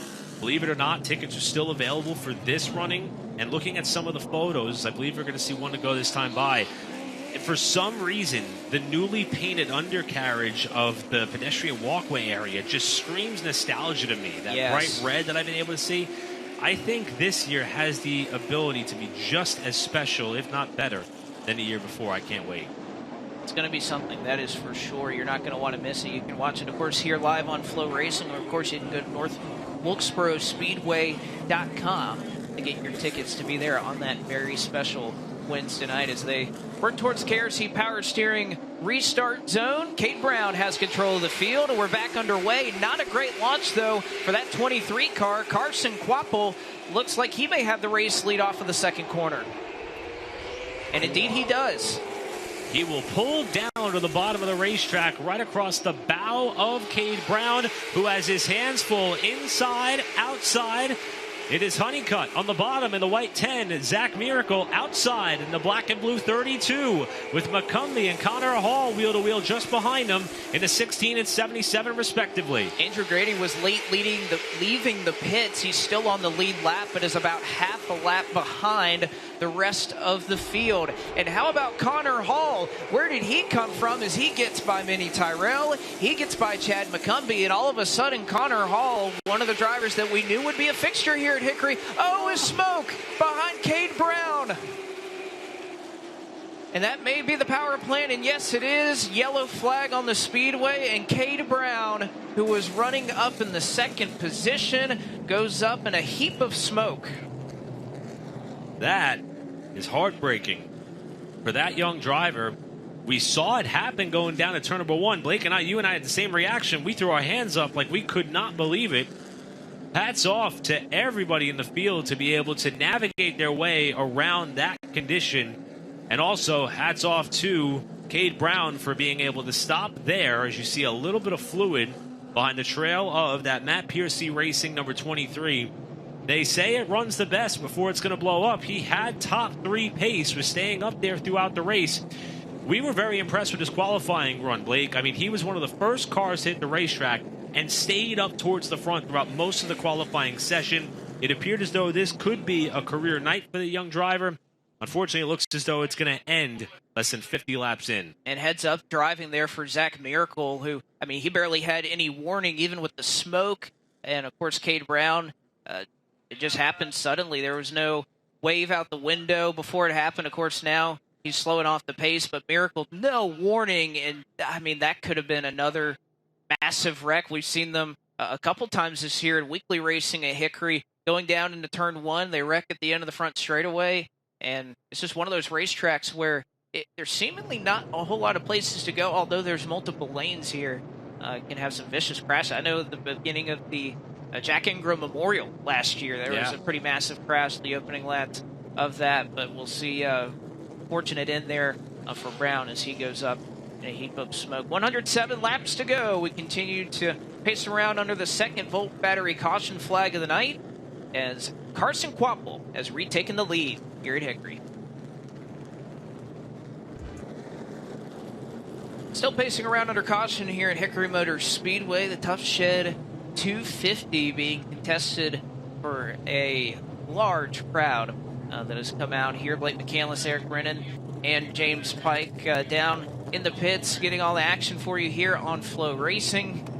And Carson Quapple, at least for the moment, is your race leader. Again, we had what was kind of a mix of our competition caution and Cody Kelly that brought out our first incident in this latest one for Cade Brown and the motor expiring. For more on that and much more, let's head down to the pit road and James Pike. I've got Cade Brown with me. Cade, did you have any idea what let go on the motor when it was happening? No, I don't know. I really thought we were good. We were saving what we could there, and felt like we were in a really good spot. And I started to feel it. I could tell it was going to go into 3, and then started smoking on 4. And then off of 2, I pushed the clutch in, and it killed. And no oil pressure. I had nothing. So really frustrating way to end this. I really thought we were good, and we had a chance to get that one. But it's part of it, and we'll be back better.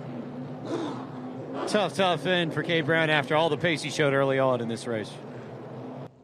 Yeah, very tough for Cade Brown. A wonderful young man to talk to, and fortunate for that number 23 bunch. And We'll see if he can rebound here at some of the upcoming races that we have. If we're lucky enough to bring him on out. That Matt Piercy racing machine was very strong tonight.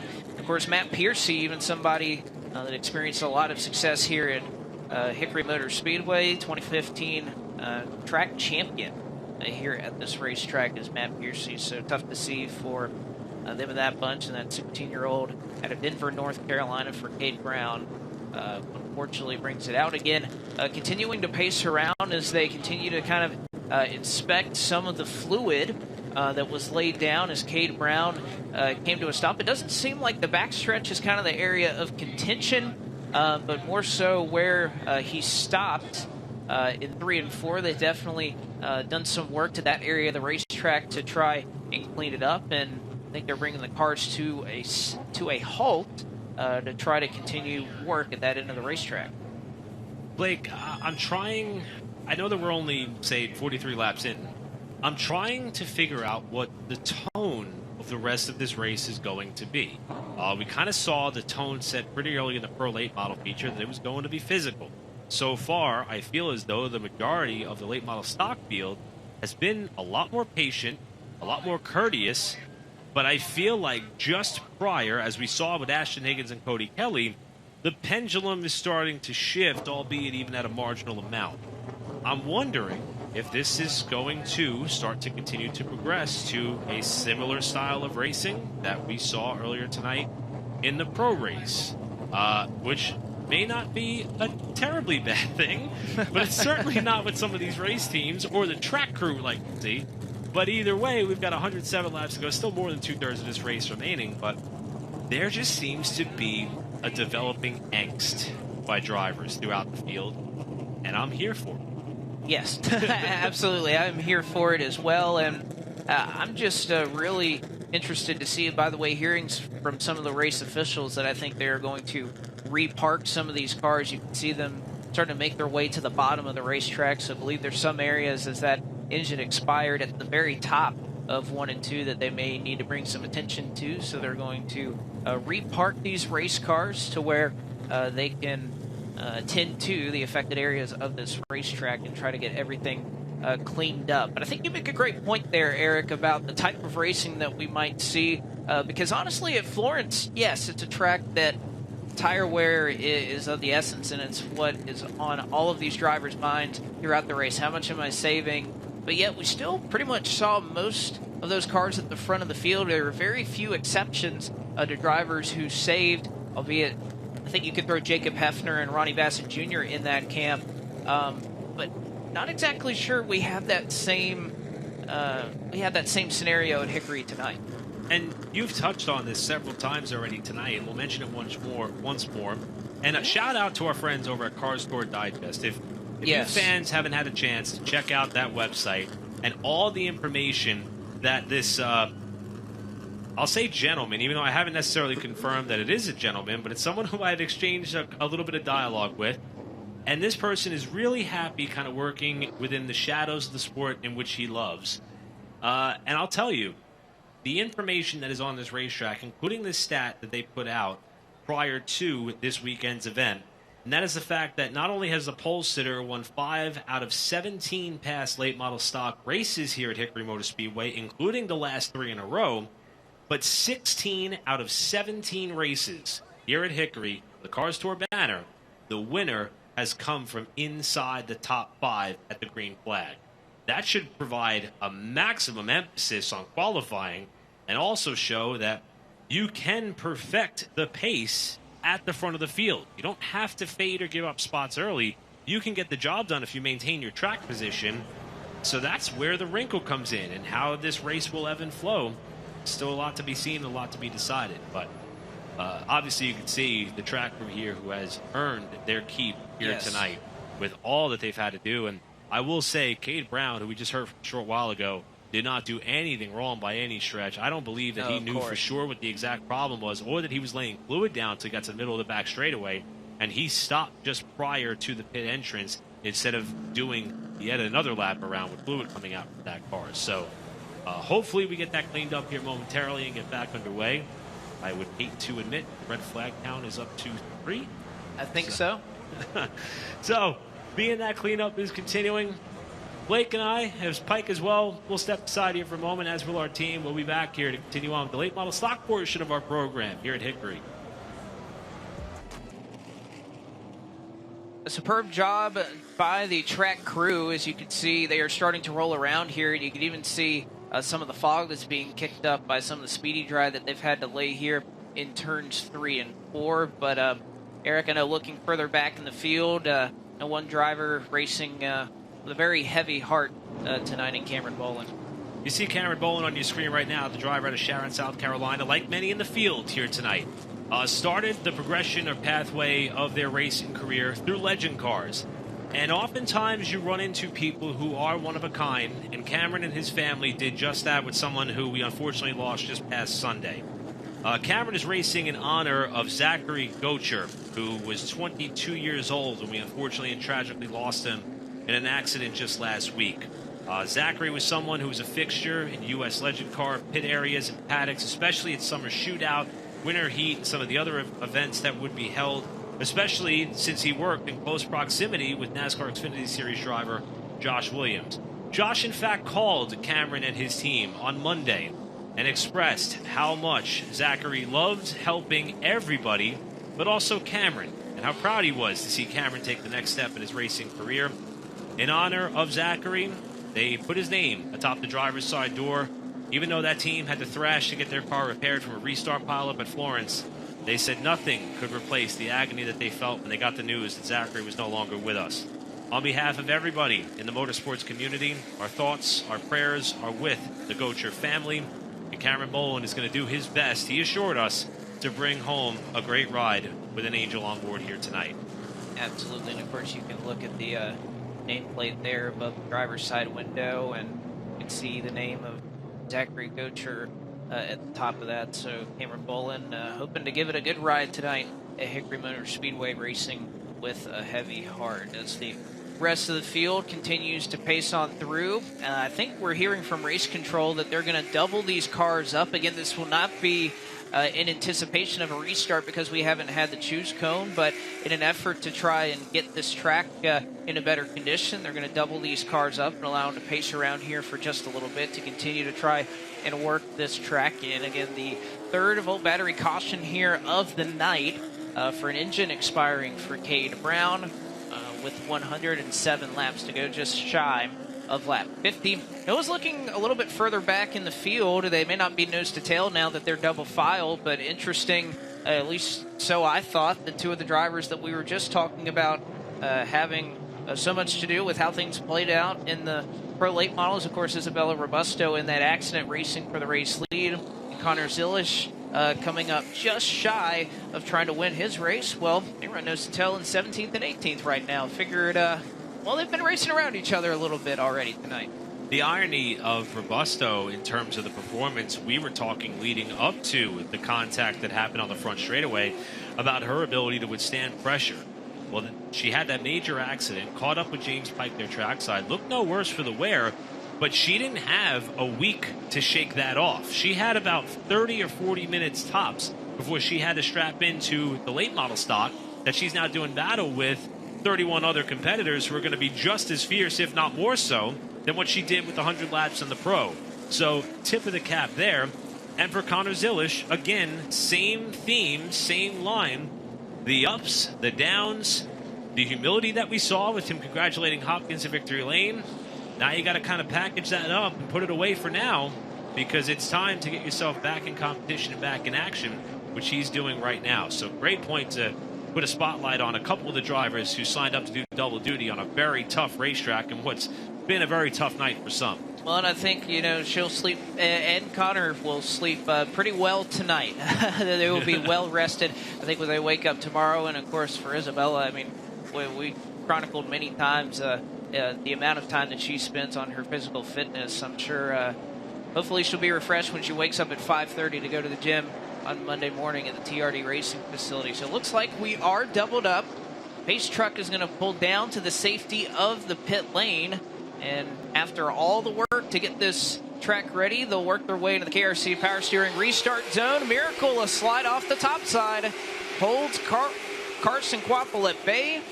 and trying to look for a way around as Miracle challenges for the lead. Almost contact off of turn 2. It looked like Miracle thought about maybe getting to the outside of Carson Quapple, and in the process of getting down to the bottom, almost got tagged by Honeycutt in the 10, while Connor Hall continues to try to work the outside lane. That's Hall into 77, almost getting pinched into the fence off 2.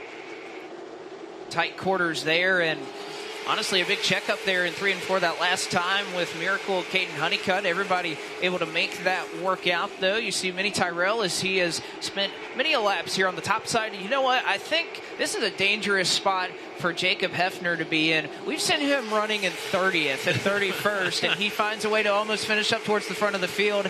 I know Hickory may not be a Florence, but I think it's a scary thought that Jacob Hefner already running this far up in the field in that Carroll Speed Shop machine. The car in which Hefner is to the inside of multi-time winner and Cars champion in Bobby McCarty. The off-season move from Nelson Motorsports to Marcus Richmond and Steve Stallensteams for RNS race cars, much publicized effort. One of the cars that didn't make the show tonight was the Nelson Motorsports team and Cale Gale. So for McCarty, you have to be wondering what's going through his mind, as we saw Lane Riggs with his handful there off turn 4.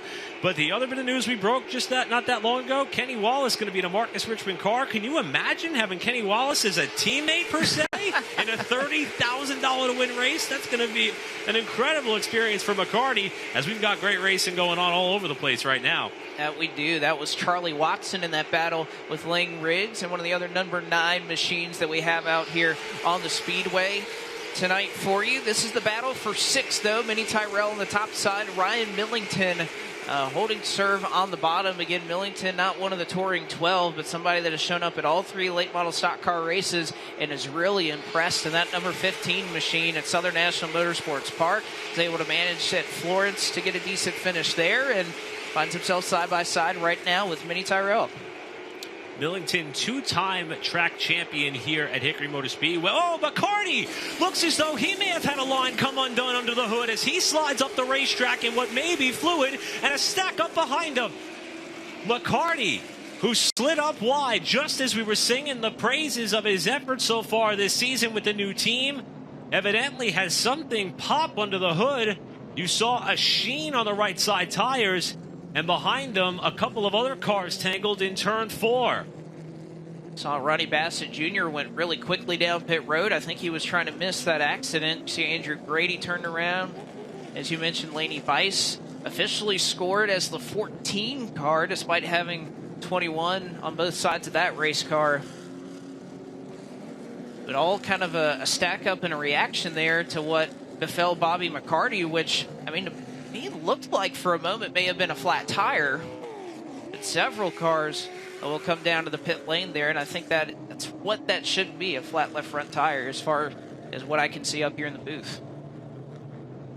Sure that our team will be doing whatever they can to try to find out what may have gone wrong. It looked like fluid initially, but we'll check it out here. You may be correct here, Blake, as they go down into turn number 3, and just the way that car kind of bounced and took off. Unless that speedy dry that was still down at that portion of the racetrack, but the way in which that smoke was billowing, that it looked like possibly fluid from here. We'll try to see if we can get confirmation. And in the stack up, perhaps just from McCarty going wide, we saw Laney Bice and several others. And boy, you talked about Ronnie Bassett. Take another. Definitely a bizarre set of circumstances there for McCarty. What is his 3rd race with this RNS Race Cars Ford entry.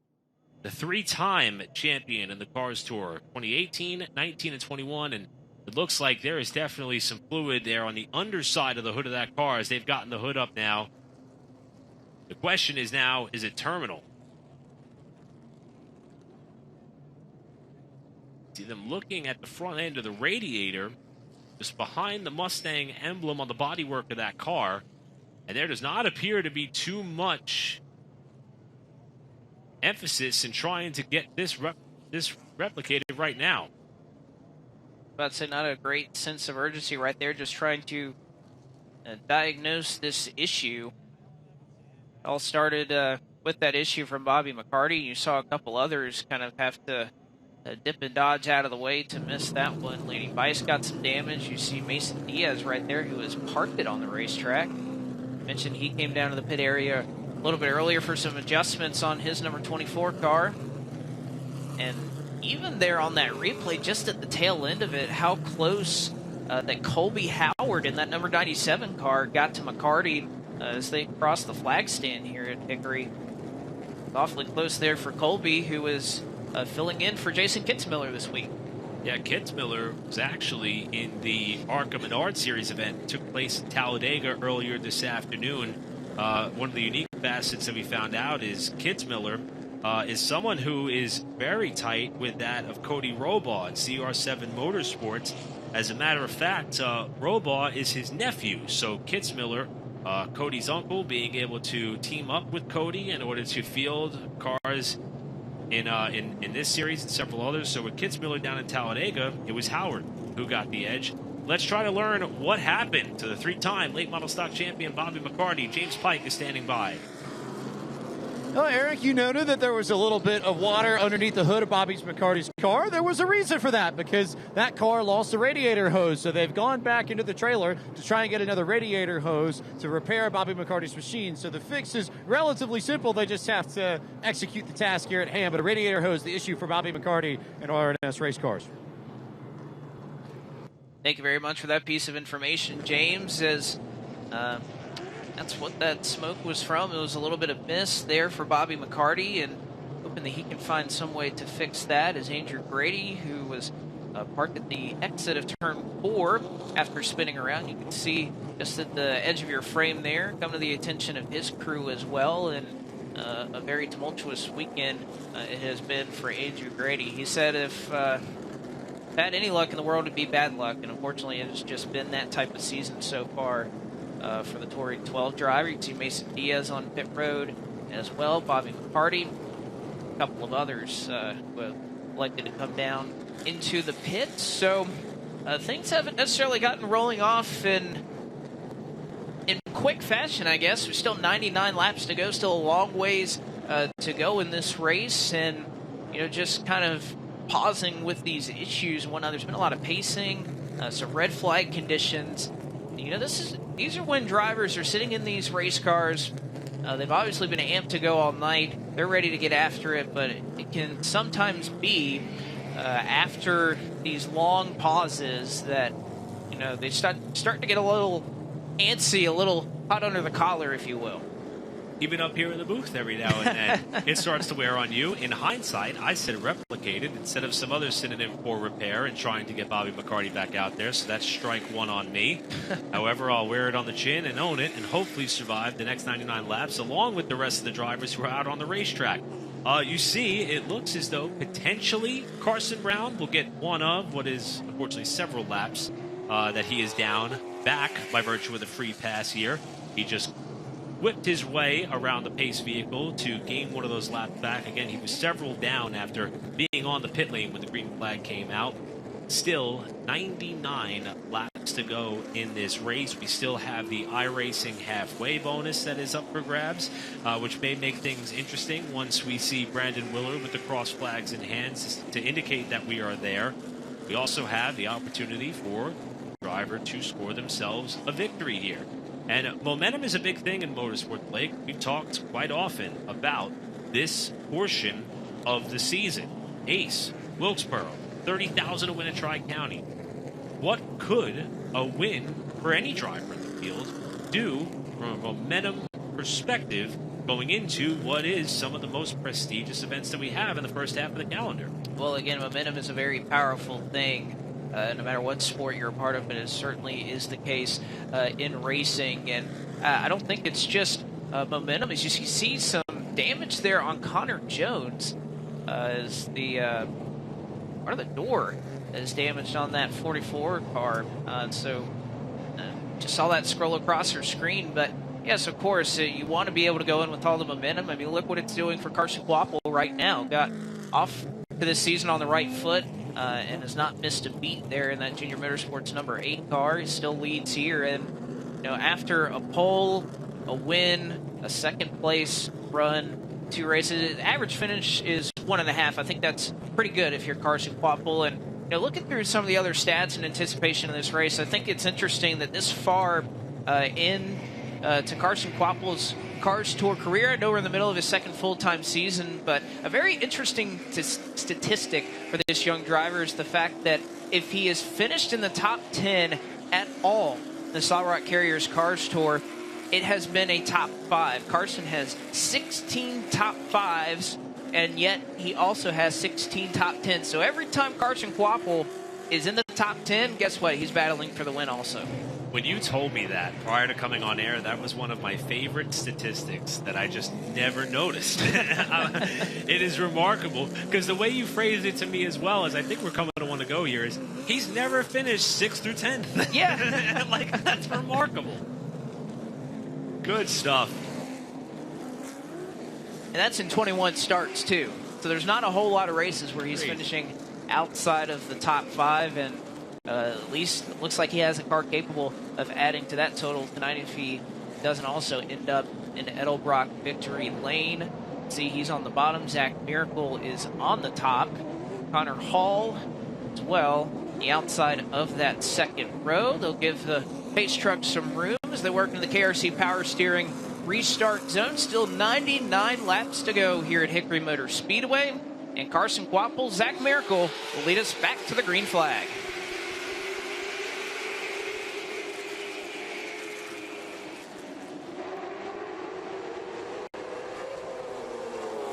Kvapil able to clear for first. Now Honeycutt on the charge here for second. Almost contact made with Zach Miracle. Connor Hall gets clear back into the 4th position.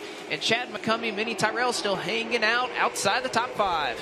Caden Honeycutt, 2-second spot around Miracle there. You see how bumpy that transition from the exit of turn 4 down to the front stretch portion of the pit lane could be for these cars, especially fresh off a restart. McCumbee with a slide almost up into the door. Minnie Tyrell off at 2.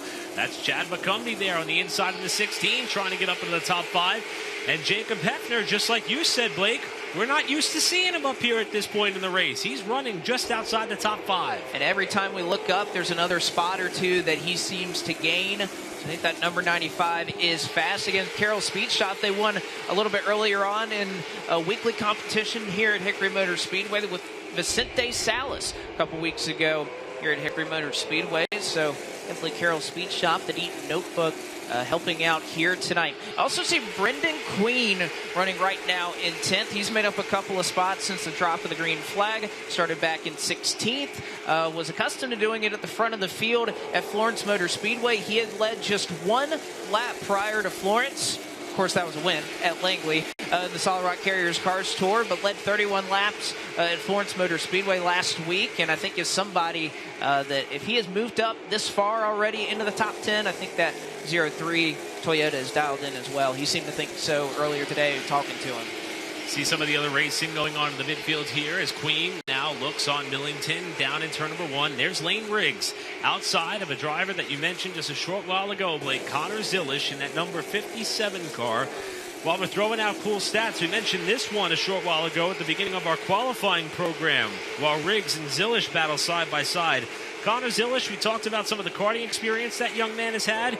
He was the first American to win the FIA Academy Trophy, did so back in 2020. You know who he shares that honors with? Formula One Ferrari racer Charles Leclerc, who won that particular award in 2011.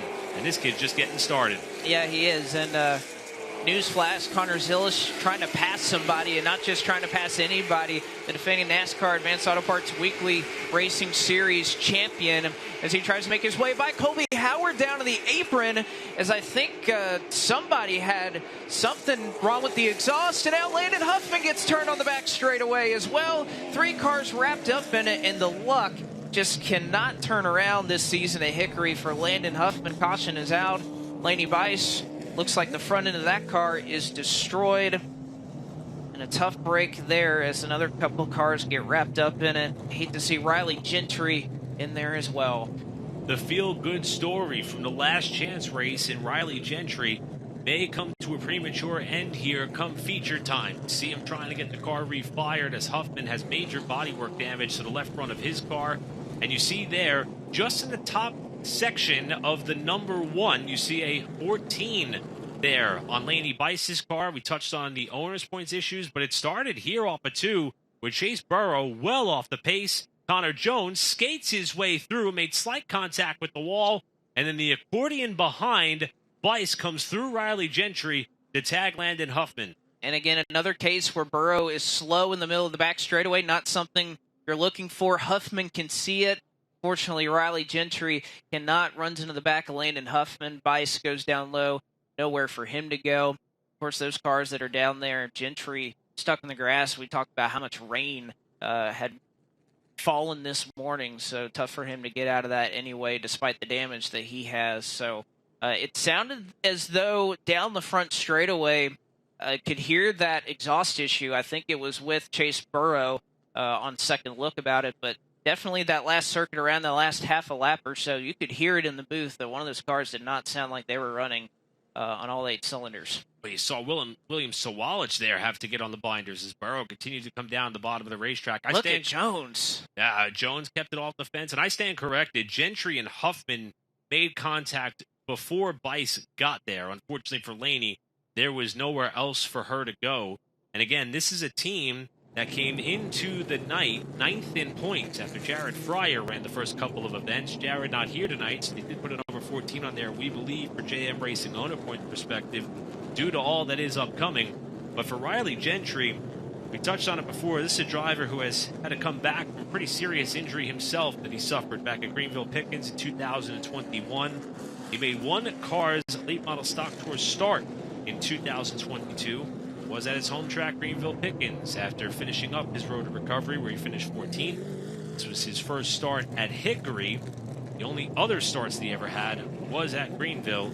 He raced his way in, but his night may be over with 89 laps to go. I know Landon Huffman had a lot of anticipation coming into tonight, and I think he made a great point when I talked to him earlier in the day. He said, I want to see where I stack up. After running weekly racing at Hickory for a long time, I think that's what the allure of the Cars Tour is you want to see where you stack up against the best competition that is out there. So I had a lot of confidence when I talked to him earlier today.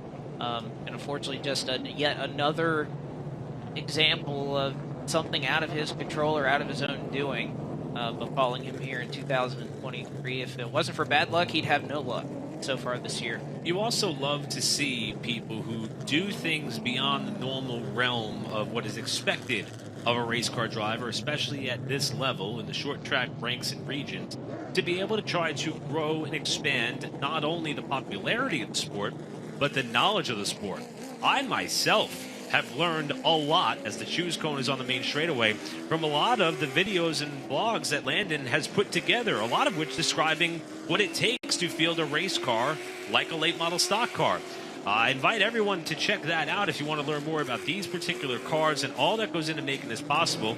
And that's why seeing some of the carnage that we have in some cases tonight could be so devastating, not just for the teams, but for those watching along. That it can be is where we're going to toss it down to pit road for James Pike for more information. And Laney Bice was caught up in that. And Laney, what did you see from behind the wheel? Just started stacking up, and there was nowhere to go. And couldn't really see anything, but it's all right. We'll go get them next time. Thankful for the opportunity out here. What are the takeaways you bring out of this nice race? Just every time I've learned, I definitely need to keep my eyes forward. And just continue to learn every race that's most possible. It's a growing process for Laney Bice here at the Solid Rock Carriers Cars Tour. And it is for a lot of drivers, talking to a number of them who are just looking to gain experience on all sorts of types of racetrack. I know Bryant Barnhill was somebody who was looking to do that earlier as well. Unfortunately, he got bumped out in the last chance race. Into the KRC Power Steering restart zone. Newcomer up here on row 1. It is Caden Honeycutt to the outside of Carson Quapple. 89 laps to go here at Hickory tonight. Carson slides up in front of Honeycutt, and Honeycutt will check up, and 1 and 2 will go single file. Forget that, here comes Connor Hall. Hall not quite able to get up alongside of Honeycutt. In the Mike Yarn Racing number 10 for the battle for second, he'll solidify third. Miracle falls to fourth. Side by side between that of McCumbee and Mini Tyrell, with Hefner and the other white car in your frame, the number 9, second car on the outside of Charlie Watson.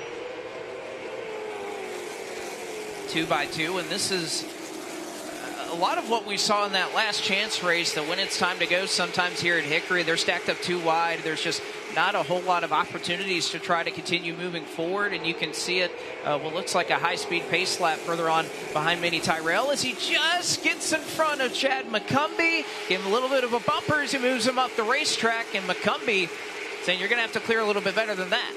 Even though it looked as though he had the doors shut, McCumbee went ahead and kicked it right on open as they got to turn number 3. And we're double wide for about 3 rows deep. McCumbee and Tyrell continued their duel. Hefner behind. We talked about Charlie Watson. This is his first Cars late model stock race since 2019. Has several weekly racing series victories here at Hickory. Tyrell this time will cement the pass on McCumbee, but for how long? We'll see how long or if it's permanent, as Mini Tyrell now finds himself in that 5th position, has utilized the top lane to do it. Further on back, you mentioned that battle side by side with Jacob Hefner down on the bottom. Charlie Watson trying to get some work done on the top side as well.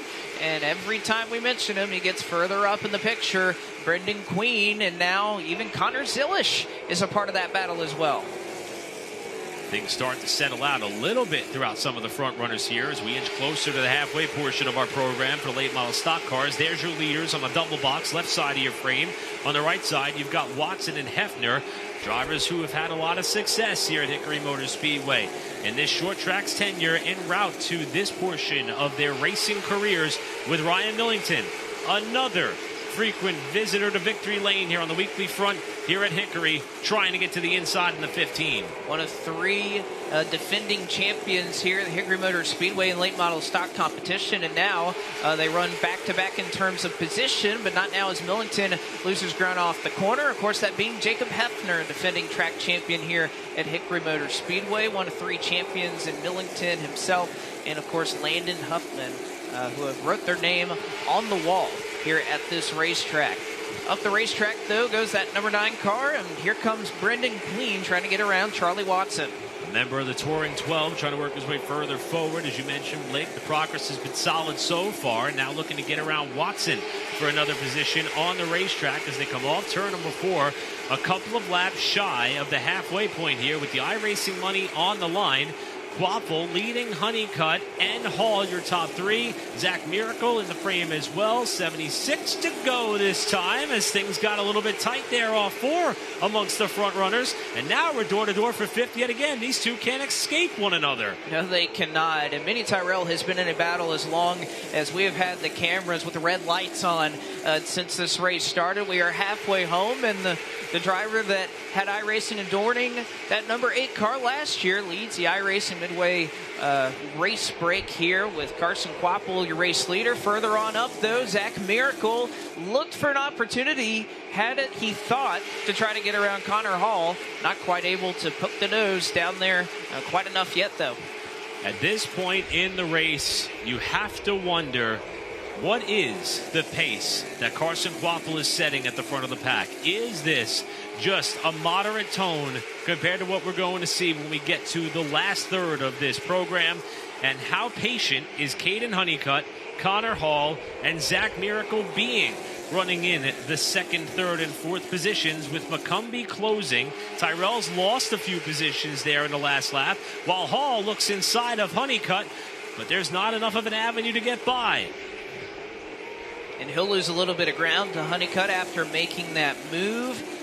And I know this was one of the great things about coming into this weekend. Everybody, all the tweets, all the social media was going crazy about, look at this field, look at this entry list, and how many drivers you think has an opportunity to win this race. It was just an incredibly stacked field, and yet we have many of the favorites and even some drivers that, you know, maybe we thought would be running outside the top 10 that have found themselves up at the front here. Millington, power move, gets around Jacob Hefner.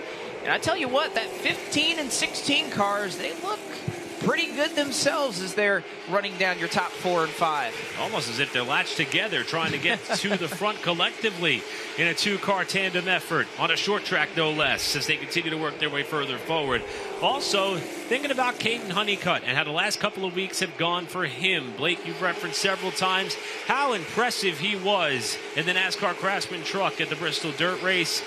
However, that was a short-tenured effort with Roper Racing. He has a lot of new fans watching his progress. He's going to lose second spot here to Connor Hall. But for Honeycutt to be in this position, not quite sure how many of these races he'll get to run. He's certainly making the most of every opportunity as Hall stumbles off too. That he is. He announced a 6-race deal at the beginning of February with Roper Racing, the NASCAR Craftsman Truck Series, and turned a lot of heads, I think, in how he ran in that race truck. And, of course, has been competitive here in the Solid Rock Carriers Cars Tour.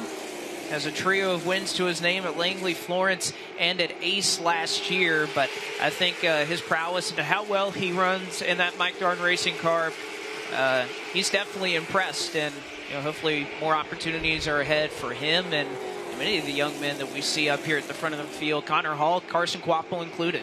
Still seeing that faint bluish-looking haze come off of the right side of Carson Quapple's car. Doesn't appear to be laboring that effort at all.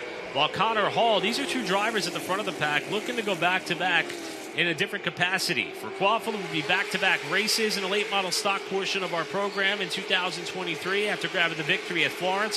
For Connor Hall, he's trying to go back-to-back at Hickory after winning the throwback race as Zach Miracle's got a handful of Chad McCumbee and he gets tagged by Millington to go around. That was a wild straightaway and set of corners for Zach Miracle, who was running top 4 all race long. And after a big slide and save on the backstretch, it was Millington who appeared to finish him off in turn 3. And heck, almost after the fact, Ronnie Bassett Jr. and Cameron Boland looks like they got awfully close to making contact after Miracle sat his car on the outside retaining wall. I mean, you saw it live right there, obviously contact with Millington, but I would love to see exactly what happened off of turn number 2 and how sideways he got. If he had a little bit of help or he just got awfully loose, I think we'll see it right here. You'll see it at the top portion of your screen. Oh, he just gets sideways off of 2. Awfully loose. Trying to collect it back and obviously lost a ton of momentum. Ryan Millington tries to fill that gap. There you see the contact made. A little bit of damage there to the right front fender for Ryan Millington. The initial slide, all that, of Zach Miracle. However, it appears as though Millington didn't really follow in the tire tracks of McCumbee up in front of him to stay committed to the bottom lane. That car, the number 15 here, enters the third turn about a half a lane up from what McCumbee is doing on the bottom side. It appears as though it just would not turn in time, stay off of the left rear of Zach Miracle, who keeps the car out of the outside retaining wall. Well, I think that's a racing deal if there ever was one, right? You have Millington trying to get in to try and make that move, and then Miracle also trying to kind of halt the bleeding there as he lost some positions there. We're also hearing from race control that Ryan Millington will be put at the tail end of the field as a result of that incident. So Ryan Millington, a little bit of damage and going to have to make up some track position as well. It's as though Millington perhaps either the information may not have necessarily been relayed to the driver, the number 15, just yet, or he continues to plead his case. Oftentimes in race series of this nature, instead of forcing the driver to have 2 different radio sets, one for the spotter, one for race control, typically it would be the spotter monitoring race control, thus their responsibility to relay to the driver, we're being sent to the tail end of the pack. So far, Millington has not made the move to yield his position. Also, during this caution flag, we've seen a couple of cars come out of the pit lane. Mason Diaz was down there for service as well. His tough night continues. I see Andrew Brady back in with the hood up for what is at least the second time tonight. Zach Miracle is down there getting services rendered. And also Lane Riggs was on the pit lane at some point. See the work taking place here on the left rear for Miracle. Curious if this is some sort of cosmetic or bodywork repair, or if there was in fact something that took place in terms of the left rear of that car when he came off of turn number 2.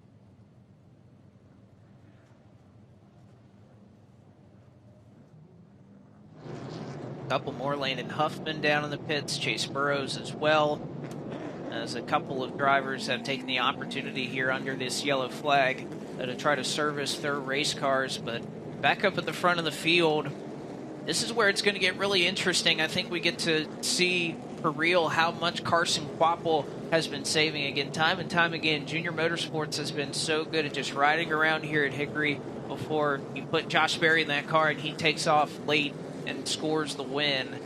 Have to wonder if he's setting the right pace and if he's going to really be able to take off here with 63 laps to go. Of course, we're outside of the realm where a competition caution would be thrown here if we continue to run green. So 63 laps to the end. If we are slowed by the volt battery caution, it will be because of a condition out on the racetrack or the racing surface, will not be for a competition yellow. Quapple, Hall, and Caden Honeycutt, your top 3. Now, Chad McCumbee moves up into 4th after some of the issues there for Zach Miracle.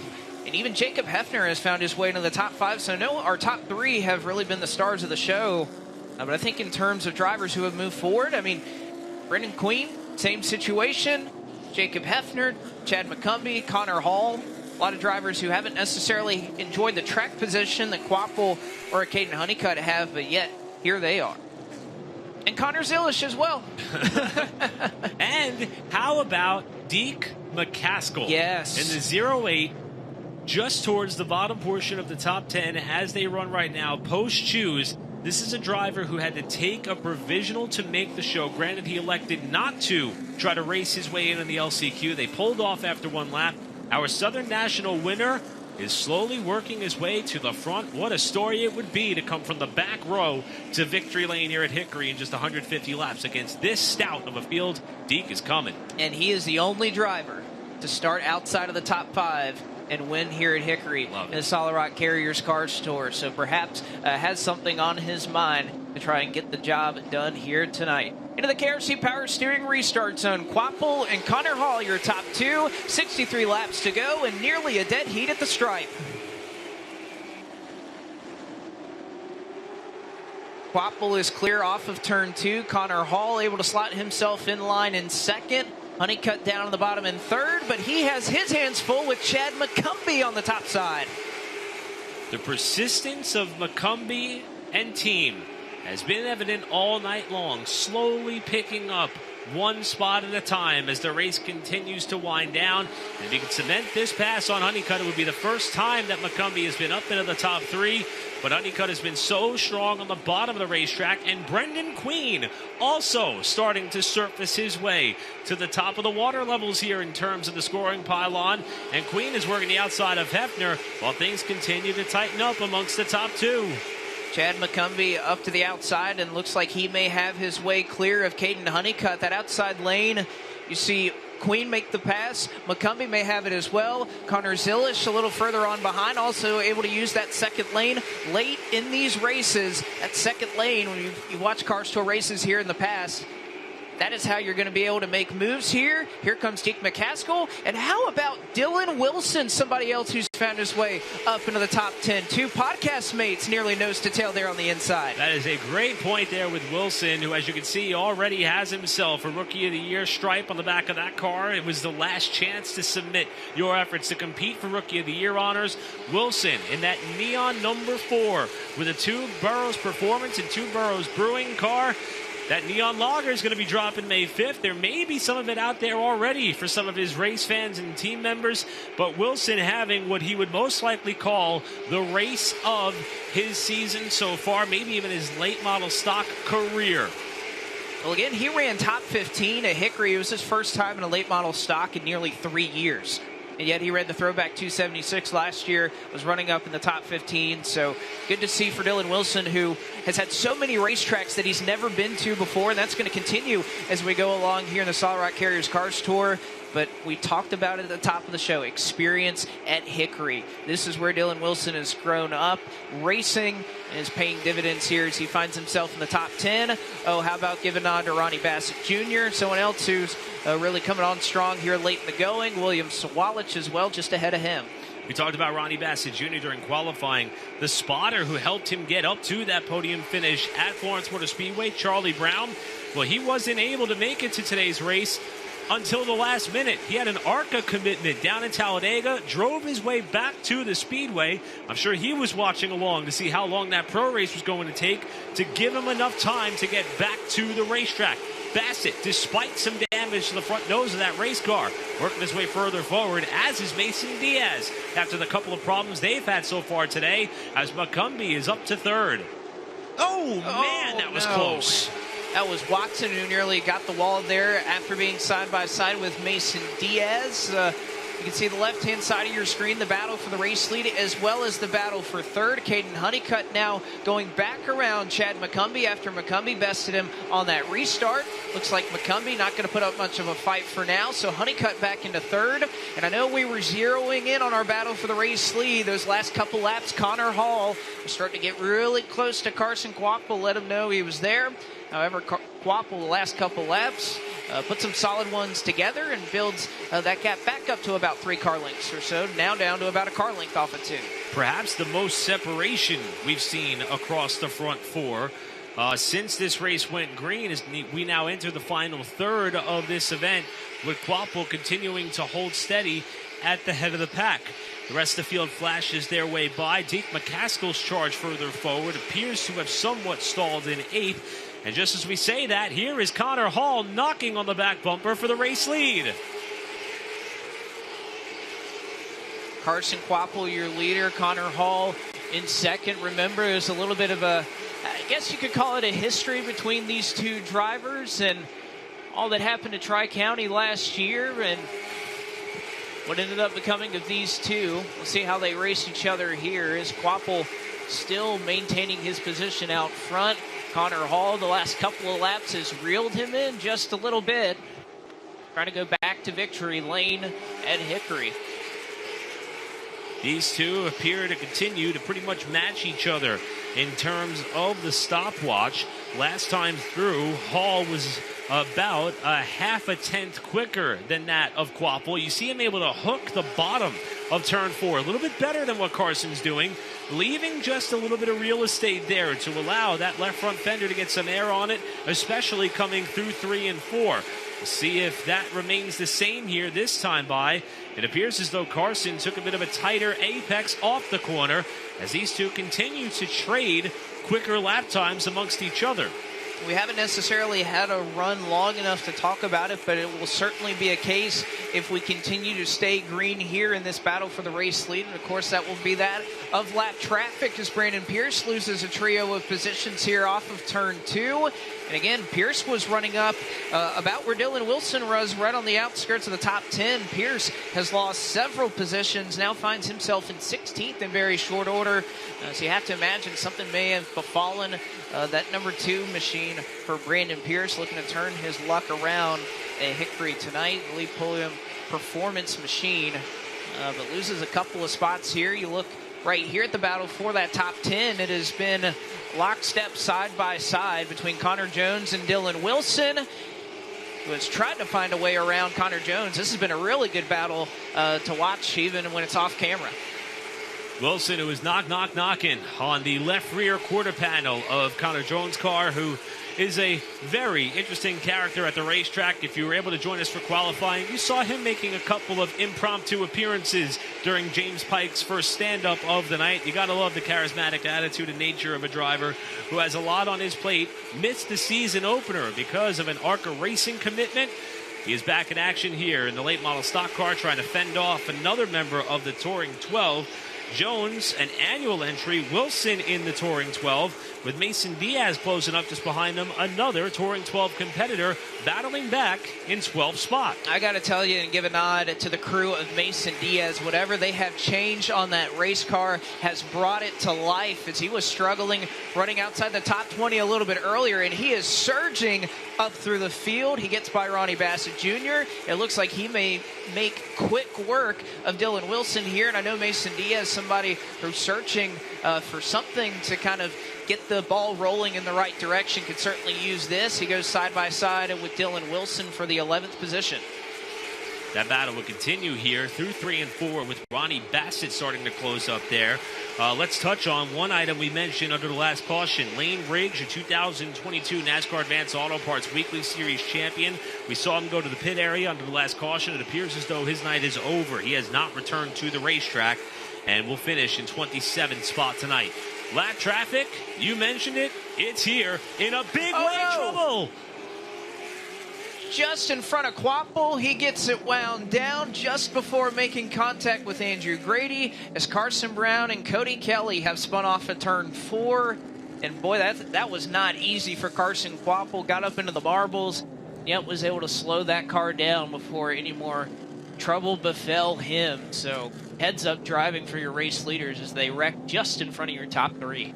Fortunate for Carson Brown, who, by virtue of the early cautions, was able to get about 4 laps back, still 5 laps off the leader prior to the incident, was that of Carson Brown, who, if you missed the start, had a problem getting that car off the pit lane. However, Brown was able to continue on, learn what he can. You see the yellow stripe on the back of his car as well, as he's going to be a Rookie of the Year contender this season for sure. But that spin comes at the worst timing for him, as he may have gotten another lap back, being that the leader had not caught the rest of the tail end of the field, which was Landon Huffman at the time. Stack Up, however, is going to remove Brown's availability to get that free pass because he was involved in the incident. And it's also going to tighten this field up with 35 to go. That it is, and I think this caution, we were looking at some of the lap times and some of the drivers, this could not have come at a better time for Mason Diaz, for him to have the opportunity again those last couple of laps. He was one of the fastest cars on the racetrack, again, he raced his way back up. He was on pit road. He was struggling with everything in that race car, and yet has found himself in 11th. So one heck of an effort by that team to get that car dialed in, and to Mason's liking, to where he can try to make some ground up throughout this field. Your top 10, Carson Quapple, Connor Hall, Caden Honeycutt, Jacob Hefner, Chad McCumbee. Much has not changed up in the top 5. How about Brendan Queen, though, in 6th? We talked about Deke McCaskill in 7th, who is only in this race courtesy of a provisional. You see Landon Huffman getting the free pass, Connor Zilish, Vinny Tyrell, and Connor Jones. Your top 10, a lot of great stories and efforts put on by some of these teams tonight that are running around that 10th, 15th position to get their cars back up towards the front. A lot of differing storylines throughout the field, as is the story of the Solid Rock Carriers Cars Tour, be it in the pros or the late model stocks. We touched on Carson Quapple, the run that he's been on since sewing up the championship 1 year ago. Connor Hall trying to go back-to-back here at Hickory Motor Speedway. Caden Honeycutt making the most of every opportunity that he has had in his motorsports career, especially over the last couple of seasons. Jacob Hefner at the Carroll Speed Shop for 95. Oftentimes, we see him just start to arrive in the top 4, this time running in 4th spot, while defending race winner of this event, Chad McCumbee, rounds out your top 5, and that just takes you through a small portion of the contenders that we have remaining as they hit the choose cone this time through, with still 35 circuits remaining. I tell you what, Brendan Queen took advantage. He'll go to the inside of Chad McCumbee, went to the outside behind Jacob Hefner, so Brendan Queen, one of the beneficiaries, at least moving up a row. The Hefner up there in 4th has an opportunity there on that high side. And as we've seen some of these passes late, I wouldn't necessarily put all your chips on the table and put it on the bottom side right now. That top side has been awfully sporty as well for many of these drivers. So 35 laps to go. We'll get the 1 to go signal from the flag stand and Brandon Willard this next time by. And will set us up for a mad dash to the finish here in the Tough Shed 250. If you're just joining us, Pro Late Model feature went to Mike Hopkins after 100 laps in a tested battle there at the end of the race. Contact with Isabella Robusto. He ends up getting the better end of that and wins that race. And of course, we are still waiting to finish the script here in the late model stock portion of the Tough Shed 250. We'll see who's going to be able to get to Edelbrock victory lane. Carson Quapple, your race leader. Connor Hall in seconds. They work into the KRC Power Steering restart zone. Back underway here at Hickory.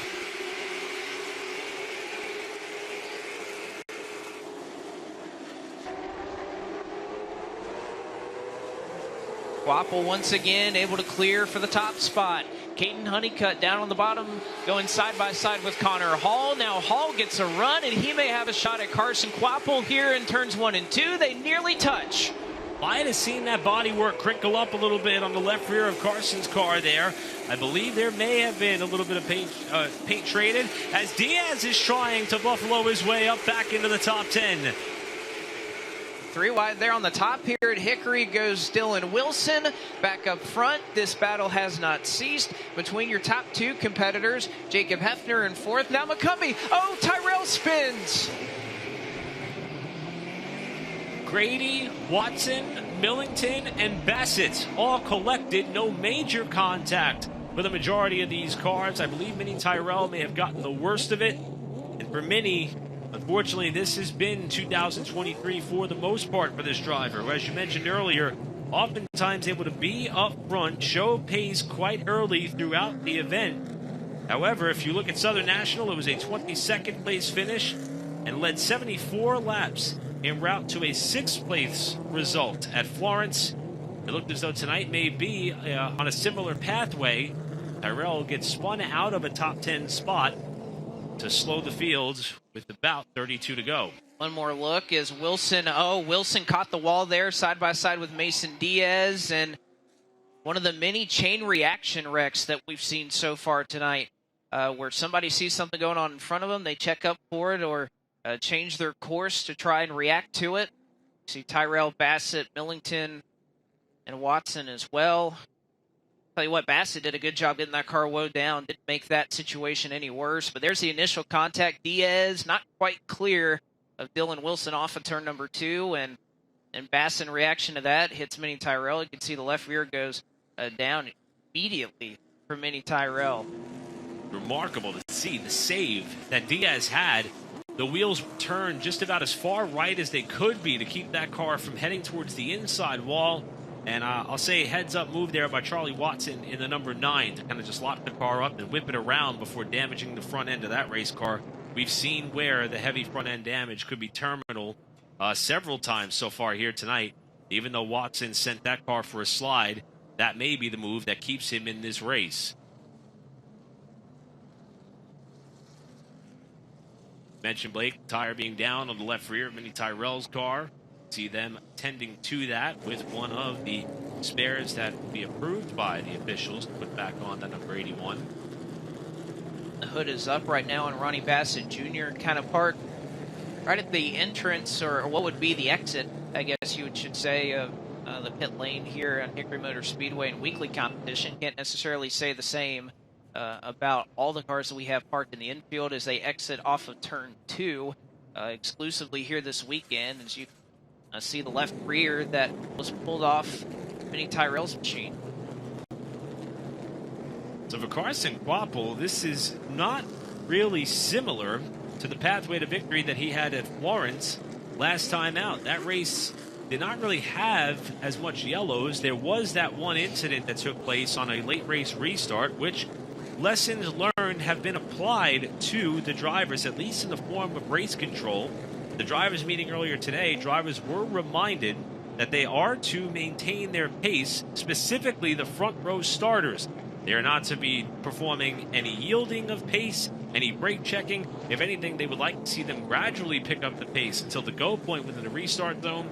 And one other note that we should touch on here, as the KRC Power Steering restart zone may be a pivotal point into who wins this race, the lines that you see on the racetrack in turns 3 and 4, the pink lines, are not the designated restart zone for the Solid Rock Carriers Cars Tour.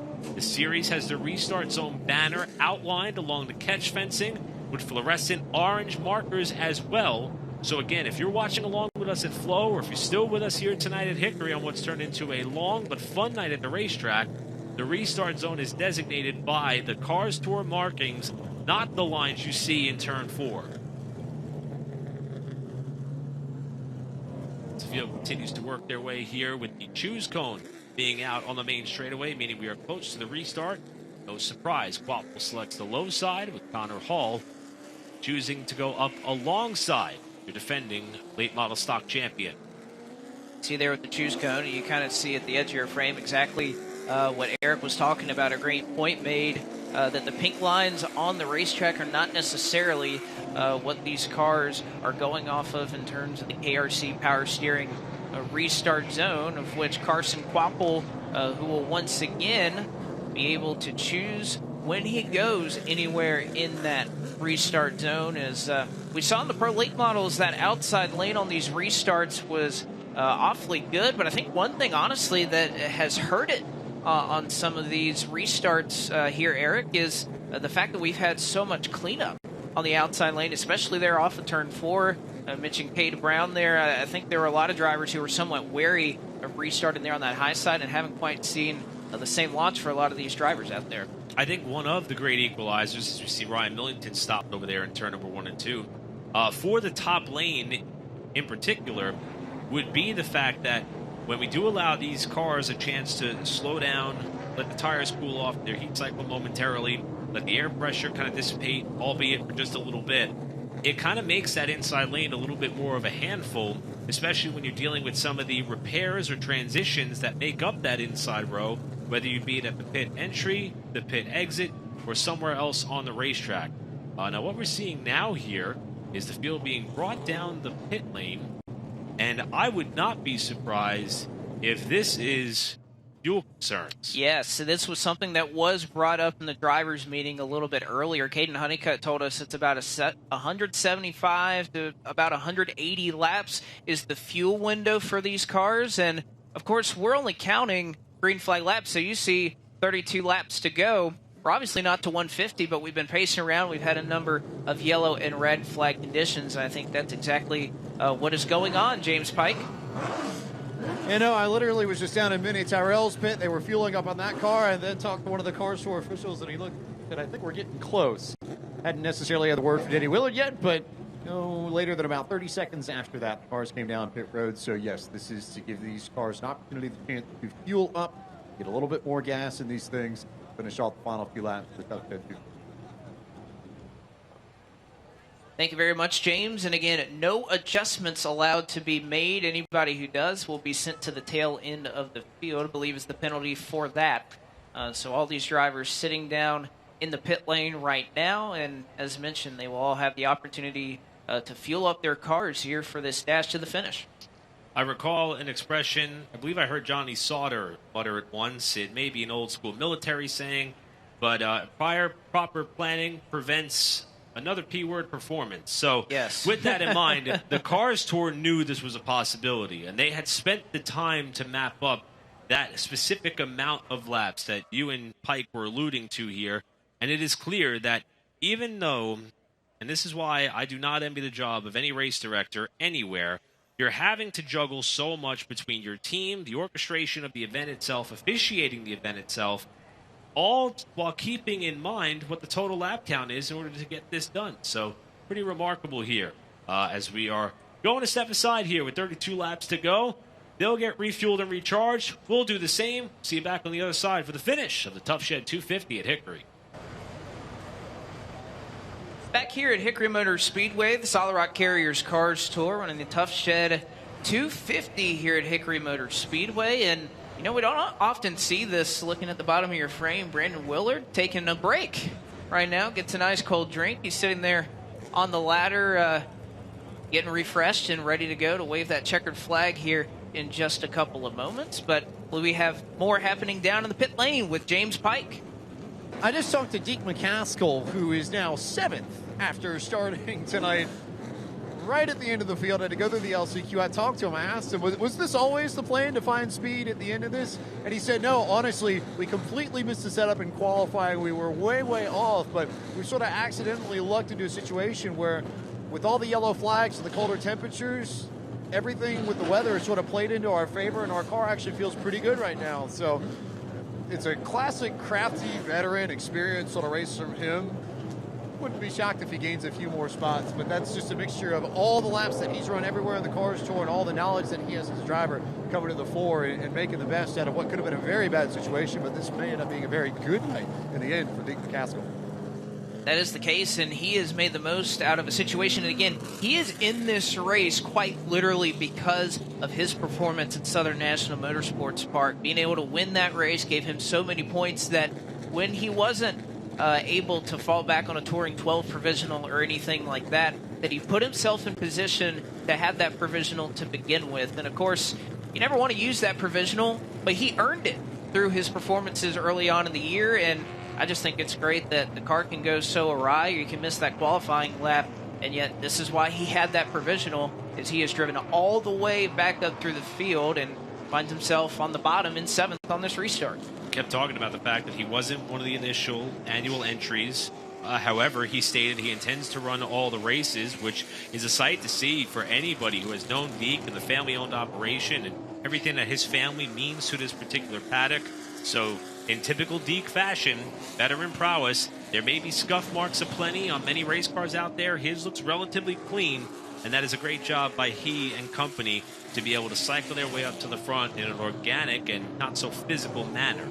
So pretty impressive there for Deke, and he may not be done yet. Still 32 laps to go. And I think most of the drivers that we talk to have such an immense respect for him. I've talked to many drivers that say, I love racing Deke McCaskill. I know he's going to race me hard. He's going to race me clean. He's one of the more difficult people to pass, though. I mean, my goodness, he's so hard to pass. But again, that's his prowess. But a lot of respect out there in the pit area for Deke, and I know many of our race fans as well. I think it was quoted as saying, I think Stephen Dunn said this a little bit earlier on in the year, that if your driver can't win, you want Deke McCaskill to win. And I think that sums it up perfectly here for that 08. It's a great job that he has done getting back into the top 10 of this race. I got to give a nod to Connor Zilisch, too. 100 laps earlier in the Pro Late model. He's running 150, or hoping to get to 150 later on tonight. He's done a spectacular job. That young man has been very, very impressive throughout the night, and has what may be 2 very, very solid runs to write home about.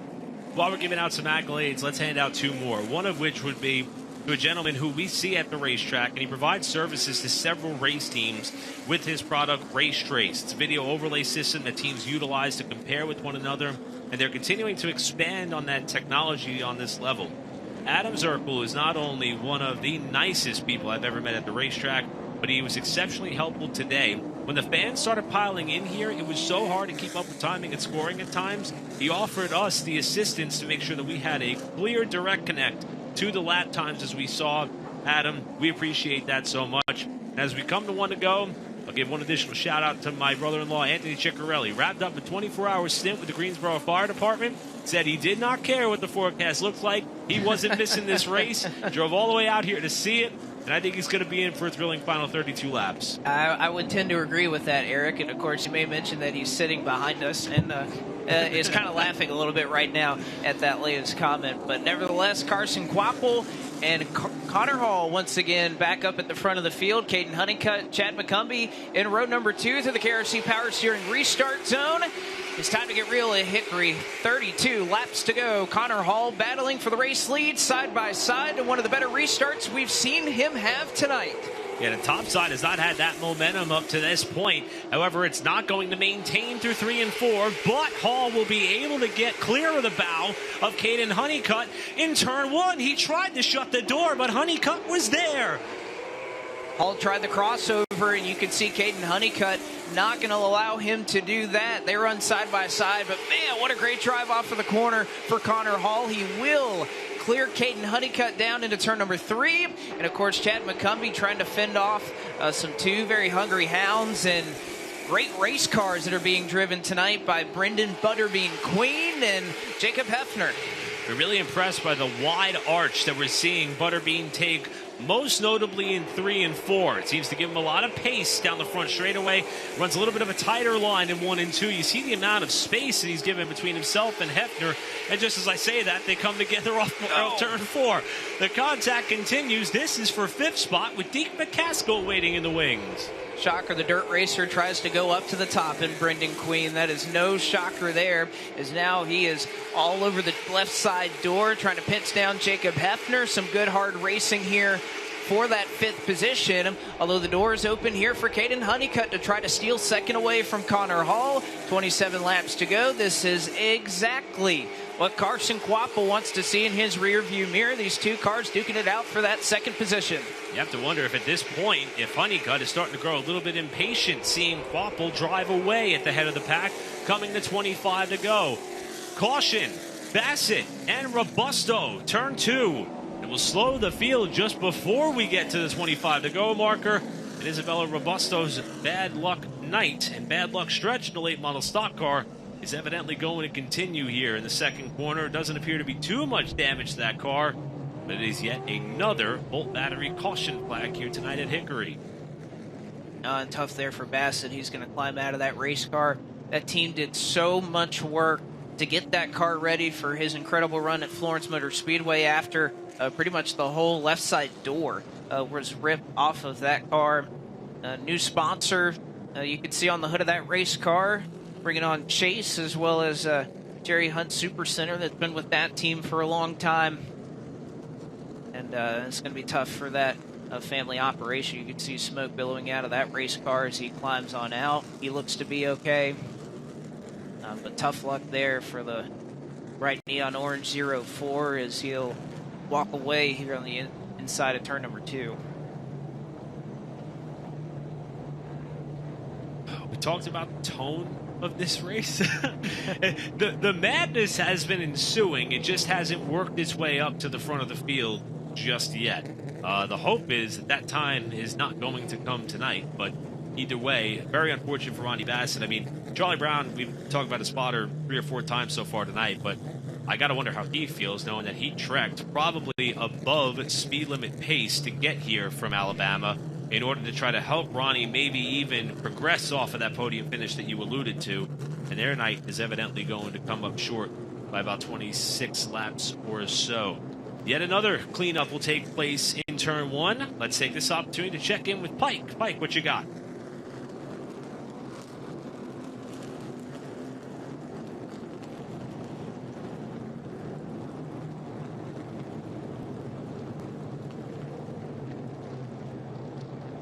All right, we'll check in with Pike in a little bit later here. Well, you know for a fact that these cars, these drivers, these teams, they've had to refuel a little bit en route to this race. So evidently Pike is going to need an opportunity to do that on his end as well. We'll touch base with him once he's back up and running down there. Great job by he, as well as his trackside camera operator as well. Everyone positioned around our racetrack. I know we gave a shout out to our team a short while ago, and as we inch closer to the 12 o'clock hour here on the East Coast, maybe time to do that once more. Not every time do you have events or nights like this, especially after the team with the Cars Tour did what they could to kind of amend the schedule to be able to acknowledge and work around the circumstances that was the inclement weather. But either way, here we are, 26 laps shy of putting this one in the book before everybody turned their attention to the Friday night special at a track you know very well, a Speedway. Call it home as being the track announcer there for the 2nd year. Been a lot of fun there in Altamaha, North Carolina. But I think you made a great point there with the weather, and that Gilly Dubinsky, Jack McNally, everybody with the Cars Tour was very adamant with the amount of cars that we had here this weekend. And of course, a couple of teams were wondering, well, with the potential washout, if we don't get practice in, if we don't get qualifying, are we going to qualify? I think that's that was a big question, and they were very certain, even if weather prohibited them, that they were going to qualify all of these cars showing up. They were not going to have owners' points decide the starting order here with all of these race cars coming out here in the late model stocks. So they were adamant that they were going to get qualifying in no matter what, even if they had to push it back to tomorrow if the weather so inclined us to do. Fortunately, we didn't have to worry about that. We got qualifying in today.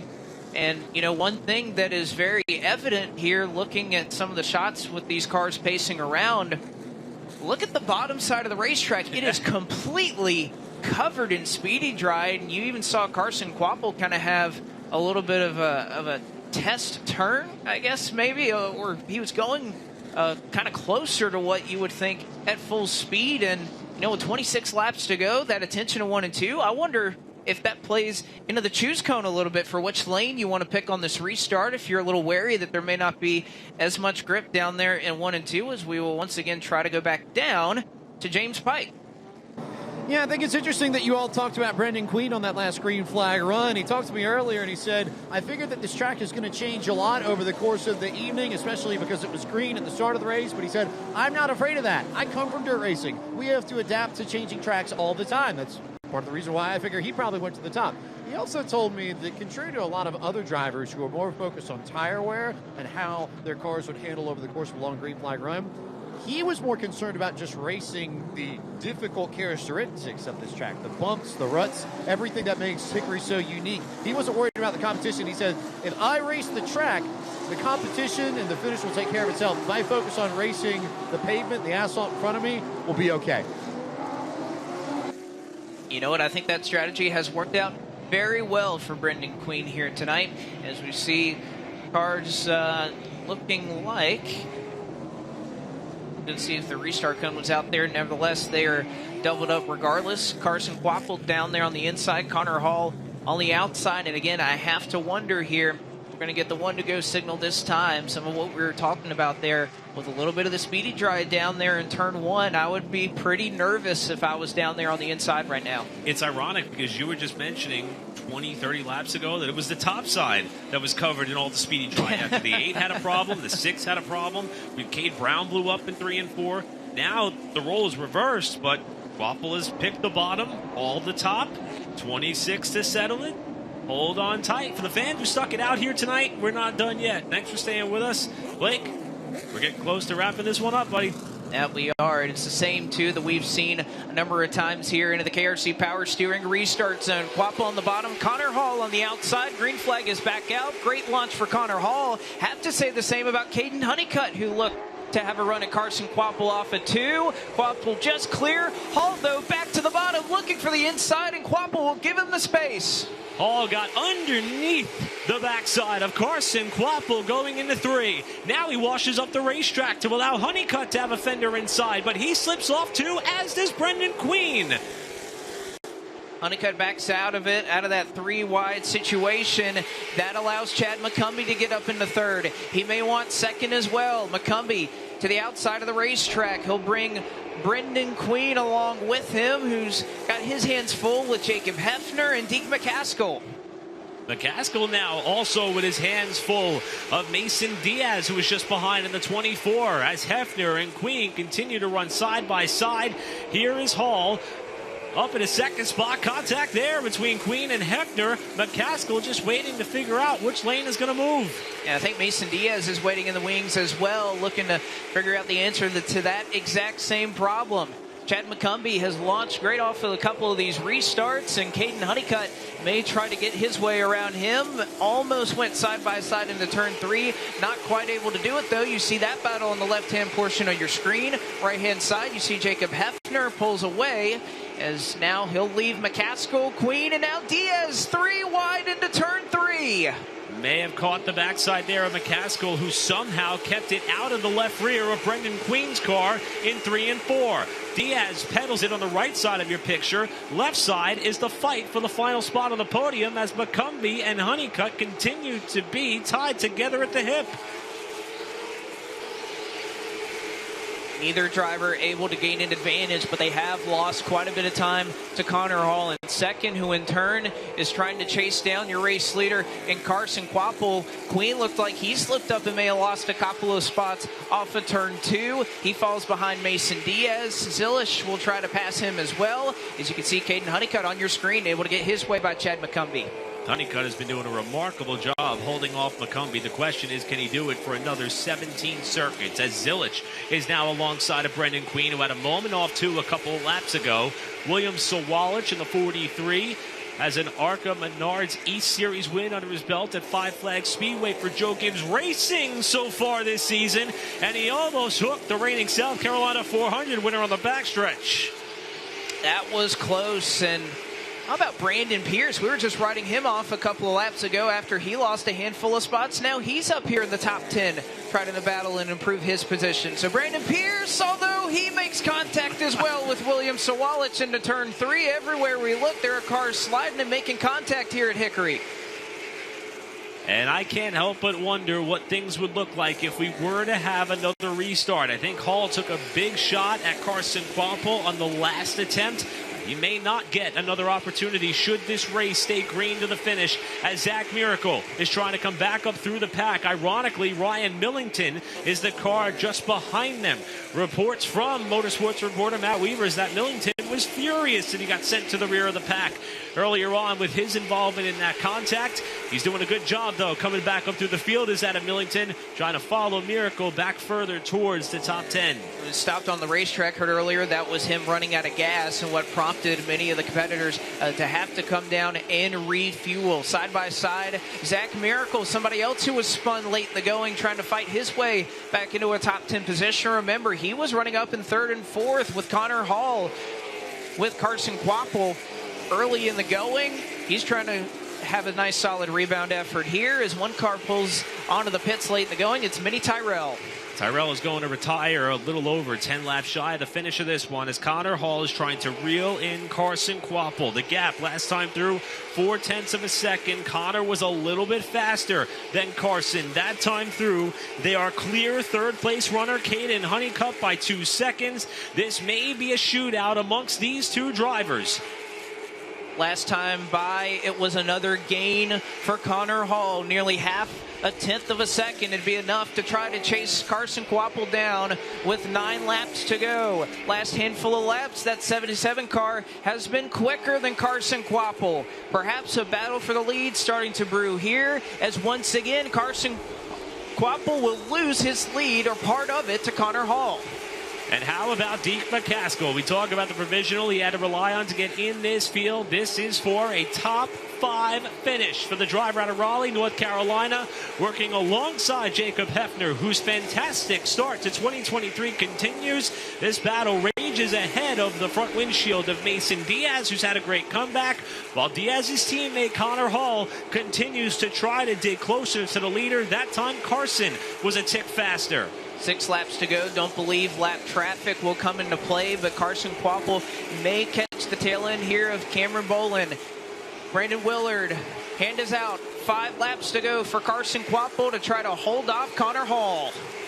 Hefner and Diaz having a tussle there, right side of your frame. Hall slides that car off at turn number 2, giving it his all right now as Quapple tries to catch Bolin in the most prime opportunity on the racetrack to put him a lap down. Bolin yields to the leaders. Great heads-up move by that young driver as Hall gets a really good drive off too. Oh, a huge drive off in turn number 2 there with Connor Hall. This time around, they'll face 3 laps to go. You can see the smoke there for Carson Quapple that has been there all night long. Connor Hall nearly a tenth faster that last lap. It's down to a car length here for the Tough Shed 250. Carson Quapple and Connor Hall. And the pace that these two are setting, they may catch this group of 4 out the windshield with 2 laps to go. Robusto and more in front of your race leader Carson Quapple as they hit the backstretch with the white flag waiting. They are nearly touching each other front to back as there's some lap traffic in front. Connor Hall sliding. Carson Quapple is sliding. White flag in the air. One more trip around Hickory Motor Speedway. Isabella Robusto up the road. Quapple going to have to make that car wide. Into 3 and 4 for the final time. Connor Hall drives it in deep. He makes contact. They're sliding to the line. And Carson Quapple just edges out Connor Hall by 25 one-thousandths of a second as he looked to make the move, and Carson Quapple hangs on for his 2nd straight win as Zach Miracle spins further on back in the field. have you ever had two finishes like what we had here tonight in the pro and the late model stocks? There's cars all over the racetrack. Brendan Queen, Ryan Millington. Queen appears to be very frustrated with Millington here at the base of the front straightaway, who had a bad night of his own, did the driver, that number 15. You mentioned Zach Miracle going for a slide, and how about Connor Hall? He knows that he did what he thought he had to do to have a shot, and he pulled up alongside of Carson here to offer up congratulations in what is a back-to-back victory for your reigning champion. Second, first. The top three finishes, or the first three finishes, for Carson Quapple. And Caden Honeycutt also, you could see the thumbs up there for him, out the window to Carson Quapple. And you know what? I'll give a nod to Connor Hall. He used him, he made contact, but he didn't wreck him. And that may have been in part to Carson Quapple and what he was able to do on that last lap to save it. But an incredible finish. We saw two of them here tonight. And at the end of it all, Carson Quapple, who was dominant here at Hickory Junior Motorsports, has been so good at this racetrack over the years with Josh Berry. And now Carson Quapple finally gets to add his name to the list of winners who have brought home a trophy for that organization, as he wins his second straight race in the Solid Rock Carriers Cars Tour and his sixth career win. And just as we mentioned earlier, he keeps that top 5 streak alive anytime he's finishing up here in the top 10. But you know what? Also a max points night for Carson Quapple tonight. He wins the pole. He gets the bonus point for that. He led the most laps, and he's parking it in Edelbrock Victory Lane. I mentioned perhaps it would take another caution for Connor Hall to show us what he was willing to do. It turned out it was lap traffic. As you said, he did everything but junk the 8 car. That would have been the textbook bump and run move if he would have been, about 26 thousandths of a second more further up the road than car 8 at the finish. And again, we know some of the drivers that we saw have some issues there after the start-finish line. Brendan Queen still brought it home in 7th. Ryan Millington was 11th, as there was a lot going on behind these drivers as they were trying to get to the finish line here at Hickory Motor Speedway. It's been one of those chaotic nights, but you know who it wasn't too chaotic for? Carson Quapple, who is down in Edelbrock Victory Lane as he'll climb out of the race car. Carson Quapple, your winner of the Tough Shed 250. There's a lot of water down here. There's a lot of confetti down here, and there's one very happy Carson Quapple in victory lane. Take us through those last 10, 15 laps with Connor Hall chasing down. What were you thinking behind the wheel? How did you manage to hold him off? It got really tough there at the end. Those last 10, 15 laps, it was really tough. Me and him were going really hard. He was barely, not even half the match to me there, the last 10 laps. Every so often I'd match, a little bit better than him, but for the most part, he was fairly faster than me. I think he just had a little more tear there at the end. I was fighting a little bit tight. He gave me a little bit loose off, but Brian and the whole crew, everybody north, they gave me a really good car, and those last 2-3 laps, I was catching the lap for my car just really started to really go downhill. Just started losing right rear after going hard for so long, but he got tight there. I wasn't sure if I got it off before there. He got into me or whatever happened there, and I just barely got him there at the line. But I can't thank Johnny Morris, Fast Car Shops, L.W. Miller, Kelly Miller, Dale Jr. obviously, Pepe, and everyone in Junior Motorsports for this opportunity. It's fun bringing these guys, finding all these guys back to Victory Lane. To win in the late models here at a track like this with all the history, what's that mean? Oh, it's awesome. I mean, I won here in a Super Pro before, and I feel like I've been close here with the late model, second Dodge, second McCumbee to this race last year. So it feels really good to get a win finally here. Just got our first win at Florence. It was long awaited at this race, and I feel like this race was one of the next ones that I think we should have won at. So it's awesome to get that. Make it a little bit sweeter knowing that your boss was in attendance tonight. seeing all this? Yeah, definitely. Anytime the boss is watching the races is really good. But I can't thank those guys, Jack, Keeley, everybody at the car tour, all the new owners, and it's been awesome off season, and they made a bunch of progress with the series, and I can't wait to see what the season comes. Have you ever did drift through turn 3 and 4 like that? Yeah, that was dead sideways. I actually got going back straight off 4, and I was ready to hammer it, like got to beat the line, and all of a sudden, I guess I wasn't done spinning. 'Cause all of a sudden, it hung it right. And I thought I was done there. I had to get back to gas cars later than I thought I was gonna, but barely got him there at the end. It's always fun. Sometimes it can be a pain, but honor, but he's really good, and I think me and him put on some good battles throughout the year, and we'll see.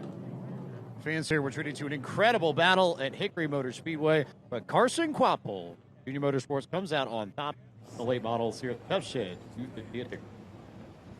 That indeed is the case. Thank you very much, James. And Carson Quapple in a very familiar spot in Edelbrock Victory Lane. Connor Hall, as you mentioned, 25 1,000ths of a second short of going to Victory Lane here tonight and repeating back-to-back, what would be back-to-back wins for him in Hickory Motor Speedway in the Solid Rock Carriers Cars Tour. Caden Honeycutt third, Chad McCumbee fourth, Deke McCaskill used a provisional to get fifth. As we're going to take one more look at this finish, you can see it just on the edge of your screen, that Bright Bass Pro Shop Chevrolet and Connor Hall with a run to the line, but not just enough. You know, one of the interesting cases here at Hickory Motor Speedway is that the flag stand is further down the front straightaway. I'd be willing to bet that Connor Hall may have been ahead by the time they got to Brandon Willard, but at the start-finish line that's marked on the racetrack, it's Carson Quapple who was ahead.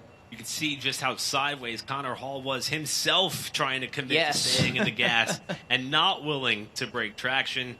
I have to tell you, though, for Connor Hall, it is a spectacular result to back up the win that he had in the throwback race here last year.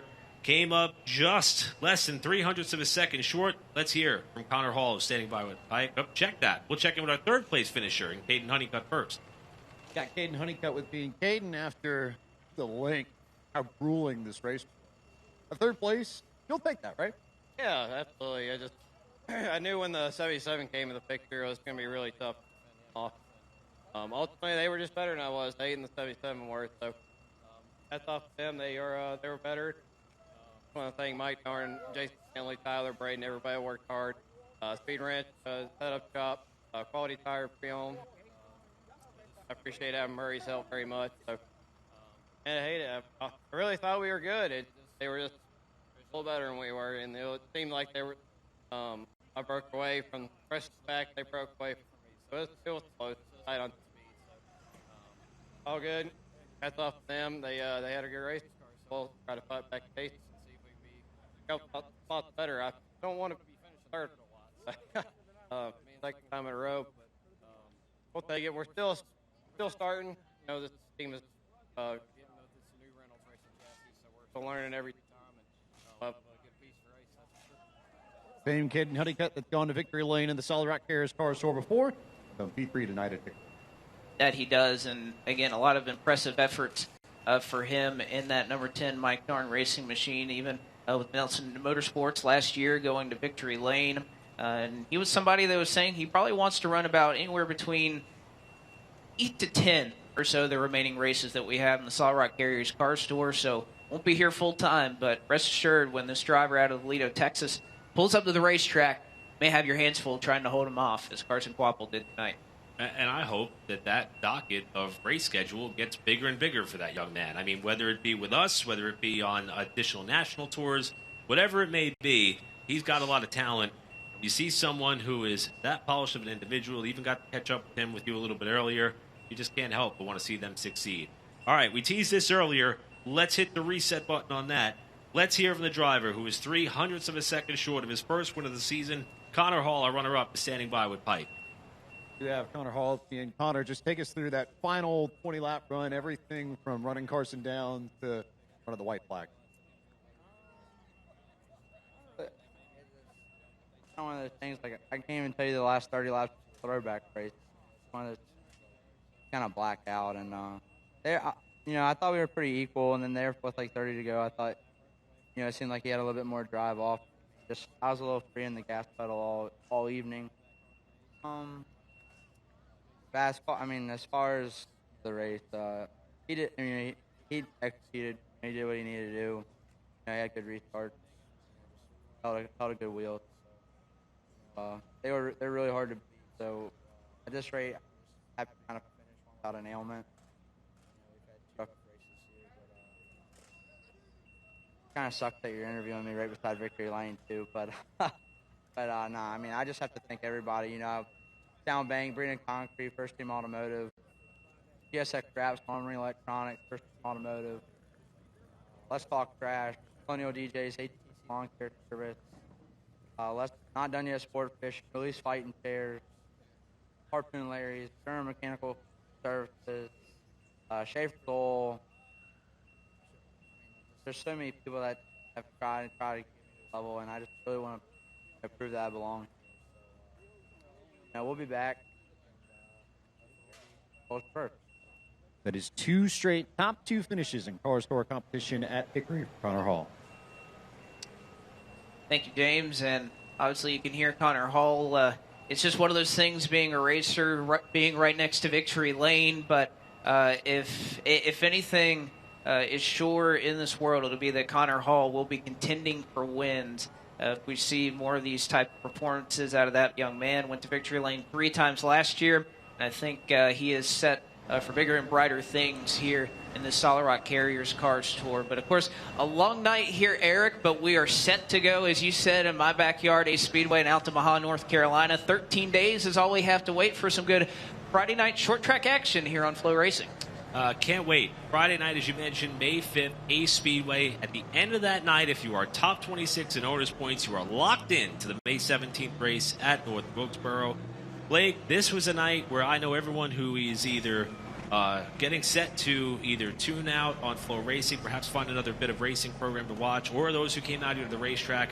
This is going to be a night to remember, and the true nightcap may be watching all these haulers try to get out of this pit lane, because this place is jam-packed. But what a night, what a race, what a start to the season. And we don't have to wait 3 or 4 weeks to do this again. We only got to wait about a week and a half, a little less than 2 weeks. So I'll see you in Ace. It'll be a lot of fun, that's for sure. Ace, and then, of course, as you mentioned, North Wilkesboro is looming large for so many of these drivers. And regardless of where you are in the standings or any of that, that is one race that any driver would certainly love to win. So on behalf of our entire broadcast crew, everybody who works behind the scenes that did all the work to provide you all the shots, and our director and producer, Mark Keeler, I'm Blake McCandless for our broadcast booth, and Eric Brennan, and of course James Spike, who did a tremendous job down on pit road as well. We'll say so long here from Newton, North Carolina. We'll see you in 2 weeks' time at Ace Speedway on Friday night. Of course, you can watch that edition of the Solid Rock Carriers Cars Tour, both late model stock and pro late models, live on Flow Racing. Until then, have a wonderful evening, and congratulations to tonight's winner, the Tough Shed 250, Carson Quapple.